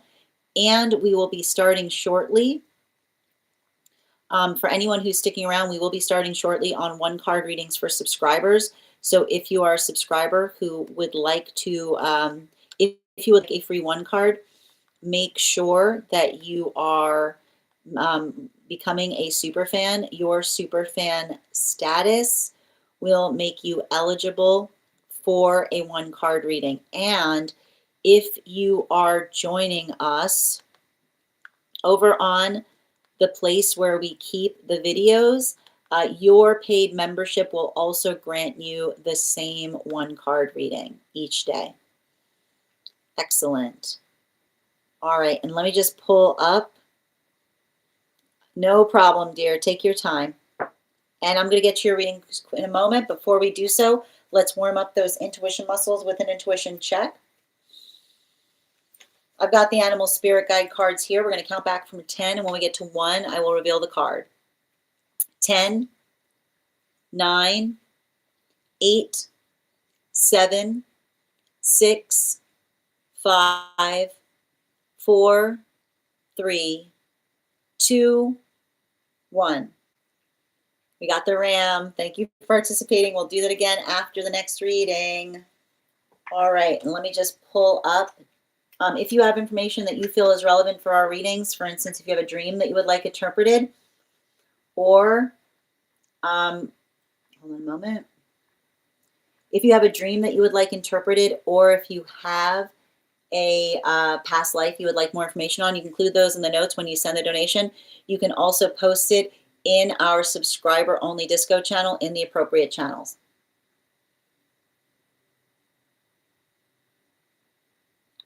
Oh.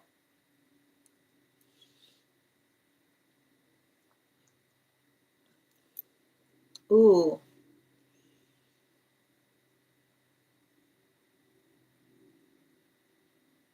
Mm-hmm.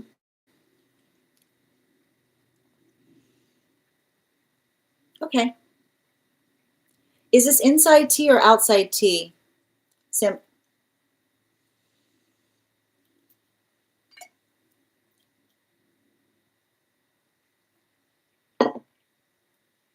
Outside. I would love to get a reading in regards to why over the past few days I've managed to break a lot of glass recently.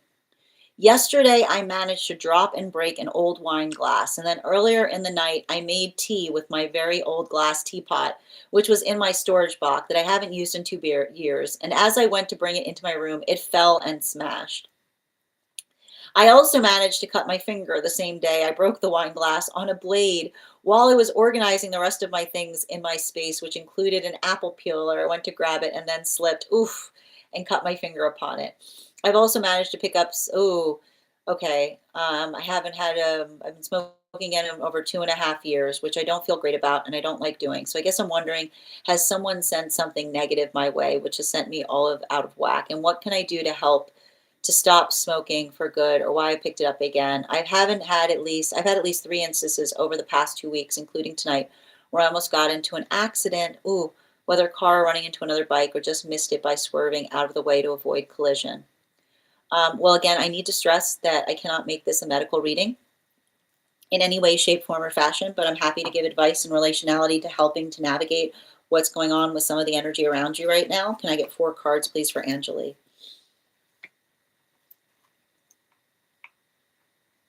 Mm-hmm. Yeah. Mm.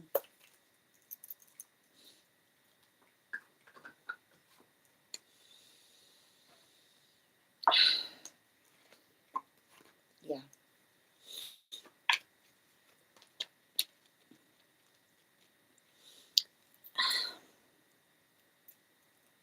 So I would not be surprised. So here's the thing.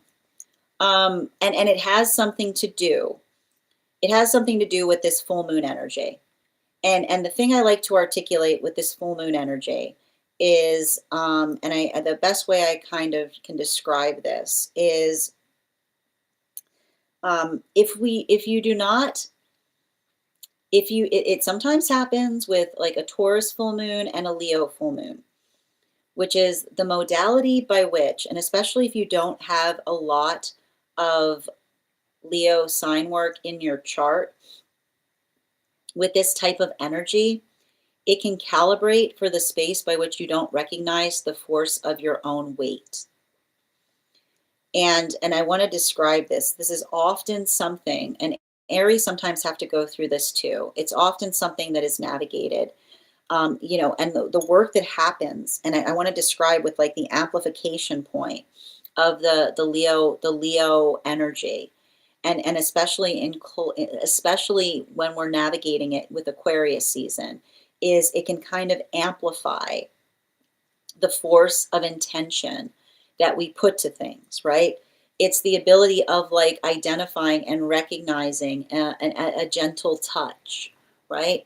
And you're potentially, what's interesting about this is you're experiencing it in a way, in a tangible space, right? Like you don't realize you're doing things the way that you would typically do it, but it feels like you're having more of an energetic impact upon it, which is why I see the experience by which you articulated that you said that there was an old wine glass that you said effectively broke, and then you said you identified that there was a teapot that you said was also in the space by which it fell and smashed.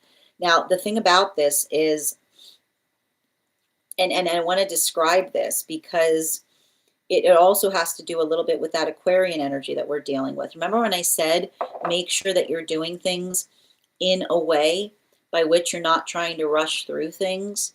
right? Doing things one thing at a time, remember when I articulated today earlier in the Daily Collective, taking taking a very patient approach to things, right? Not allowing the feeling of energetic rush to get the better of you. But often I like to describe this as this type of energy. Like when we feel rushed, we slow down, right? When we feel rushed, we slow down. And that has to do, right, with the fact that we also see that there are a lot of planets that are currently in Aquarius. And the thing with the thing with a lot of planets in Aquarius at the same time is that it can often create the experience by which we recognize or identify or feel the weight of a lot of things happening all at once. And it does create those modalities by which it can sometimes feel like it's energetically hard to concentrate. So, one of the things I'll articulate, if this is something that is getting the better of you right now in this energy, is don't try to multitask. This is not multitasking energy for you, right? Doing one thing at a time and not starting something else until whatever you're doing is energetically complete, right? Picking something up, putting something down before you pick something else up again. Because there's some energy that we navigate that can actually help us with that. Like when we've got a lot of Gemini energy, like you can do like bump, bump, bump. You can be it's like multitasking central, right? Libra can do that for us too. But Aquarius can often create that modality by which, like, we've got a lot of that Leonine energy that puts a lot of strength towards things. And then with all of these planets in Aquarius at the same time, it's a lot of that. What was I doing? Why did I come in here? Right? It's like a lot of that type of energy. And so I want you to be very careful, right? And I feel like that in a way, like even in the space by which you're picking up upon that, right? Like it's saying to me, easy does it, steady as she goes, taking an energetic, don't try to rush through things, but allowing the space of finishing one thing before you start another. Because the amplification of you effectively articulating, like on a lot of the shape that I see that some of these mishaps are occurring, is you potentially trying to multitask in this energy. So just allow the context of being able to be energetically patient to set the energetic pace upon things, right? And I think that there's also something interesting about that in relationality, right? To the fact that you articulated that you started, right? You started to energetically regress in relationality to something that you healed from. Okay? The thing I keep on seeing, and this is what can happen with this Aquarian energy, like with all of these planets in Aquarius, is it can make us feel very energetically nostalgic, right? It can make us feel very energetically nostalgic for past experiences, right? So I want you to understand, and I want you to understand, like I want you to define why you're being drawn back to that habit, right? The modality by which you're effectively, like I keep on seeing the space by which, like I keep on hearing, are you picking it back up or are you trying to energetically regress? What are you thinking about? What are you thinking about as you're reaching for that vice is what I keep on hearing. Because it's saying to me that, and I want to describe this, I want you to stop doing that and start breathing the way that you breathe when you're doing that. Because I feel like it's the modality by which you feel like there's a lot of things that are happening. And you're returning back to that because it's a meditation space. It gives you an opportunity. Remember when I said there's a lot of things happening, focusing upon one thing, right? The modality by which you say it's okay to create space for yourself just to breathe I want you to try instead, when you're feeling the energetic inclination, turn towards meditation. When you're feeling the energetic inclination, turn towards meditation, because I keep on hearing it's your desire, it's your body's desire to breathe long breaths that's attracting you to that. So the modality by which you're remembering something and you're desiring to breathe long breath, try doing it in a meditation space. And I keep on hearing it doesn't mean that you don't have to reach for it, but say to yourself, before I can reach for it, I have to meditate for 10 minutes, right? Or 5 minutes is what I keep on saying. If 10 feels too long, say 5 minutes of meditation before I reach for that vice. If you still feel the energetic inclination after that, then I'm not going to, like, that's your prerogative. But there's something about that that says, I keep on seeing, there's something about that that may be able to effectively clear that, because you're giving your body the breath that it's trying to ask for as you're effectively contemplating something and slowing down your own breath work. Bottom of the deck on this reading. Yeah, remember to breathe kind of energy, right? That's why you're returning back to it. It's saying remember to breathe. And the thing about that particular the thing about that particular vice is that it often is very connected to breath work.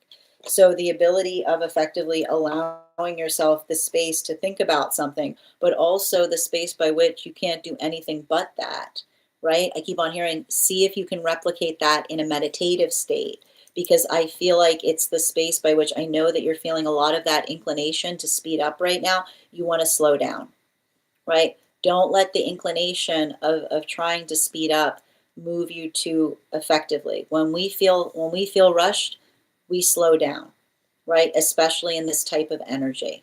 Thank you so much for having that reading with me. And if this message connected to you as well, it's very common for those who need these messages to be here to experience them. We are doing personal readings right now. If you would like to get on the list, you'll be the next person read for. 3 cards for a donation of $29 or more. 4 cards for a donation of $23 or more for my subscribers. Links in my bio. Please keep in mind there are 2 things I do not read for across these apps: pregnancy and medical. Happy to give insight on anything in private readings, and you can book private readings on my site. I'm going to take a moment to read over some of the comments that came through as I was reading. And also, if anybody wants to get on the list right now, it's a lovely time to get on the list. You'll be the next person read for. You're so welcome, Dada. Yes, I'm usually pretty good in multitasking. It's not what I'm. It's all this air energy. All these planets in Aquarius. It's a lot of air energy. Yeah, and Laura, thank you for the follow. Yeah, I don't think it helps that I finally unloaded my storage box from 2 years ago now that I've moved and moving into a new space. So that makes sense in the nostalgia. And that's true. I didn't notice how it feels for me. I can definitely give that a go. I haven't meditated in a while either because I hate the taste of them. Yes, which is like really like the action of breathing and the oral fixation. I can definitely take the time to slow down and try not to rush when I feel overwhelmed. That's really helpful to keep in mind. And that's what I keep on getting, especially especially with a lot of these things happening on top of things right now, like one thing at a time. I keep on hearing one thing at a time, at least until we get out of this full moon and this Aquarian season, right? Like finish one thing before starting another. And thank you, June, for the follow. All right, my friends, we're going to be moving into 1-card readings for subscribers. I appreciate you as well. If you are a super fan who would like a card pulled, go ahead and put your question in the comments. If you'd like to become a super fan, your super fan status will make you eligible for a 1-card. And if you are a member over on the place where we keep the videos, your paid membership entitles you to a 1-card as well. Excellent. Good vibes. And again, please, if you would like an animal spirit guide card on top of your 1-card, please make sure that you are also recharging your heart knees. All right. Good vibes. 1 card in connection with N, please. I feel like you help them I feel like you help them feel energetically confident about things. You know? I feel like they often need confidence booster. Bottom of the deck. Yeah, especially with the Chariot.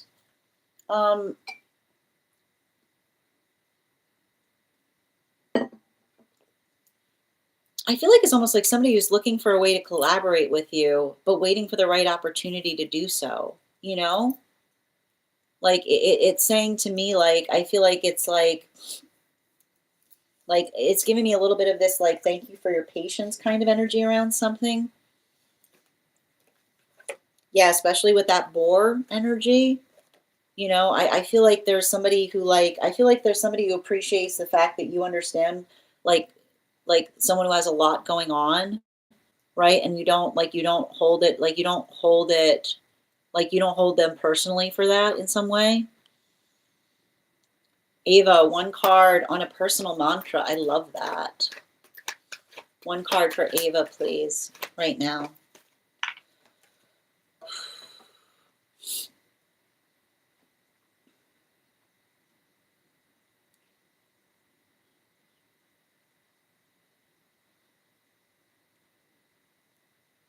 I keep on hearing everything is happening for me.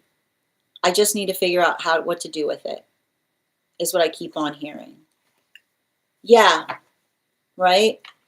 Like, I keep on hearing everything is happening for me. I just need to figure out what to do with it, which is the modality by which, like, I keep on hearing the space by which one navigates being exactly what you need, where you are, having everything that you need in order to energetically perfect, right? Like, it's saying to me, it's like working through the tools that are energetically available. Animal spirit. Yeah, like the frog energy, right? I think that there's something, I feel like there's something important there in relationality to, remember when I said what, like the question being like, what do I want to do with it? Right? Like focusing and identifying upon your purpose. And it's interesting because I keep on hearing that's why they wanted the added part of what I do with it. Because the modality of understanding like what one's purpose is the ability of being able to perceive what is available to you in a way that helps you work with it, right? It's like, but you have to, but first you have to focus on what the purpose is or what the energetic direction that you're trying to go into is. Bridget, one card, hold on a minute. One card, highest priority for Bridget, please. Ooh, Knight of Pentacles. I feel like this is you in connection with masculine energy. Bearing in mind, this is not based on gender, but what it feels most aligned to. You gifted a reading, so I'm giving you an additional card here as well. You know, like it's interesting because I feel like your connection with masculine right now is building into a sense, like I keep on hearing a sense of healthy patience in terms of,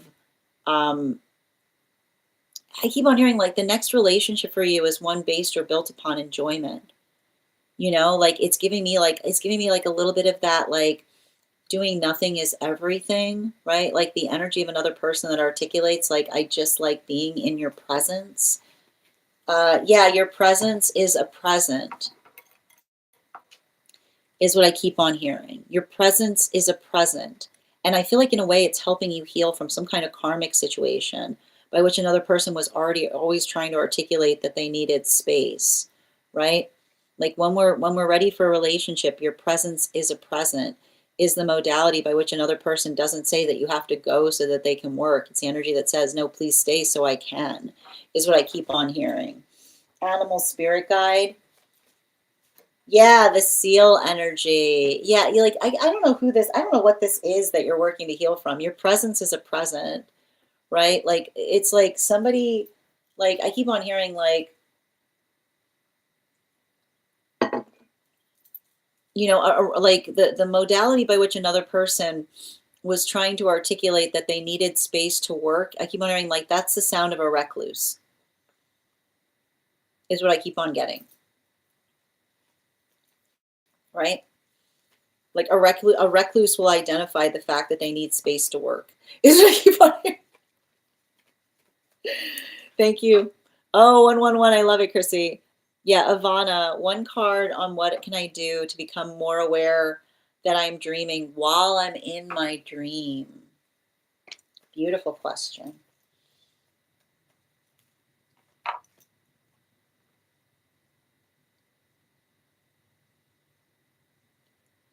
You need to start doing something in the present. Um, so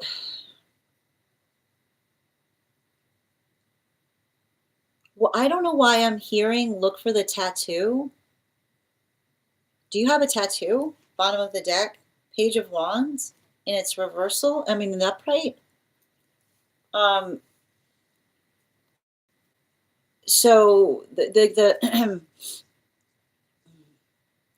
I keep on getting how do I describe this?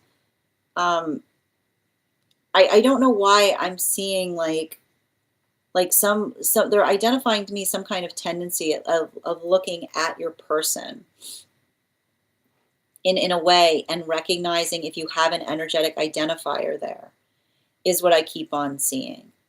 Animal spirit guide. Yeah, look at that. I don't know why. This is interesting. I just want to get clarity on this. Uh, hold on. Okay. Yeah, from that, a certain angelic you had told me has been close to me. Okay, so you got the same message? Do you have one? Is what I keep on getting because I keep on seeing that, like, I don't know why. This is weird. I haven't gotten this reading before. I don't know why they're articulating upon the fact that they're identifying the fact that that tattoo, like the tattoo doesn't carry over into the dream space. It becomes like I keep on hearing it becomes there's something very attenuated in relationality to that I'm seeing that says it becomes protection is what I keep on getting, not present. Very interesting. Chrissy, card regarding connection, please.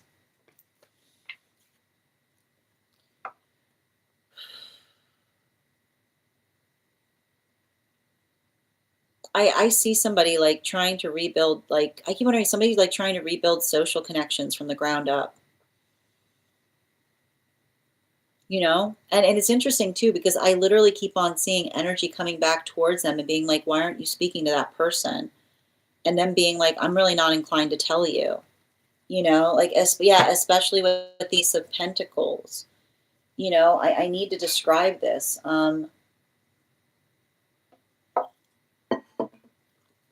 I don't know why I keep on hearing somebody that's healing from bad advice. But I keep on getting the reason that they're articulating that it feels like it's bad advice is somebody, I keep wondering, someone who delighted in giving someone bad advice to see if they would actually do something. You know what I mean? Like it's that type of energy. Yeah, the hawk, you know, like it's saying to me, like I keep on hearing someone say, I don't exist for another's entertainment, is what I keep on seeing. And it feels hard or difficult because I almost feel like I see somebody like working through some kind of modality by which, like, I don't know why I keep on seeing someone who wants to say, why would you tell me, like, why would you say that to me? If you, like, I keep on hearing, I don't know why it's like somebody saying, like, I didn't really think that they would, like, you know, like, it's that type of energy, you know? Like, I don't know why, like, we don't say things to another person going, I wanted to see, like, I wouldn't do it, but I wanted to see, like, it's that, like, you know what you should do, but somebody saying that not in the way by which they meant it, but the space by which they're trying to identify the fact that they were kidding is what I keep on getting. Yeah. Simp, general, please. Yeah, the Five of Cups in its reversal. I feel like this is a continuation of the reading that we had, which is like I keep on hearing a gentle approach to things right now, which is it's also similar. Remember the reading that we had yesterday, by which I said we offer invitations, but we don't push the envelope, which is the modality by which we articulate something, but we're not pushing in terms of what it is that we're amplifying or speaking towards. Yes, especially with the strength card, right? Like working towards energetic adaptability, but not just adaptability. Like I feel like this is you like not knowing your own strength right now, or the feeling of your strength is amplified given some of that Leo full moon energy. Animal spirit guide. Yeah, especially with the fire dragon, right? Easy does it. Like a little bit goes a long way right now. I got you. It's my one card on me taking care of myself. Ooh, and sleeping instead of waiting. Ever patient, never waiting, right? We recognize when we're waiting for things and we get productive towards what it is that we're waiting upon, right? Every step in a healthy direction, which is saying, why am I not in the modality of recognizing and saying I'm waiting, but being like, this is what I'm doing in the face of feeling like I'm waiting for something. I'm taking steps to effectively allow it to become reality. Bottom of the deck, yeah, especially with, right, the healing of waiting is healthy steps in the right direction. Ever patient, never waiting, right? This is what I did today to move closer towards my purpose. Animal spirit guide. Yeah, a little bit every day goes a long way, right? Every day a step, a small step in the right direction. Being able to track the progress, not feeling overwhelmed in terms of where we have to go, but how far we've energetically come. Thank you for confirmation, good vibes. I have no idea what you mean by that, revenue in relationality to group. And God's time, thank you for the follow. You're so welcome, Ava. One card for Ruby on this situation with them. I feel like this is like, I don't know why, but it's like, it's saying to me like the modality of like working through, like I keep on getting it's not a soap opera, you know? Like I see you having to say to someone like I'm not a character in the soap opera of your experience is what I keep on getting. Yeah, like,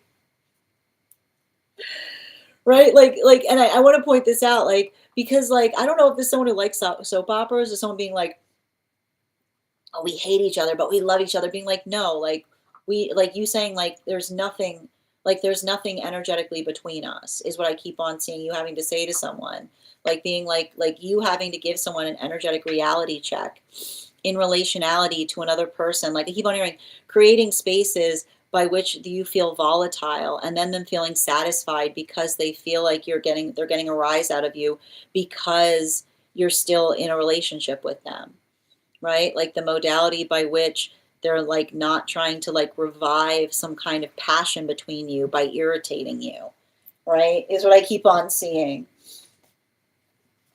Yeah, the Ren, right? Which is why like I keep on seeing like the modality by which another person does something that would like they know how to get under your skin and just not letting it bother you by saying to them like I'm not playing, I'm not, like you saying to them like we're not, this is not a soap opera. Like this is not you and I going through like the motions of passion masked as inconvenience. This is you effectively being irritated but not letting like not letting the irritation be misconstrued about the fact that they see in the in they see that energy, this energy feels like every time they irritate you that they're seeing the fact that you still care about them is what I keep on seeing.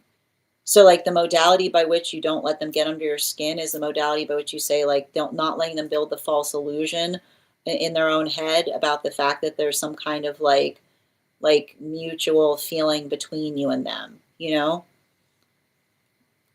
Yeah, you're so welcome, Bridget. And Robert, thank you for the follow. My past exes needed space, but surprisingly, the last ex was smothering. I had to adjust. Interesting. It definitely helped me heal. Oh, I was looking. Oh, no, I was looking. Oh, that's wild. Interesting. And thank you for confirmation on that, Ivana. Humphrey, thank you for the follow. Oh, that's so wild. Hi there, Susan. Welcome. No, I didn't, but I was searching for the symbol and I wanted to get the symbol. Actually, thank you for confirmation on the reading. That's amazing. Humphrey, thank you for the follow. You're so welcome, Chrissy. Yes, I remember that. Highest party for Nikki, please. Highest party for Nikki.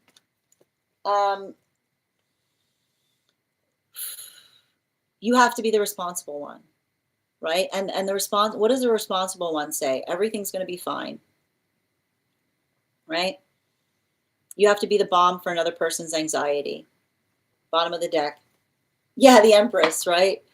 Like you saying to someone like everything's fine, right? The modality by which I keep on hearing, the modality by which you articulate that you are fine is not, I keep on hearing, like, not being irritated by another person's panic, but recognizing, like, when we care about, like, I keep on hearing, like when we care about each other, we reaffirm to that, like, we reaffirm to another person, like, what is and is not worth our time, right? Like, that sounds like it's a them, like, I keep hearing you say to somebody, like, that sounds like it's a them problem, right? Yeah, the frog energy, right? Like, that sounds like that sounds like a them problem, right? Is the modality by which if another person's working through something, I keep on hearing, like, we don't bend over backwards to contort to another person's ridiculous demands, right? We recognize and identify and understand healthy relationship does not make us do, I keep on hearing, does not make us do absurd things, right? And often the modality by which another person's requests get more and more absurd is the identification point of them moving deep, like that, a cause for concern because somebody's too deep in their energetic ego, right? The list is still open if you wanted to get on the list today, dear. I'm intrigued, little by little. You're welcome, Sim. Thank you for those heart me's, Ruby. You're welcome. It's my day. The level of me from another has been loud. Sending you support on that journey. I like that. Thank you, Carla. Oh, exactly. So again, you gave them solutions. Now they're creating drama. Oh, good. I'm glad to hear that, dear. Yeah. It's like, it feels very melodramatic, you know?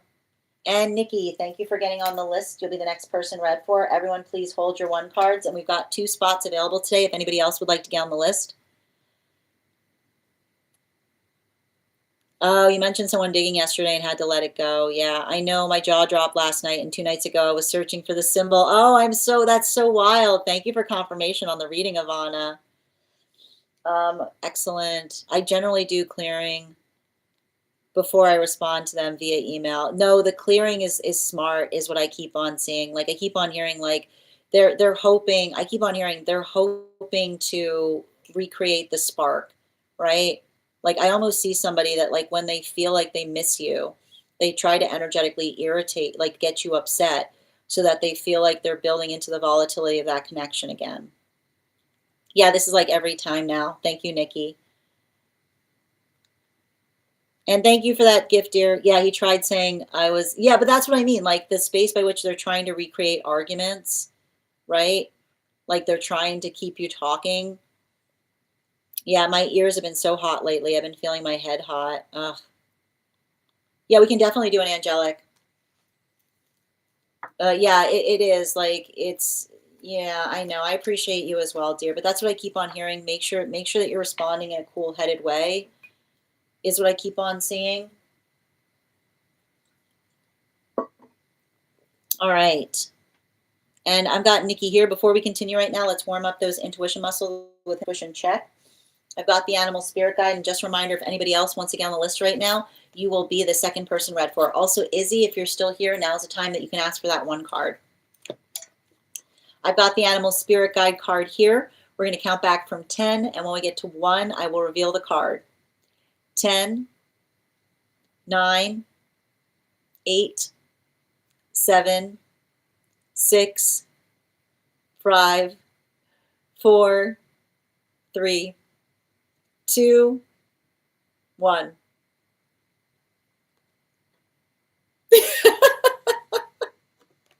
Amazing. Amazing. Amazing. Oh, Lord. It's so good. Oh my gosh. It's amazing. All right, I'm pinning up Nikki here. And just a reminder to anybody who wants to get on the list right now, if you get on the list right now, it's a great time to get on the list. You'll be the next person read for. 3 cards for a donation of $29 or more. 4 cards for a donation of $23 or more for my subscribers. Binks in my Lio, Please keep in mind there are two things I do not read for across these apps. Pregnancy, or three things: pregnancy, medical, or legal. Happy to give insight on anything in private readings, and you can book private readings on my site. Okay. And there we go. Hold on a moment.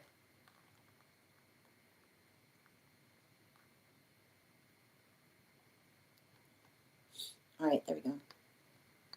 Thank you. Amazing. All right, can I get 4 cards, please? Okay.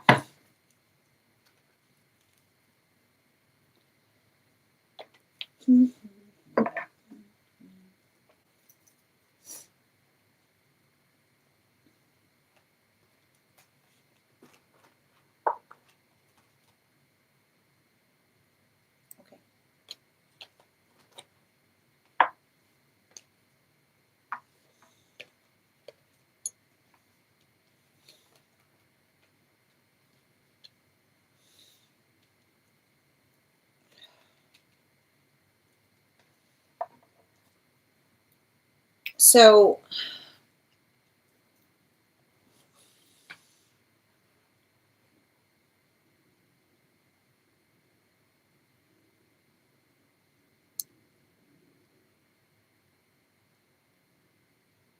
this particular angelic is effectively, hold on.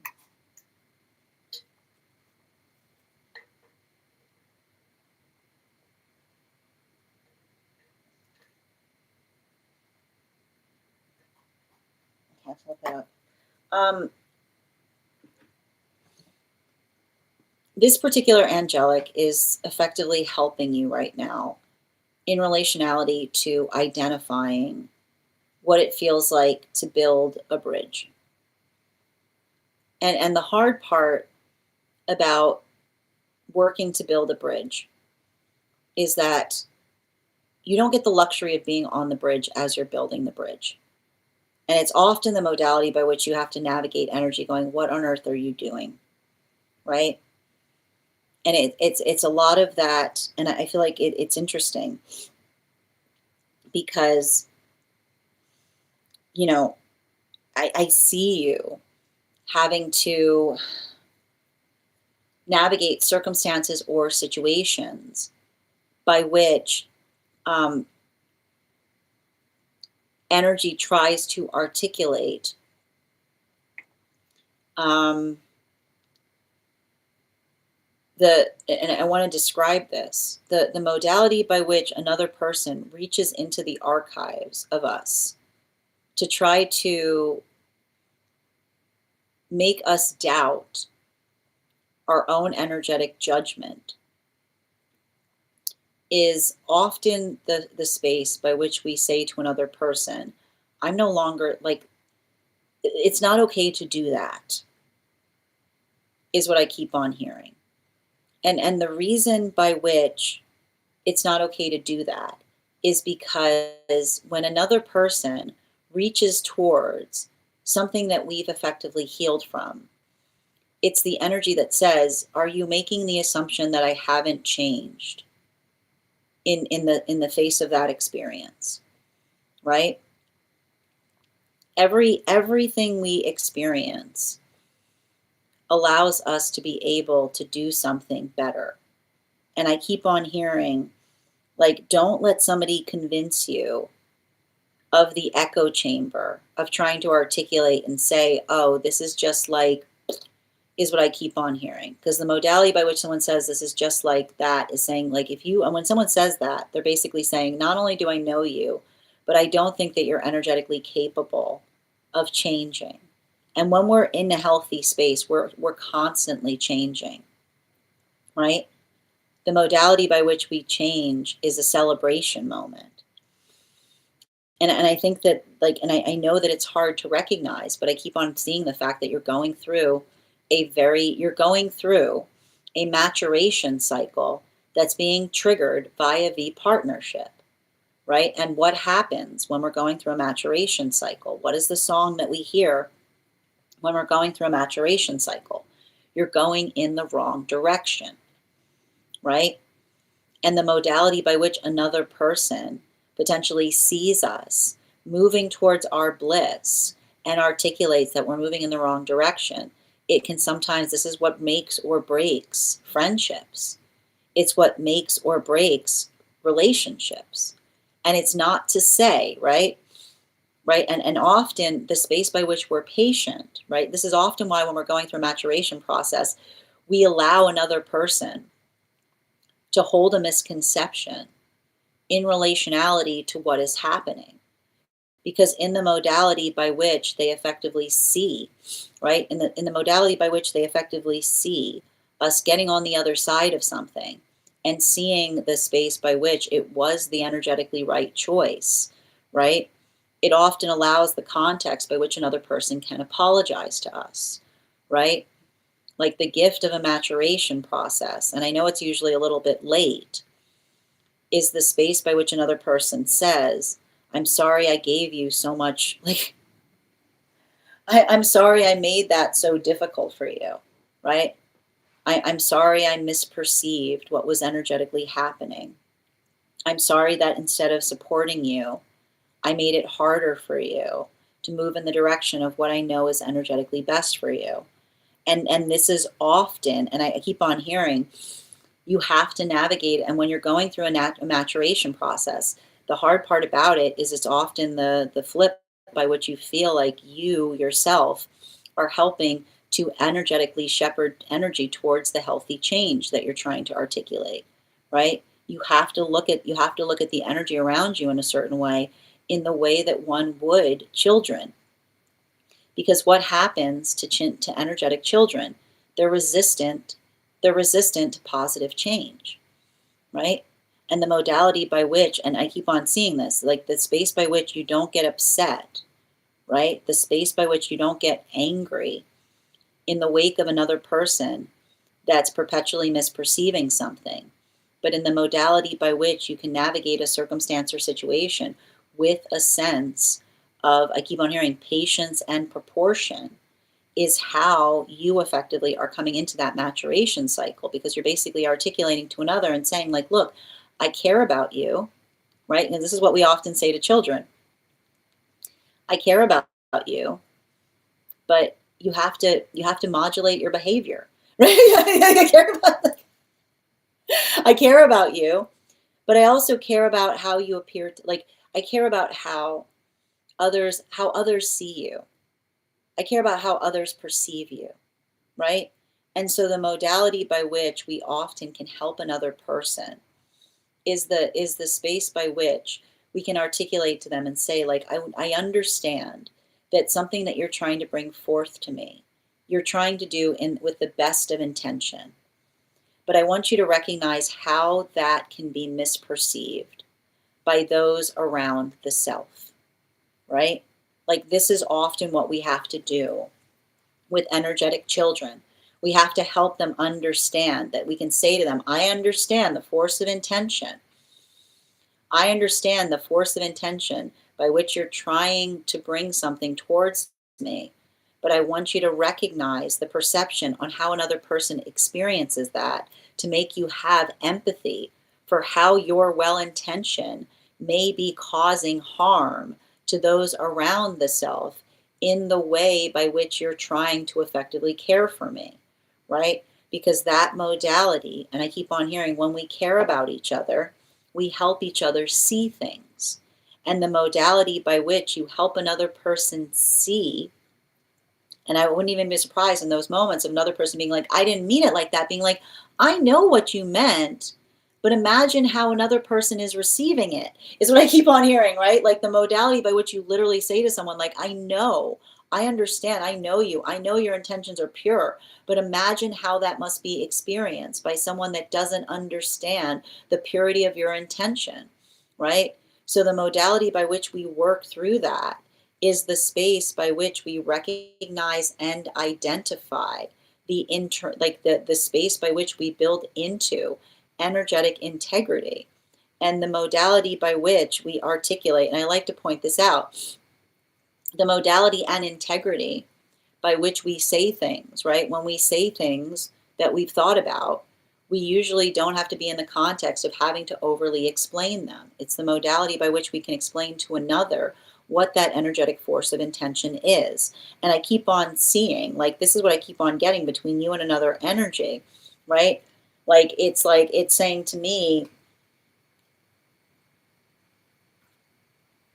it's like the space or the nature by which another person says, well, I just worry about you. And being like, I understand. Like I see you saying to someone, I understand that you worry about me, but that worry should not supersede. And this is what's hard, like the energy that says, and again, do you see what's happening here?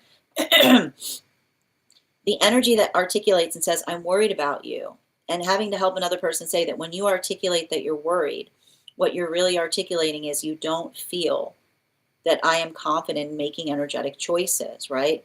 And this is why we articulate that when we care about each other, we worry in the best way possible, which is saying, how can I help you, right? What can I give you to make something energetically easier? We don't say stop, right? We don't say stop. We don't say don't do this. We don't say I know how hard it's going to be, right? We say, what can I do to make it better? So I feel like that's a lot of the work. If, again, especially if someone keeps on giving you something unnecessary and claiming that they're doing so because they care, redirect the flow so you can see where it should go, right? Which is saying, okay, look, I know that you mean to be caring. If you actually cared, right? If the force of that care is true and valid, this is what you could do that would actually feel like caring to me, right? If you're actually worried, and this is what you're worried about, this is what would help. And that modality of being able to effectively understand that when we care about each other, we can circumvent the flow is the modality by which we're able to amplify and articulate what feels like it's energetically supportive, but even in the space by which it's energetically supportive, helps us to discern what really cares about us. Because when we are giving something to someone that doesn't feel like it's productive, and then we say, actually, that's not helpful, but this is what would be, then that is us fortifying the care that another person is articulating that they have for us. So recognize what happens when you redirect the flow. Because if they actually care, you will know, because they will redirect the flow in terms of where you hope for it to go. Bottom of the deck on this reading. Yeah, the 10, like again, this is how we fortify another person's intentions when they say, I'm worried. And being like, okay, well, if you're worried, if you're truly worried, this is what you could do that would identify the space that would feel supportive, right? It's the identification point that allows the clarity in terms of another person's intentions. Because when we actually care and another person tells us to redirect the flow, we know where to go, right? It's the ability of someone saying, thank you for giving me a means to be able to actually show you that I energetically support something that you're doing. So allow that not to be a point of getting frustrated. When you're feeling frustrated, redirect the flow and then observe if energy is inclined to follow that direction.